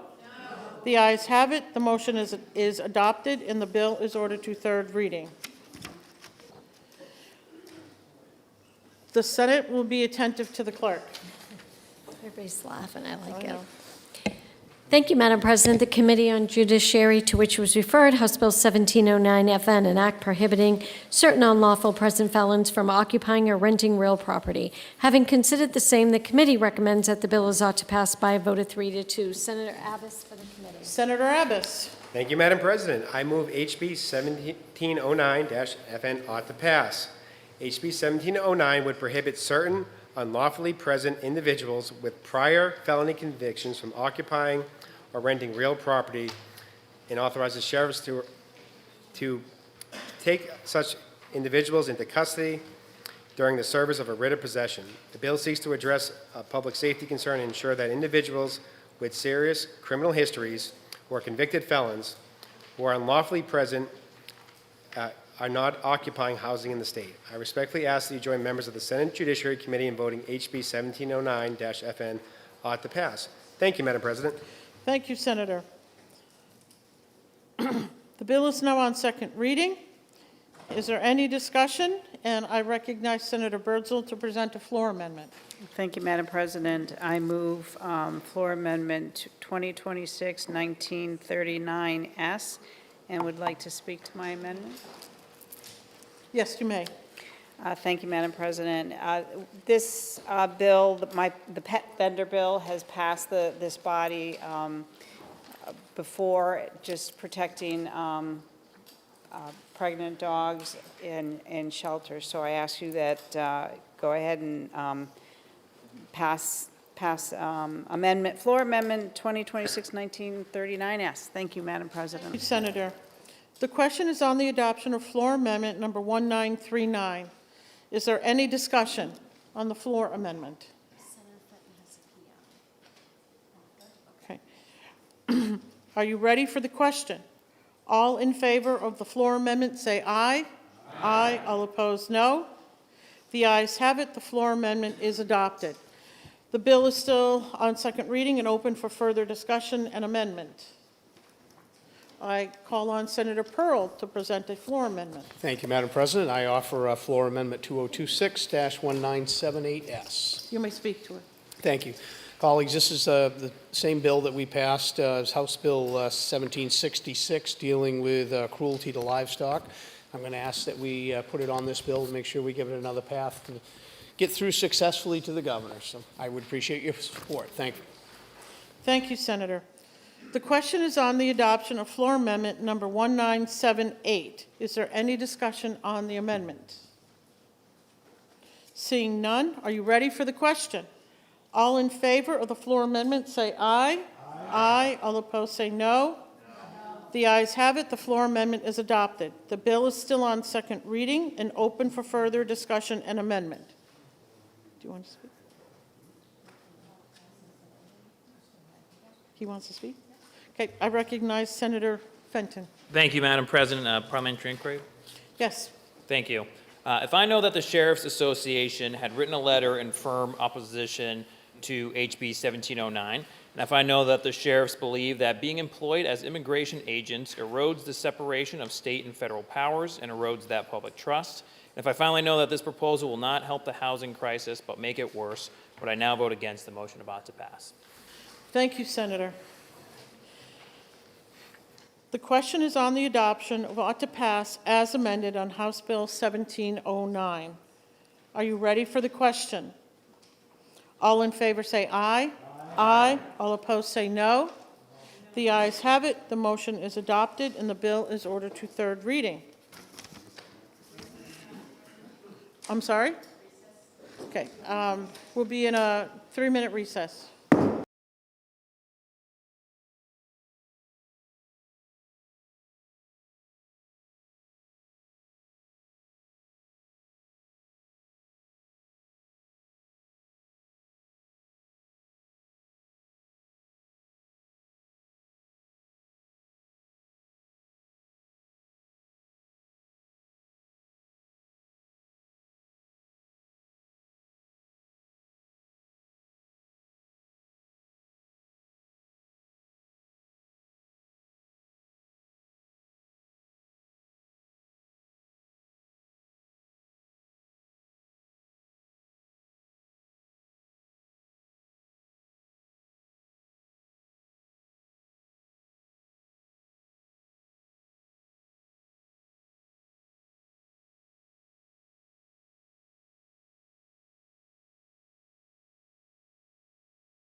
The Senate will come out of recess. What we're going to do now is we're going to go back, and Senator Birdsall is, I'm just going to recognize Senator Birdsall. Thank you, Madam President. Having voted on the prevailing side, I move to reconsider the following action taken by this body on House Bill 1384. 1, to rescind the third reading. 2, ought to pass with amendment. 3, the floor amendment 1928 and the committee amendment 1911. The question is on the reconsideration of House Bill 1384. The order will be rescind the order to third reading. Second, the ought to pass with amendment. The third is the floor amendment to 1928. And 4 is the committee amendment on 1911. Are you ready for the question? All in favor say aye. Aye. All opposed, no. The ayes have it. The motion to reconsider passes. We are now on second reading. The first order of business is the committee amendment. The question is on the adoption of the committee amendment. Are you ready for the question? All in favor say aye. Aye. Aye. All opposed, no. The ayes have it, and the committee amendment is adopted. The bill is on second reading. Is there further discussion or amendment? Senator Birdsall is going to present floor amendment 1928. Thank you, Madam President. As I said before, this is a narrowed version of my Senate Bill 528, and I ask for your support. Thank you, Madam President. Thank you, Senator. The question is on the adoption of floor amendment 1928. Are you ready for the question? All in favor of the floor amendment say aye. Aye. Aye. All opposed, no. The ayes have it. The floor amendment is adopted. The bill is still on second reading and open for further discussion and amendment. Seeing none, the question is on the adoption of ought to pass as amended on House Bill 1384. Are you ready for the question? All in favor say aye. Aye. Aye. All opposed, no. The ayes have it. The motion is adopted, and the bill is ordered to third reading. Thank you all very much. The Senate will be attentive to the clerk. Thank you, Madam President. The Committee on Transportation, to which was referred, House Bill 2026, an act relative to the State 10-Year Transportation Improvement Plan. Having considered the same, the committee recommends that the bill is ought to pass with an amendment by a vote of 5-0. Senator McConkey for the committee. Senator McConkey. Thank you, Madam President. I move House Bill 2026 ought to pass with amendment. House Bill 2026 establishes the 10-year transportation plan at roughly $4.5 billion, prioritizing maintenance of roads, bridges, and existing infrastructure. But we're suffering also from flat revenues and rising costs. As amended, House Bill 2026 will conditionally add major intersection widening 93 in Manchester 6 and 7, project in Bow Concord, and 11 other smaller projects, but only if Senate Bill 627 becomes law. It also established a contingency structure so the different sections of the plan that take effect, again, depend on that bill passing. The amendment also authorized land easement transfers in the town of New Boston to allow reconstruction of the Gregg Road Bridge, including requirements for fair market compensation or replacement of land. I members urge that you will turn down Amendment 2026 so that I can offer a further amendment. So I'm asking that you turn this down. Thank you, Senator. The bill is now on second reading. The first order of business is the committee amendment. Is there any discussion on the committee amendment? Remember, Senator from District 3 has asked us to vote down the committee amendment, so another one may be offered. The question is on the adoption of the committee amendment. Are you ready for the question? All in favor say aye. All opposed say no. No. The noes have it, and the committee amendment fails. The bill is on second reading. Is there any further discussion or amendment? Senator McConkey. Thank you, Madam President, and thank you for the courtesy. I would like to offer Amendment 2026-1935S, and I'd like to speak to the amendment. You may. Thank you, colleagues. Knowing that you like 2026-1763, I can assure you you're going to love 1935. 1935 is no longer tethered to Senate Bill 627. It frees up $67 million of federal funding that we were going to have to use to keep the planning going forward on those major projects, Manchester and Bow.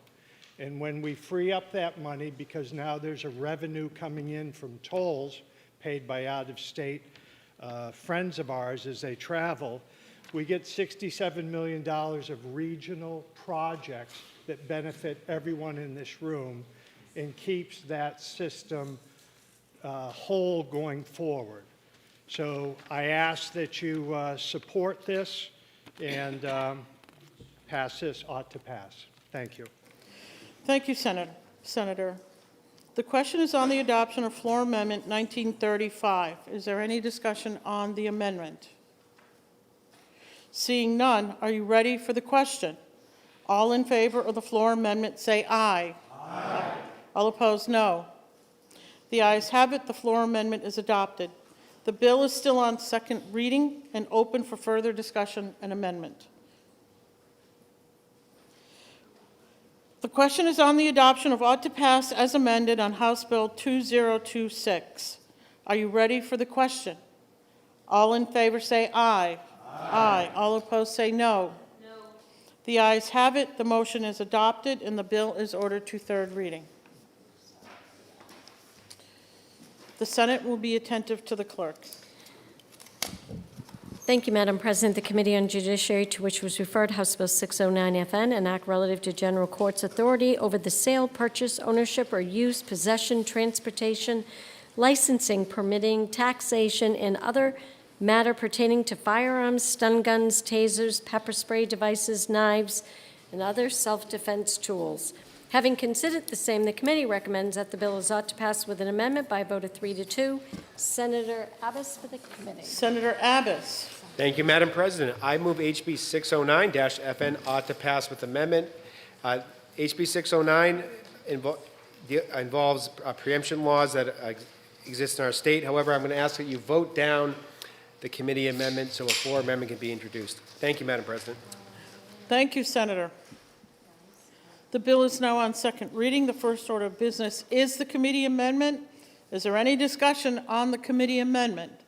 Member Senator from District 22 has asked us to vote down the committee amendment so that he can present a floor amendment. The question is on the adoption of the committee amendment. Are you ready for the question? All in favor say aye. All opposed, no. No. The noes have it and the committee amendment fails. The bill is on second reading. Is there any further discussion or amendment? I recognize Senator Abbas to present a floor amendment. Thank you, Madam President. I move floor amendment 2026-1987S. The bill aims to clarify who has authority over the regulation of firearms and weapons in New Hampshire. Current law clearly preempts local gun control laws, and this amendment does not change that. It extends state jurisdiction over the less lethal devices such as stun guns, tasers, and pepper spray, which granted staters use for self-defense. This amendment we're now considering would also clarify that any state regulation must come from the legislature or through delegation through the rulemaking process. This amendment does not erase any rule or policy that is currently in place. It requires state agencies to codify any current rule or policy through the rulemaking process within the next 3 years. This is ample time to address any rules that need to stay in place while ensuring legislative oversight. So please support the adoption of Amendment 1987S. Thank you, Madam President. Thank you, Senator. The question is on the adoption of floor amendment 1987. Are you ready for the question? All in favor say aye. Aye. All opposed, no. The ayes have it. The floor amendment is adopted. The bill is still on second reading and open for further discussion and amendment. Senator Altshuler wishes to speak. Thank you, Madam President. I rise to share a few words in opposition to House Bill 609, the underlying bill, which I believe cuts against the interests and tradition of local control. This bill asserts the primacy of the state over all others in regard to the regulation of stun guns, tasers, pepper spray, or the undefined other self-defense tools. Self-defense tools is vague, ambiguous, and undefined.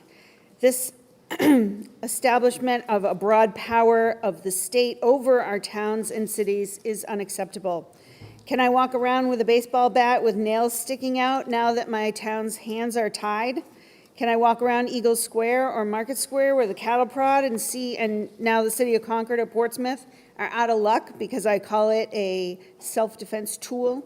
Yes, people do have the right to self-defense, and in addition, our towns and cities also have the right to pass ordinances with the approval of their citizens for what they wish.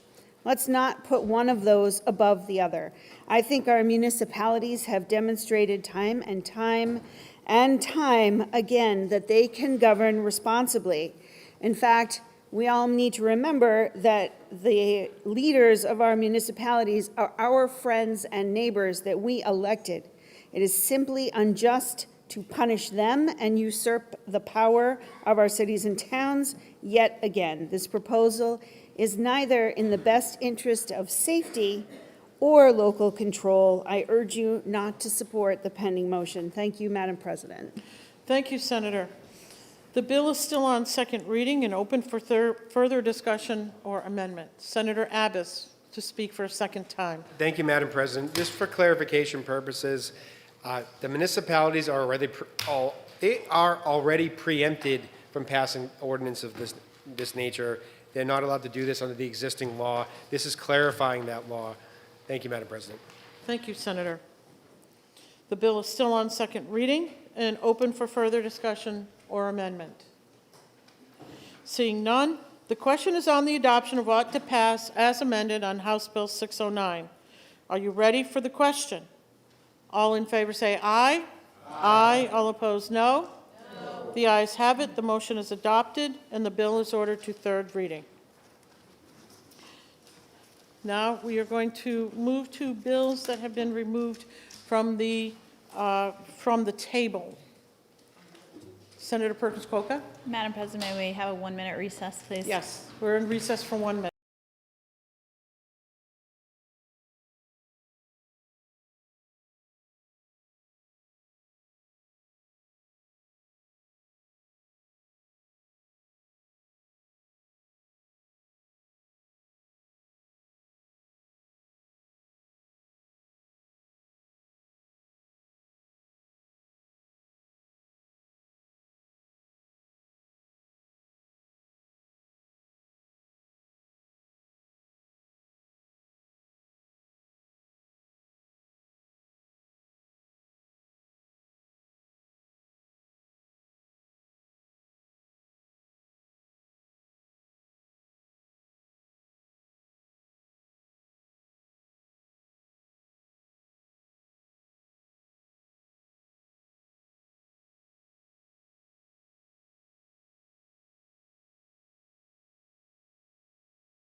The Senate will come out of recess.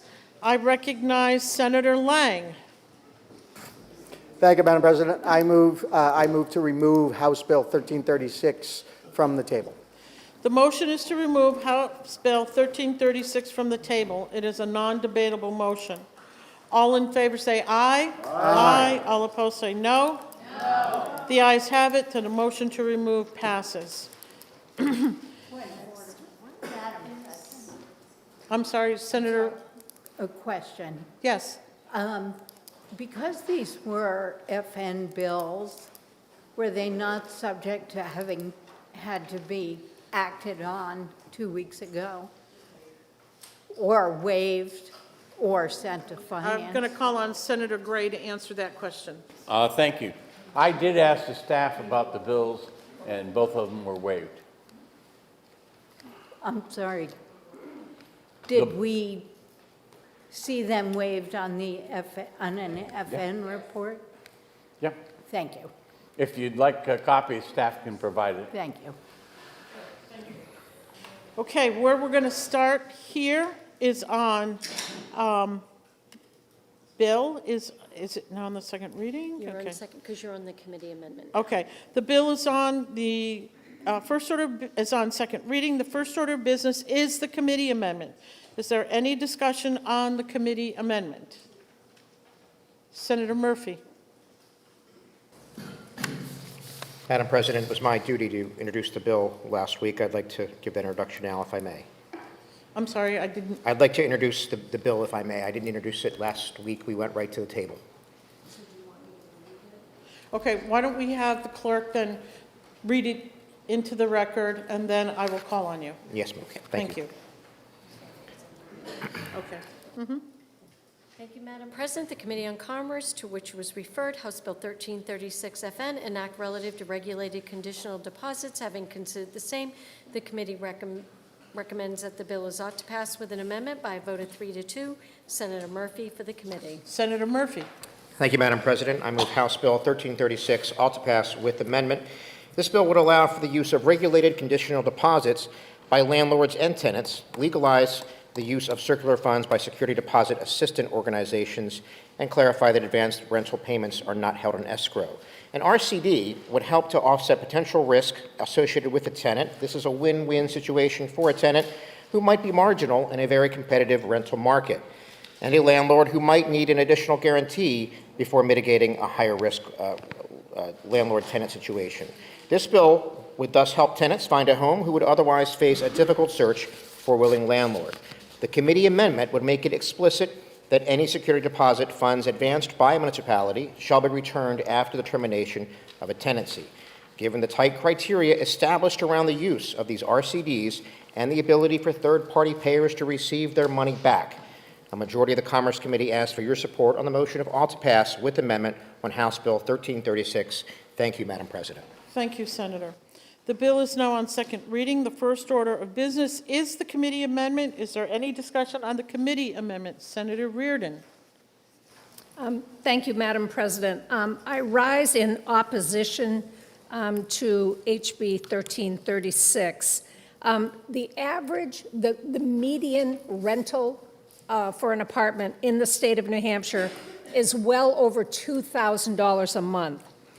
And I believe landlords, given the opportunity to reduce their risk, will take advantage of that every time and ask for this conditional security deposit, which really means 2 security deposits. So what they're asking the renter for is a month's rent over $2,000 and 2 security deposits over $2,000, in excess of $6,000 they're asking. And if that person is lucky enough to still have the dream of owning a house in the state of New Hampshire, then maybe they actually have that in the bank. But it's more than likely that a tenant will get some assistance from a municipality, which is now paying not 1 month's security deposit, but 2 months' security deposit. So municipalities, our taxpayer funds that they're using to assist people, are going to go half as far as they've gone in the past. And it's been said that this is only for really low-income people, that landlords are going to give a chance to rent an apartment to. But in fact, this bill provides 5 separate reasons why a landlord can ask for 2 months' rent. And one of those is a low credit score, below 650, but one of them is they couldn't contact the last landlord for a reference. They were unable to verify the present landlord reference and the most recent prior landlord. I've been a landlord, I've rented apartments, and I have been the rentor and the rentee in that case. Landlords rarely give references for prior tenants. So I think what this means is this body is setting up renters in the state of New Hampshire to either be able to commit thousands of dollars, not to mention to get a great apartment nowadays, you got to rent it right then. So you're probably still paying rent where you are already. You're over $8,000 now to get the average apartment in the state of New Hampshire. I think it's a travesty that we would do this to residents. Municipalities are already providing rental and security deposit assistance to low-income people that qualify, and I think this is just a bad look for us to do this to young renters in the state of New Hampshire. Thank you, Senator. The question is on the adoption of the committee amendment. Is there any further discussion? Senator Fenton has a question of? From District 15. Thank Hello. you. Good evening. Good evening. We hear a lot about housing. Housing is the #1 issue that our constituents talk to us about and they care about. Does this bill reduce barriers for our constituents to get housing? This bill actually increases barriers. You heard that the average renter is going to come up with over $8,000 potentially to rent the average apartment in the state of New Hampshire. Follow up, if I may? I want to follow up. Yes. So who is this bill helping? It's certainly not going to help businesses who are desperate for workers to move into their towns. It's going to price young people out of apartments, and not necessarily even young people, anybody looking to rent an apartment. It reduces the risks for landlords that are already for-profit businesses here in the state of New Hampshire. Thank you. Thank you. Thank you. Second, I recognize Senator Lang for a question of? My friend from District 16. Senator, thank you for taking my question. So is it the real reason for this bill is that people who are going into the rental market in various conditions who might not be normally accepted by landlords due to low credit scores, lack of work history, lack of recommendations or references, to give them a way of mitigating the landlord's risk and accepting those renters who may otherwise end up homeless and sitting on the street, but allows them to be able to get into an area that otherwise they would not have access to, and they can also get their deposit back after 1 year. Is that correct? That's correct. This is about providing people who would otherwise potentially be homeless, who would be turned away from a landlord, a way to mitigate that higher risk and convince the landlord to give them an opportunity that otherwise wouldn't be there. That's what this is about. It's about increasing housing opportunity. Thank you. Senator Perkins Coker has a question of? My colleague from District 15, please. Thank you for taking my question. So what we just heard is that part of the supposed reason for this bill is to allow renters who couldn't otherwise get into apartments to get in. But, you know, this bill proposes a solution where those costs come directly out of the pocket of our workers, our renters. Are there other programs you're aware of from your long career in housing that help landlords mitigate this risk? There are programs in regions of the state that do help those landlords mitigate, particularly in the Seacoast. There's a robust program. And I might add, landlords have lots of choices. When they put an apartment out for rent, they are inundated with applications. I don't know why you don't take somebody with a great credit score that you just can't verify their last landlord and get 2 months security deposit from them, why you take a chance on a riskier. That doesn't make business sense to me. Thank you. Thank you. Okay, Senator Avard wishes to speak. Thank you, Madam President. I just, from my perspective, as a cleaner, Orange Street, I've cleaned some places that have cost thousands of dollars because of abuse, and the landlords have to make up for that. Orange Street, the third floor, there were a half dozen German Shepherds locked in a closet, feces all over the house, running down into the apartments underneath. It cost thousands of dollars to mitigate that one project. I do carpet cleaning all around the state, everywhere. Nice apartments and low-rent apartments. In order for the landlord to recoup the damages that are done, it's phenomenal, some of the abuses that do go on. If we heard the word risk. Well, if they're going to take in somebody with risk, they really need to be compensated to mitigate some of the tragedy. And I've seen a lot everywhere, from Concord all the way up north, Nashua, all the way out towards Portsmouth. Everywhere in this state I've been at some point, and I've seen a lot of the damage that has been done to people that are renting out homes. And they're scratching their head like, why the hell am I doing this? So I do believe that this gives opportunity to those that may have a higher risk. Not every house is going to, not every place is going to be $2,000. Not every one is going to be $8,000. Some of these may be $1,500 or $1,000 because I've seen small ones. But I do support this. I believe that the renters, the landowners really should be compensated for some of the risks that they take, because there's a lot of tragedies. I could show you pictures because I take them.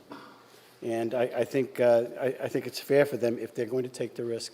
And I do think this helps out with more opportunities for people with poor credit, maybe transients, because there are a number of transients. So with that, thank you, Madam President.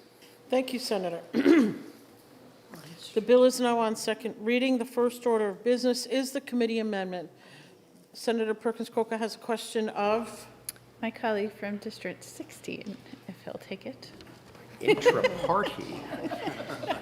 It's a party now. Thank you for taking my question. You and I have had many conversations about housing.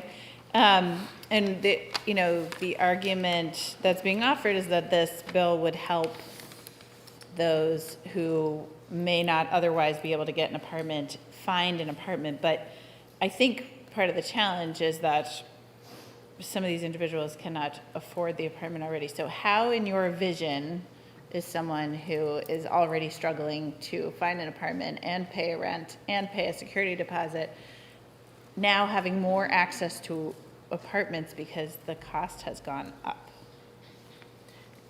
Thank you for the question. I think someone who is truly that impoverished, that they have no means of earning the first security deposit,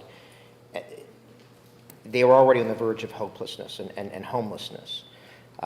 There are some communities, and we heard about this in committee, that communities that reach out and help those people with security deposits, and they would be able to advance the money for an RCD. But the amendment takes care of that money and makes sure it comes back to the community, or back to the municipality down the road. So there is assistance available for those people in that situation.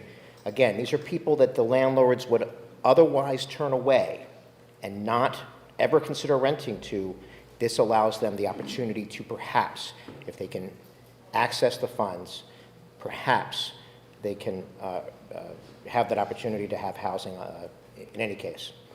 Follow up, if I may. Follow up. I appreciate the response, but in the case you're describing, wouldn't a better policy for the state be to expand existing programs that provide assistance to these potential renters so that they potentially have greater access, as opposed to the resources of local programs that might assist with security deposits going half as far? Senator, with respect, I think you and I are fundamentally going to be disagree on the role of the state in providing housing for people. I would go back to the private market every single time and believe the private sector is always going to be better at doing virtually anything than the public sector. And we just fundamentally disagree, politely.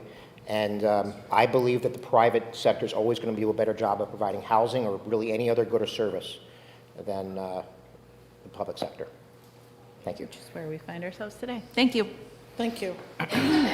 The bill is still on second reading. The first order of business is the committee amendment. Is there any discussion, further discussion on the committee amendment? Seeing none, the question is on the adoption of the committee amendment. Are you ready for the question? A roll call has been requested by Senator Rosenwald, seconded by Senator Avard.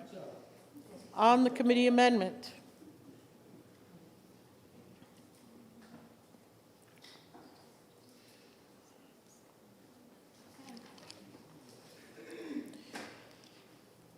The clerk will call the roll.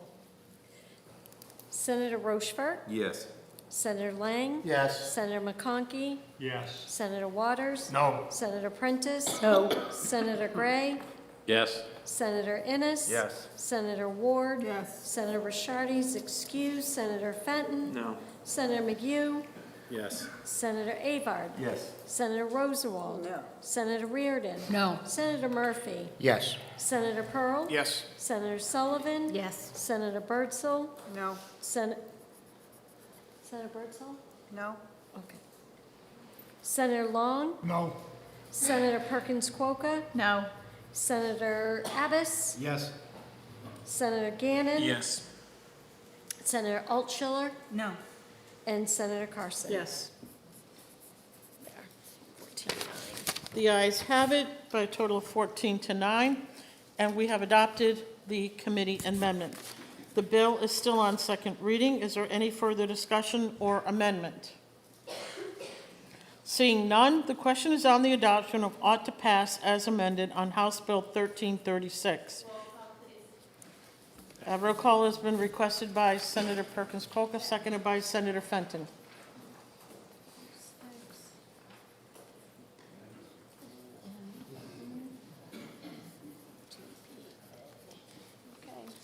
The clerk will call the roll. Senator Rochefort? Yes. Senator Lang? Yes. Senator McConkey? Yes. Senator Waters? No. Senator Prentice? No. Senator Gray? Yes. Senator Innes? Yes. Senator Ward? Yes. Senator Rishardi's excused. Senator Fenton? No. Senator McHugh? Yes. Senator Avard? Yes. Senator Rosenwald? No. Senator Reardon? No. Senator Murphy? Yes. Senator Pearl? Yes. Senator Sullivan? Yes. Senator Birdsall? No. Senator Long? No. Senator Perkins Quokka? No. Senator Abbas? Yes. Senator Gannon? Yes. Senator Altschiller? No. And Senator Carson? Yes. 14-9. The bill as amended passes by a vote of 14-9. The motion of ought to pass as amended is adopted, and the bill is ordered to third reading. Okay. We've got the one more. We do, but Yep. is that Senator Abbas? Yes, so you do that first. Okay, I recognize Senator Abbas. Thank you, Madam President. I rise to make a motion to remove HB 1817-FN off the table. The motion is to remove House Bill 1817 from the table. This is a non-debatable motion. All in favor say aye. Aye. All opposed, no. No. The ayes have it that the motion to remove passes. I'll read it in. Okay, the Senate will be attentive to the clerk. Thank you, Madam President. The Committee on Education, to which was referred House Bill 1817 FN, an act relative to access to curricular courses and co-curricular programs within school districts. Having considered the same, the committee recommends that the bill is ought to pass with an amendment by a vote of 3-2. Senator Ward for the committee. Senator Ward. What am I doing?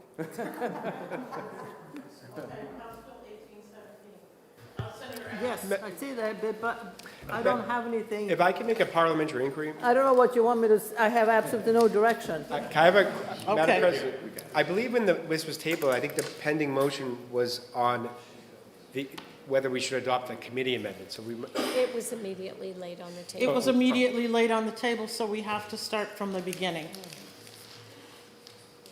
So, No, just have Senator Ward talk, Senator Abbas talk. It's Okay. fine. Senator Abbas, would you just like to introduce the bill? thank you, Madam President. I move HB 1817 ought to pass as amended, but I'm going to ask you to vote down the amendment, and then I'll talk more about the bill at that time. Thank you. Okay, thank you, Senator. The motion, the pending motion is ought to pass with amendment. The bill is now on second reading. The first order of business is the committee amendment. Is there any discussion on the committee amendment? Remember, Senator Abbas has asked us to vote down the committee amendment so that he might offer another amendment. The question is on the adoption of the committee amendment. Are you ready for the question? All in favor say aye. All opposed, no. No. The noes have it. The committee amendment fails. The bill is on second reading. Is there any further discussion or amendment? Senate, there is no other amendment. Okay. The question is on the adoption of ought to pass on House Bill 1817. Are you ready for the question? Senator Prentice? Yes, parliamentary inquiry. Thank you. Thank you, Madam President.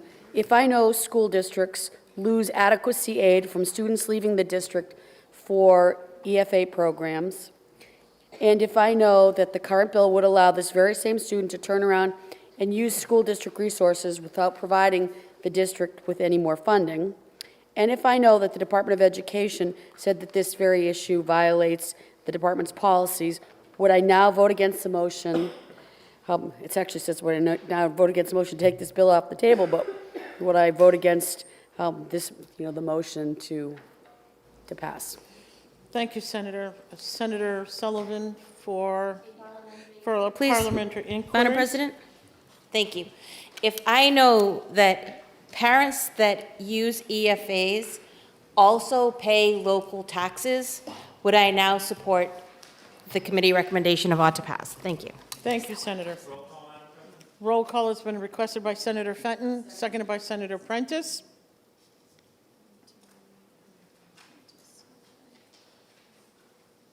The Senate will be attentive to the clerk. Senator Rochefort. Yes. Senator Lang. Yes. Senator McConkey. Yes. Senator Waters. No. Senator Prentice. No. Senator Gray. Yes. Senator Innes. Yes. Senator Ward. Yes. Senator Rishardi is excused. Senator Fenton. No.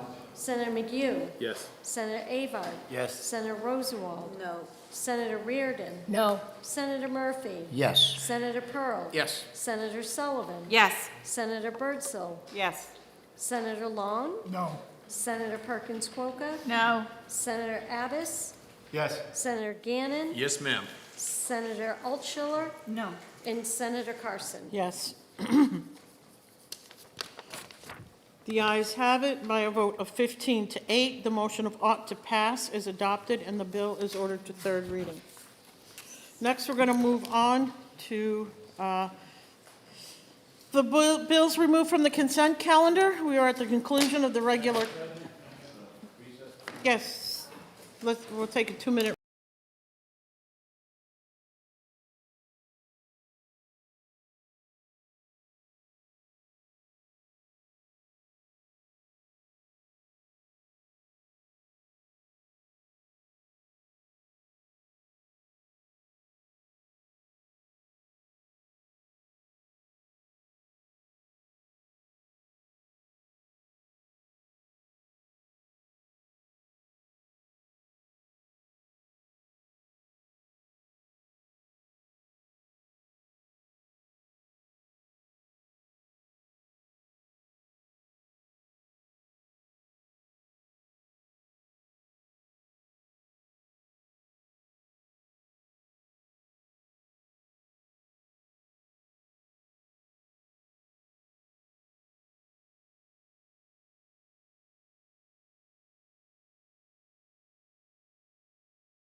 move expeditiously through those.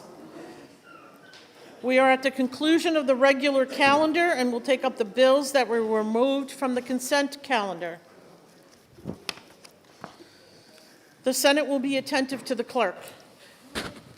Thank you, Madam President. The Committee on Executive Departments and Administration, to which was referred, House Bill 1332, an act relative to authorized display of flags on State House grounds. Having considered the same, the committee recommends that the bill is ought to pass with an amendment by a vote of 5-0. Senator Lang for the committee. Senator Lang.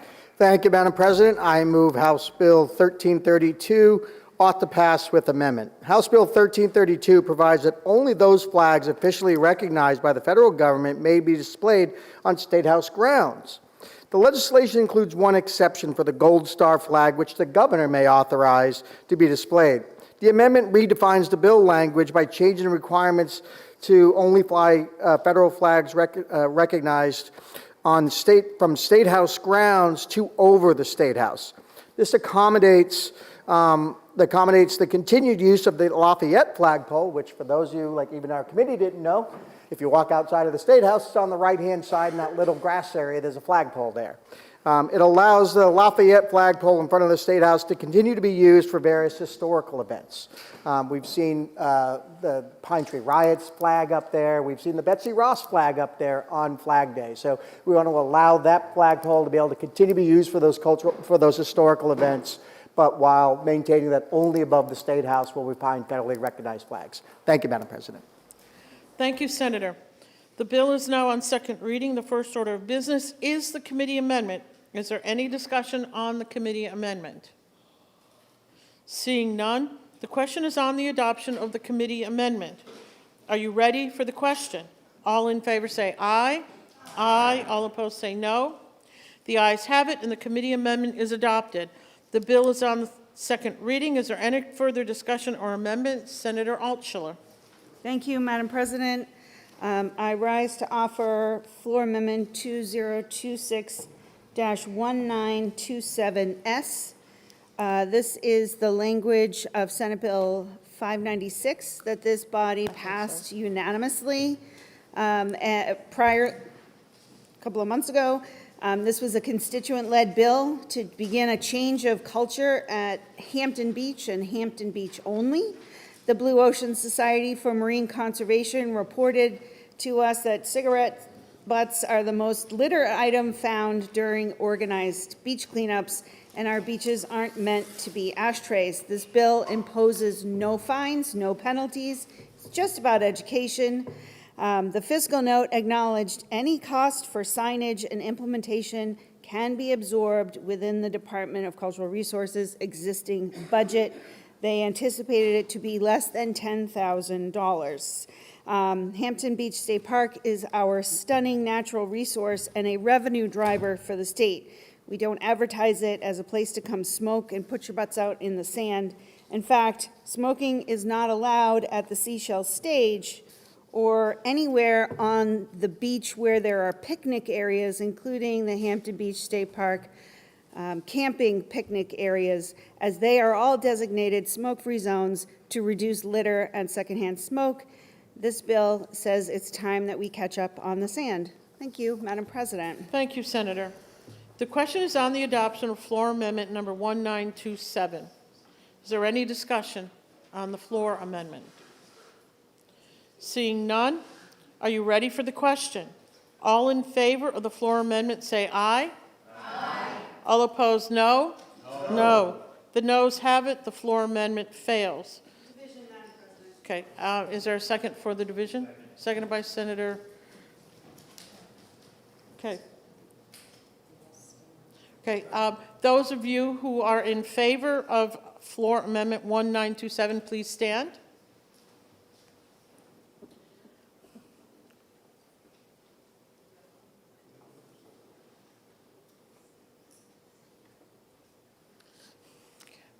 Thank you. Please be seated.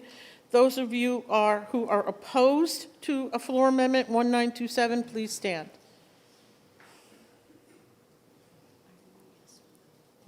I'm standing.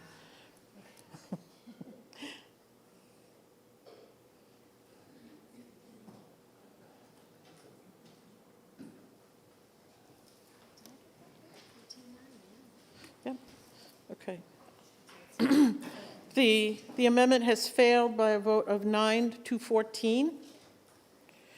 Okay, the bill is still on second reading and open for further discussion and amendment. The question is on the adoption of ought to pass as amended on House Bill 1332. Are you ready for the question?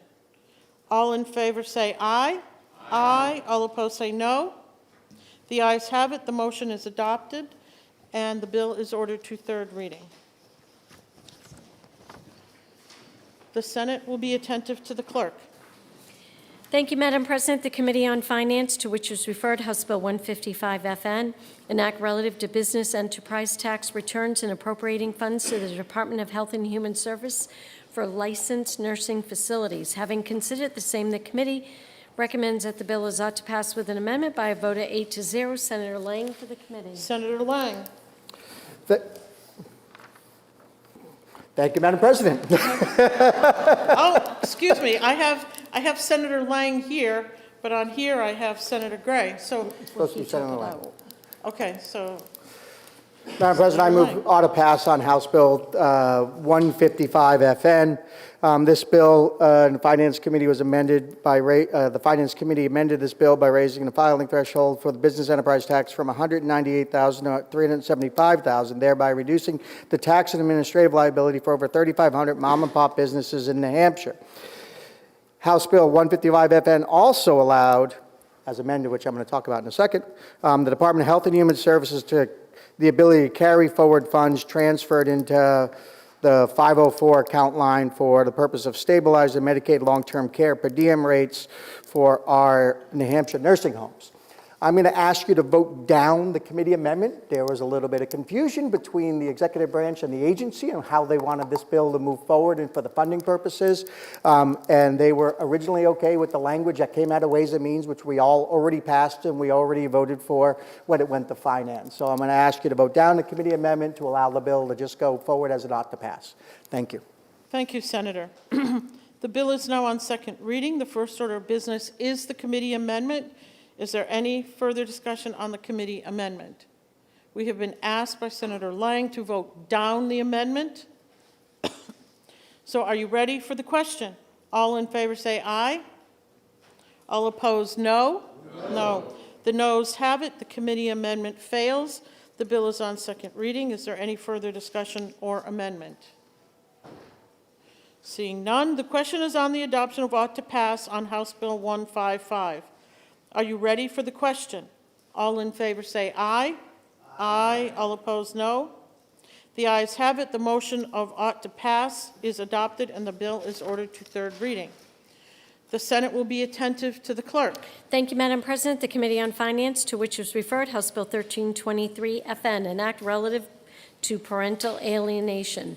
Having considered the same, the committee recommends that the bill is ought to pass with an amendment by a vote of 6-1. Senator Gray for the committee. Senator Gray. Thank you, Madam President. I move House Bill 1323 FN ought to pass as amended.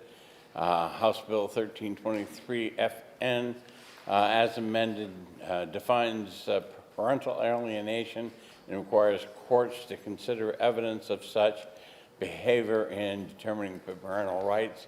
The Senate Finance Committee recommends passage of House Bill 1323 FN as amended and asks for your support. Thank you, Madam President.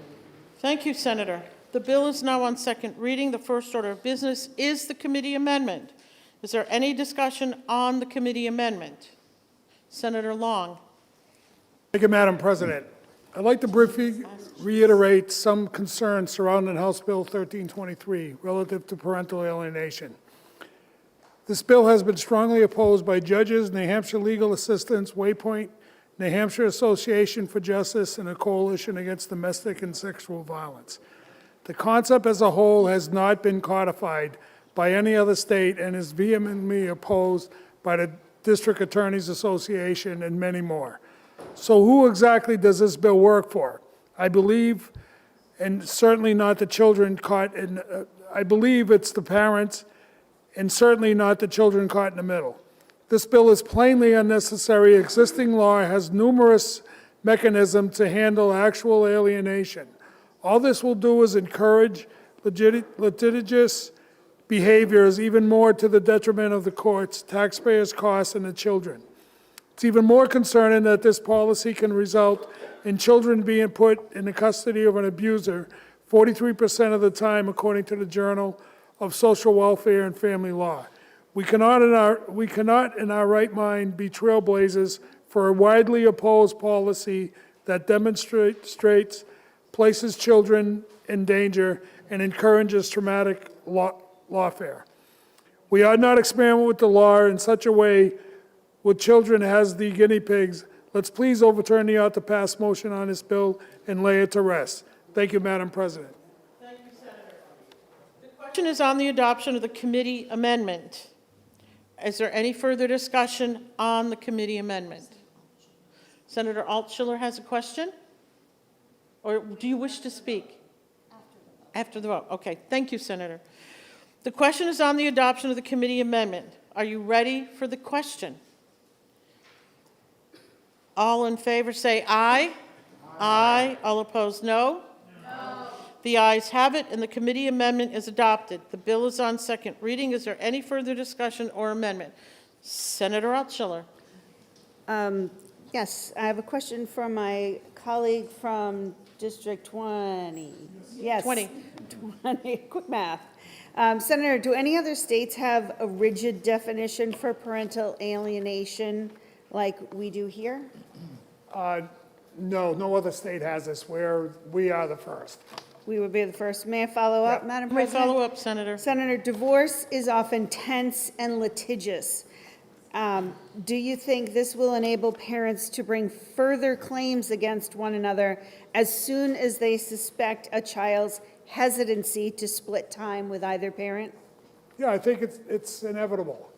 A child naturally not wanting to split time, or maybe not liking one parent's apartment over another parent's apartment, with zero relations to the actual relationship itself, could invite these claims. Final follow-up, Madam President, thank you. Senator, if that is indeed the case, are the courts going to be disrupted with a deluge of essentially dubious and frivolous claims? I say it's inevitable under this law. Court Thank you. dockets are going to back up disrupted, and we're all going to pay for it, and so will the child caught in its ceasefire. Thank Crossfire. you. You bet. Thank you. Madam President, I rise in support of the committee's recommendation of ought to pass as amended.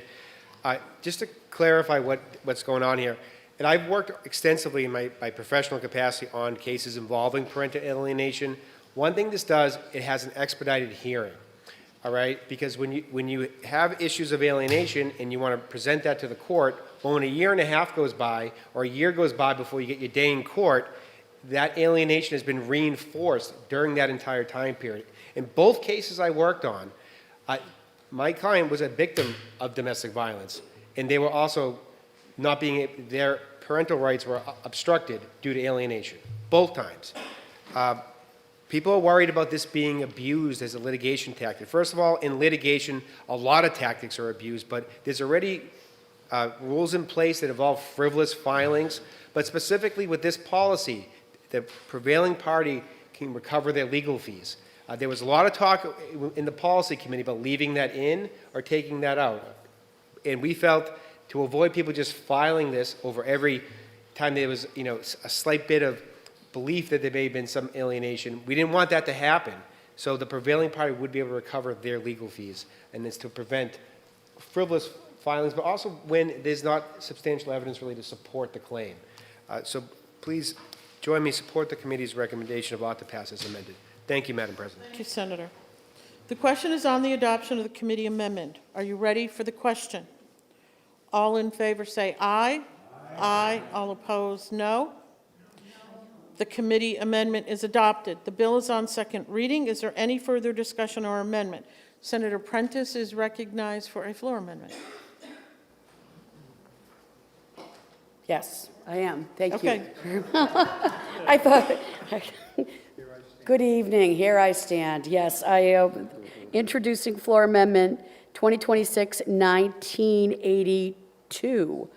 Oh, gosh, I think I was like in college in 1982. So this is essentially Senate Bill 480, which we have already passed as a body. And what it does is it allows for up to 8 visits for physical and occupational therapy before having to be reauthorized. So we've already passed this. This is the Senate position. Thank you, Madam President. I hope my colleagues can support this. Thank you, Senator. The question is on the adoption of Floor Amendment 1982. Are you ready for the question? All in favor of the floor amendment say aye. Aye. All opposed say no. The ayes have it. The floor amendment is adopted. The bill is still on second reading and open for further discussion and amendment.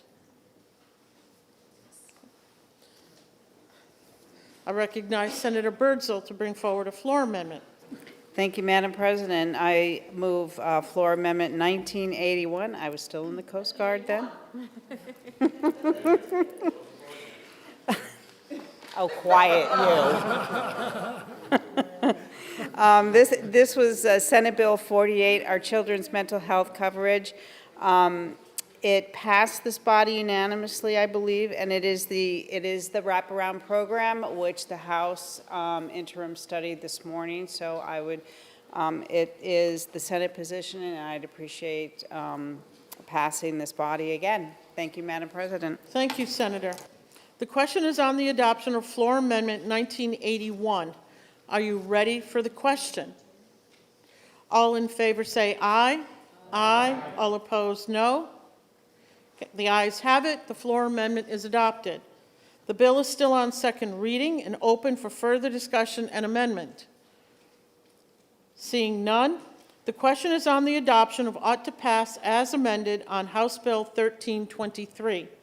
Are you ready for the question? All in favor say aye. Aye. All opposed, no.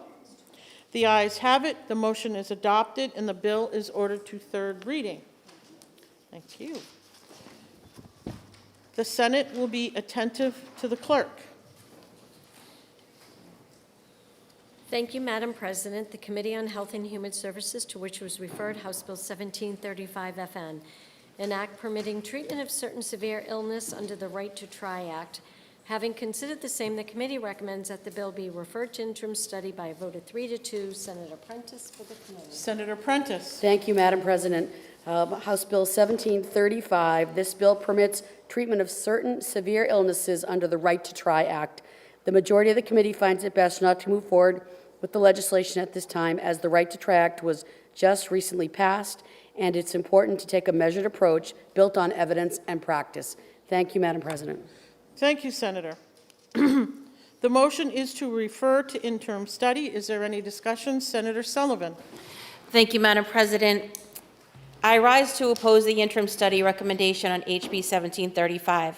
Last year, we did pass a bill allowing right to try for terminally ill patients. That's basically a Hail Mary pass in the fourth quarter with 30 seconds on the clock. Imagine the life-changing differences we could make by allowing those with chronic illnesses the right to try new therapies before becoming terminally ill.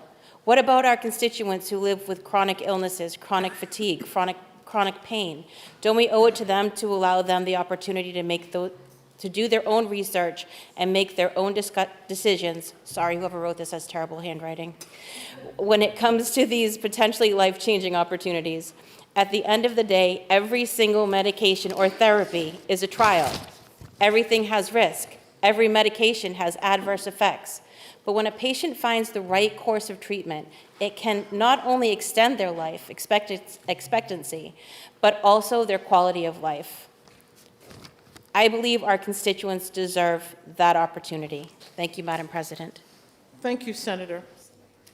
The motion is to refer to interim study. Senator Prentice has a question of, oh, you wish to speak? Okay. Speak, if I may. Yes. One more time. Thank you, Madam President. I rise in support of the committee's recommendation for interim study. And I want to focus my remarks around one issue above all others, and this has to do with patient safety. I have and I want hope for all patients facing severe and terminal illnesses. Every one of us understands the desperation that families feel when conventional treatments have failed. But hope and safety are not opposing concepts, and public policy should never force patients to choose between them. This bill dramatically expands New Hampshire's right to try law by broadening access to drugs, biologics, and devices that have not been approved and run through the FDA process. Under current law, right to try was primarily limited to terminal illness and investigational treatments that had at least passed the early stages of clinical testing. By the way, or in addition to this, we have, with the current right to try, we have no data, we have no experience in the state, as this did just pass. In fact, I had a bill to collect data to align it with other both outpatient and inpatient procedures and conditions as we do collect already in the state that continues to sit on the table. And what we know is that only 2 other states have really moved forward robustly with this in terms of law, but not yet in terms of practice. So we need to have experience, measured experience with this. So this goes further. It expands, again, the eligibility away from just the terminally ill to qualifying severe illness, a broad category defined as chronic and debilitating conditions. It also allows access to treatments and products that have not, again, yet completed a meaningful FDA review and established evidence of safety and effectiveness.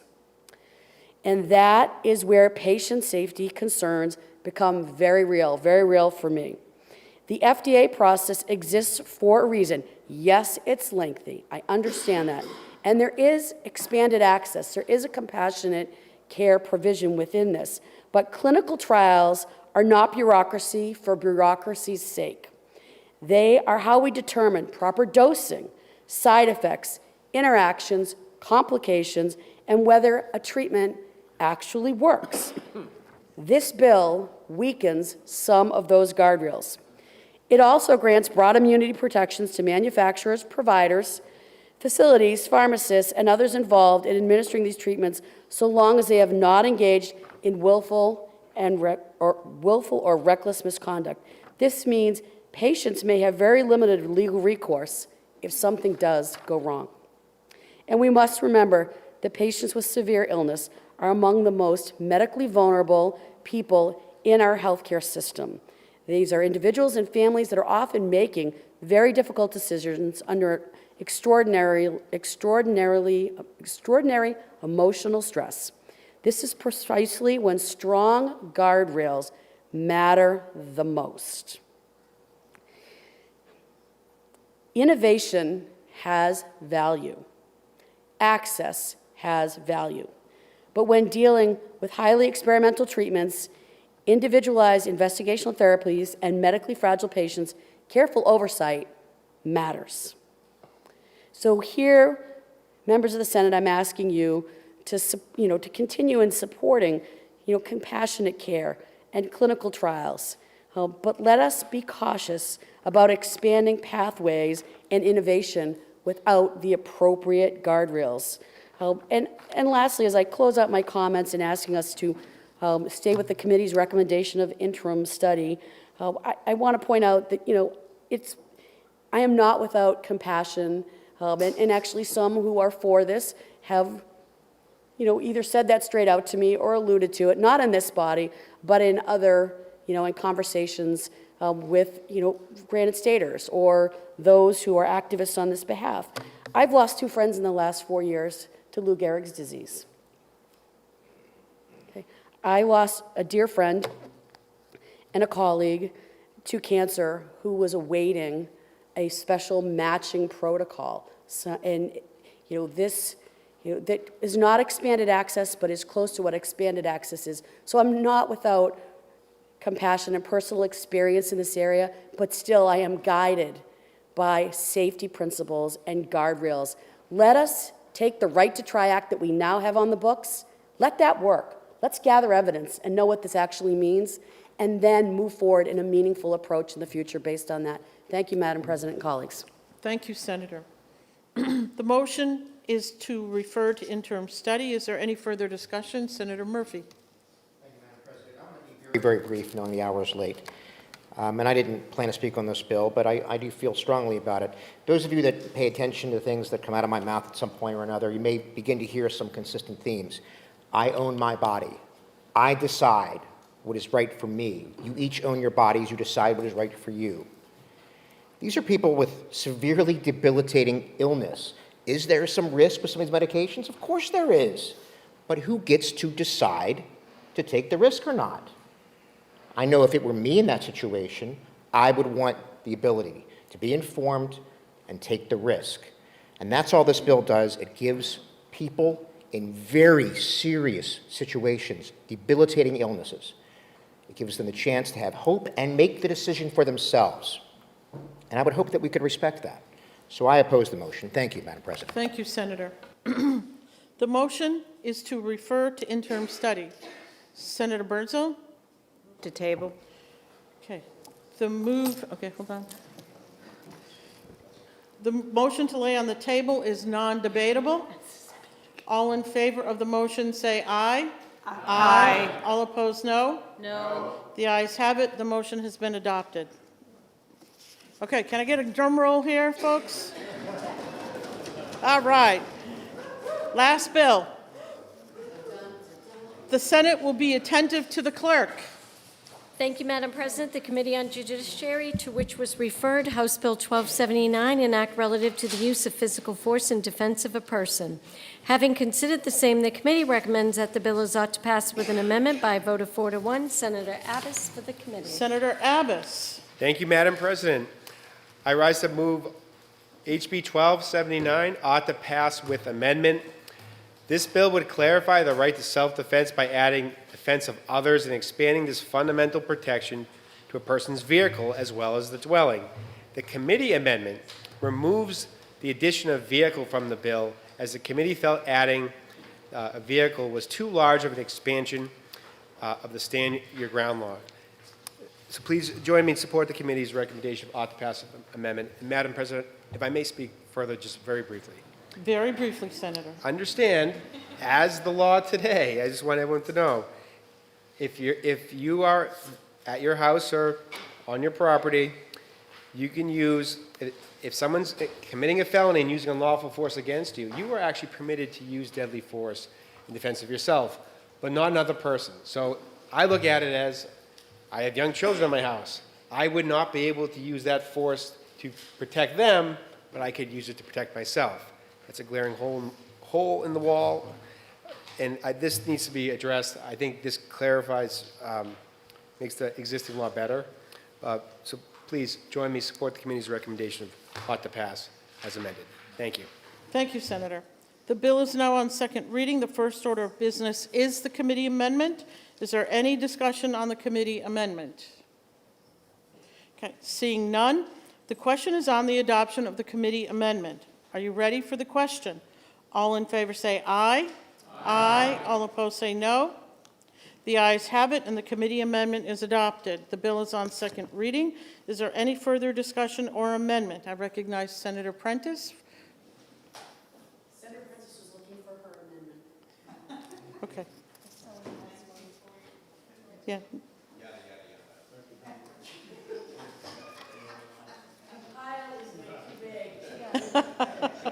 Madam Thank you, President, Senator. thank you to my colleague from District 15. I have a copy of my amendment, instead of having to dig through my pile further. So I'm introducing floor amendment 2026, 1944S. And this is amending, so this manages, or relative to the use of physical force in defense of a person and relative to the authorization of seclusion and restraint during a personal safety emergency by a physician assistant, or an advanced practice registered nurse. This is Senate Bill 501, I believe, that we have already passed. It's one of my bills, and really, this is a patient safety bill. We are already seclusion and restraint is already allowed by law. It's just expanding who can actually sign for it. So it's not just physicians. It'll be mid-level providers, physicians' assistants, and nurse practitioners, and these are in the most serious situations for patients and care providers. Thank you very much for your patience. Thank you, Senator. The question is on the adoption of Floor Amendment 1944. Are you ready for the question? All in favor of the floor amendment, say aye. Aye. All opposed, no. The ayes have it. The floor amendment is adopted. The bill is still on second reading and open for further discussion and amendment. Seeing none, the question is on the adoption of ought to pass as amended on House Bill 1279. Yes, you may do a parliamentary. Thank you very much. Thank you, Madam President. If I know that hospital staff can occasionally care for unstable and agitated patients, and if I know that the proposed amendment will provide, again, physicians, physicians' assistants, and advanced nurse practitioners the ability to keep themselves and their patients safe, would I now vote ought to pass with amendment? Thank you, Senator. The question is on the adoption of ought to pass as amended on House Bill 1279. Are you ready for the question? All in favor say aye. Aye. All opposed, no. The ayes have it. The motion is adopted, and the bill is ordered to third reading. Without objection, the clerk is authorized to make technical and administrative corrections to bills which are necessary to reflect the intent of the Senate. Okay, I recognize Senator Birdsall for a motion. It's the only time you guys like me. Thank you, Madam President. I move that the Senate adjourn from the early session, that the business of the late session be in order at the present time, that all bills and resolutions ordered to a third reading be, by this resolution, read a third time, all titles be the same as adopted, and that they be passed at the present time. All in favor say aye. Aye. All opposed, no. The ayes have it. The early session is adjourned. We are now in the late session. Are there any announcements to come before the Senate? Senator Perkins Croker. Yeah, I just have this really long announcement. Just kidding. Great job today, everybody. Okay, I am going to ask Senator Pearl to come up here because I'd like to present him with a certificate.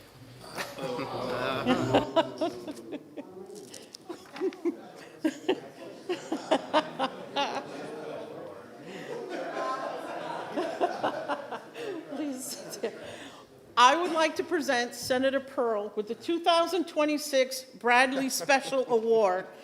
And I'm presenting this to Senator Howard Pearl for his work on House Bill 707, establishing a solid waste site evaluation committee for a compromise on a complex issue that no one loves but everybody can live with.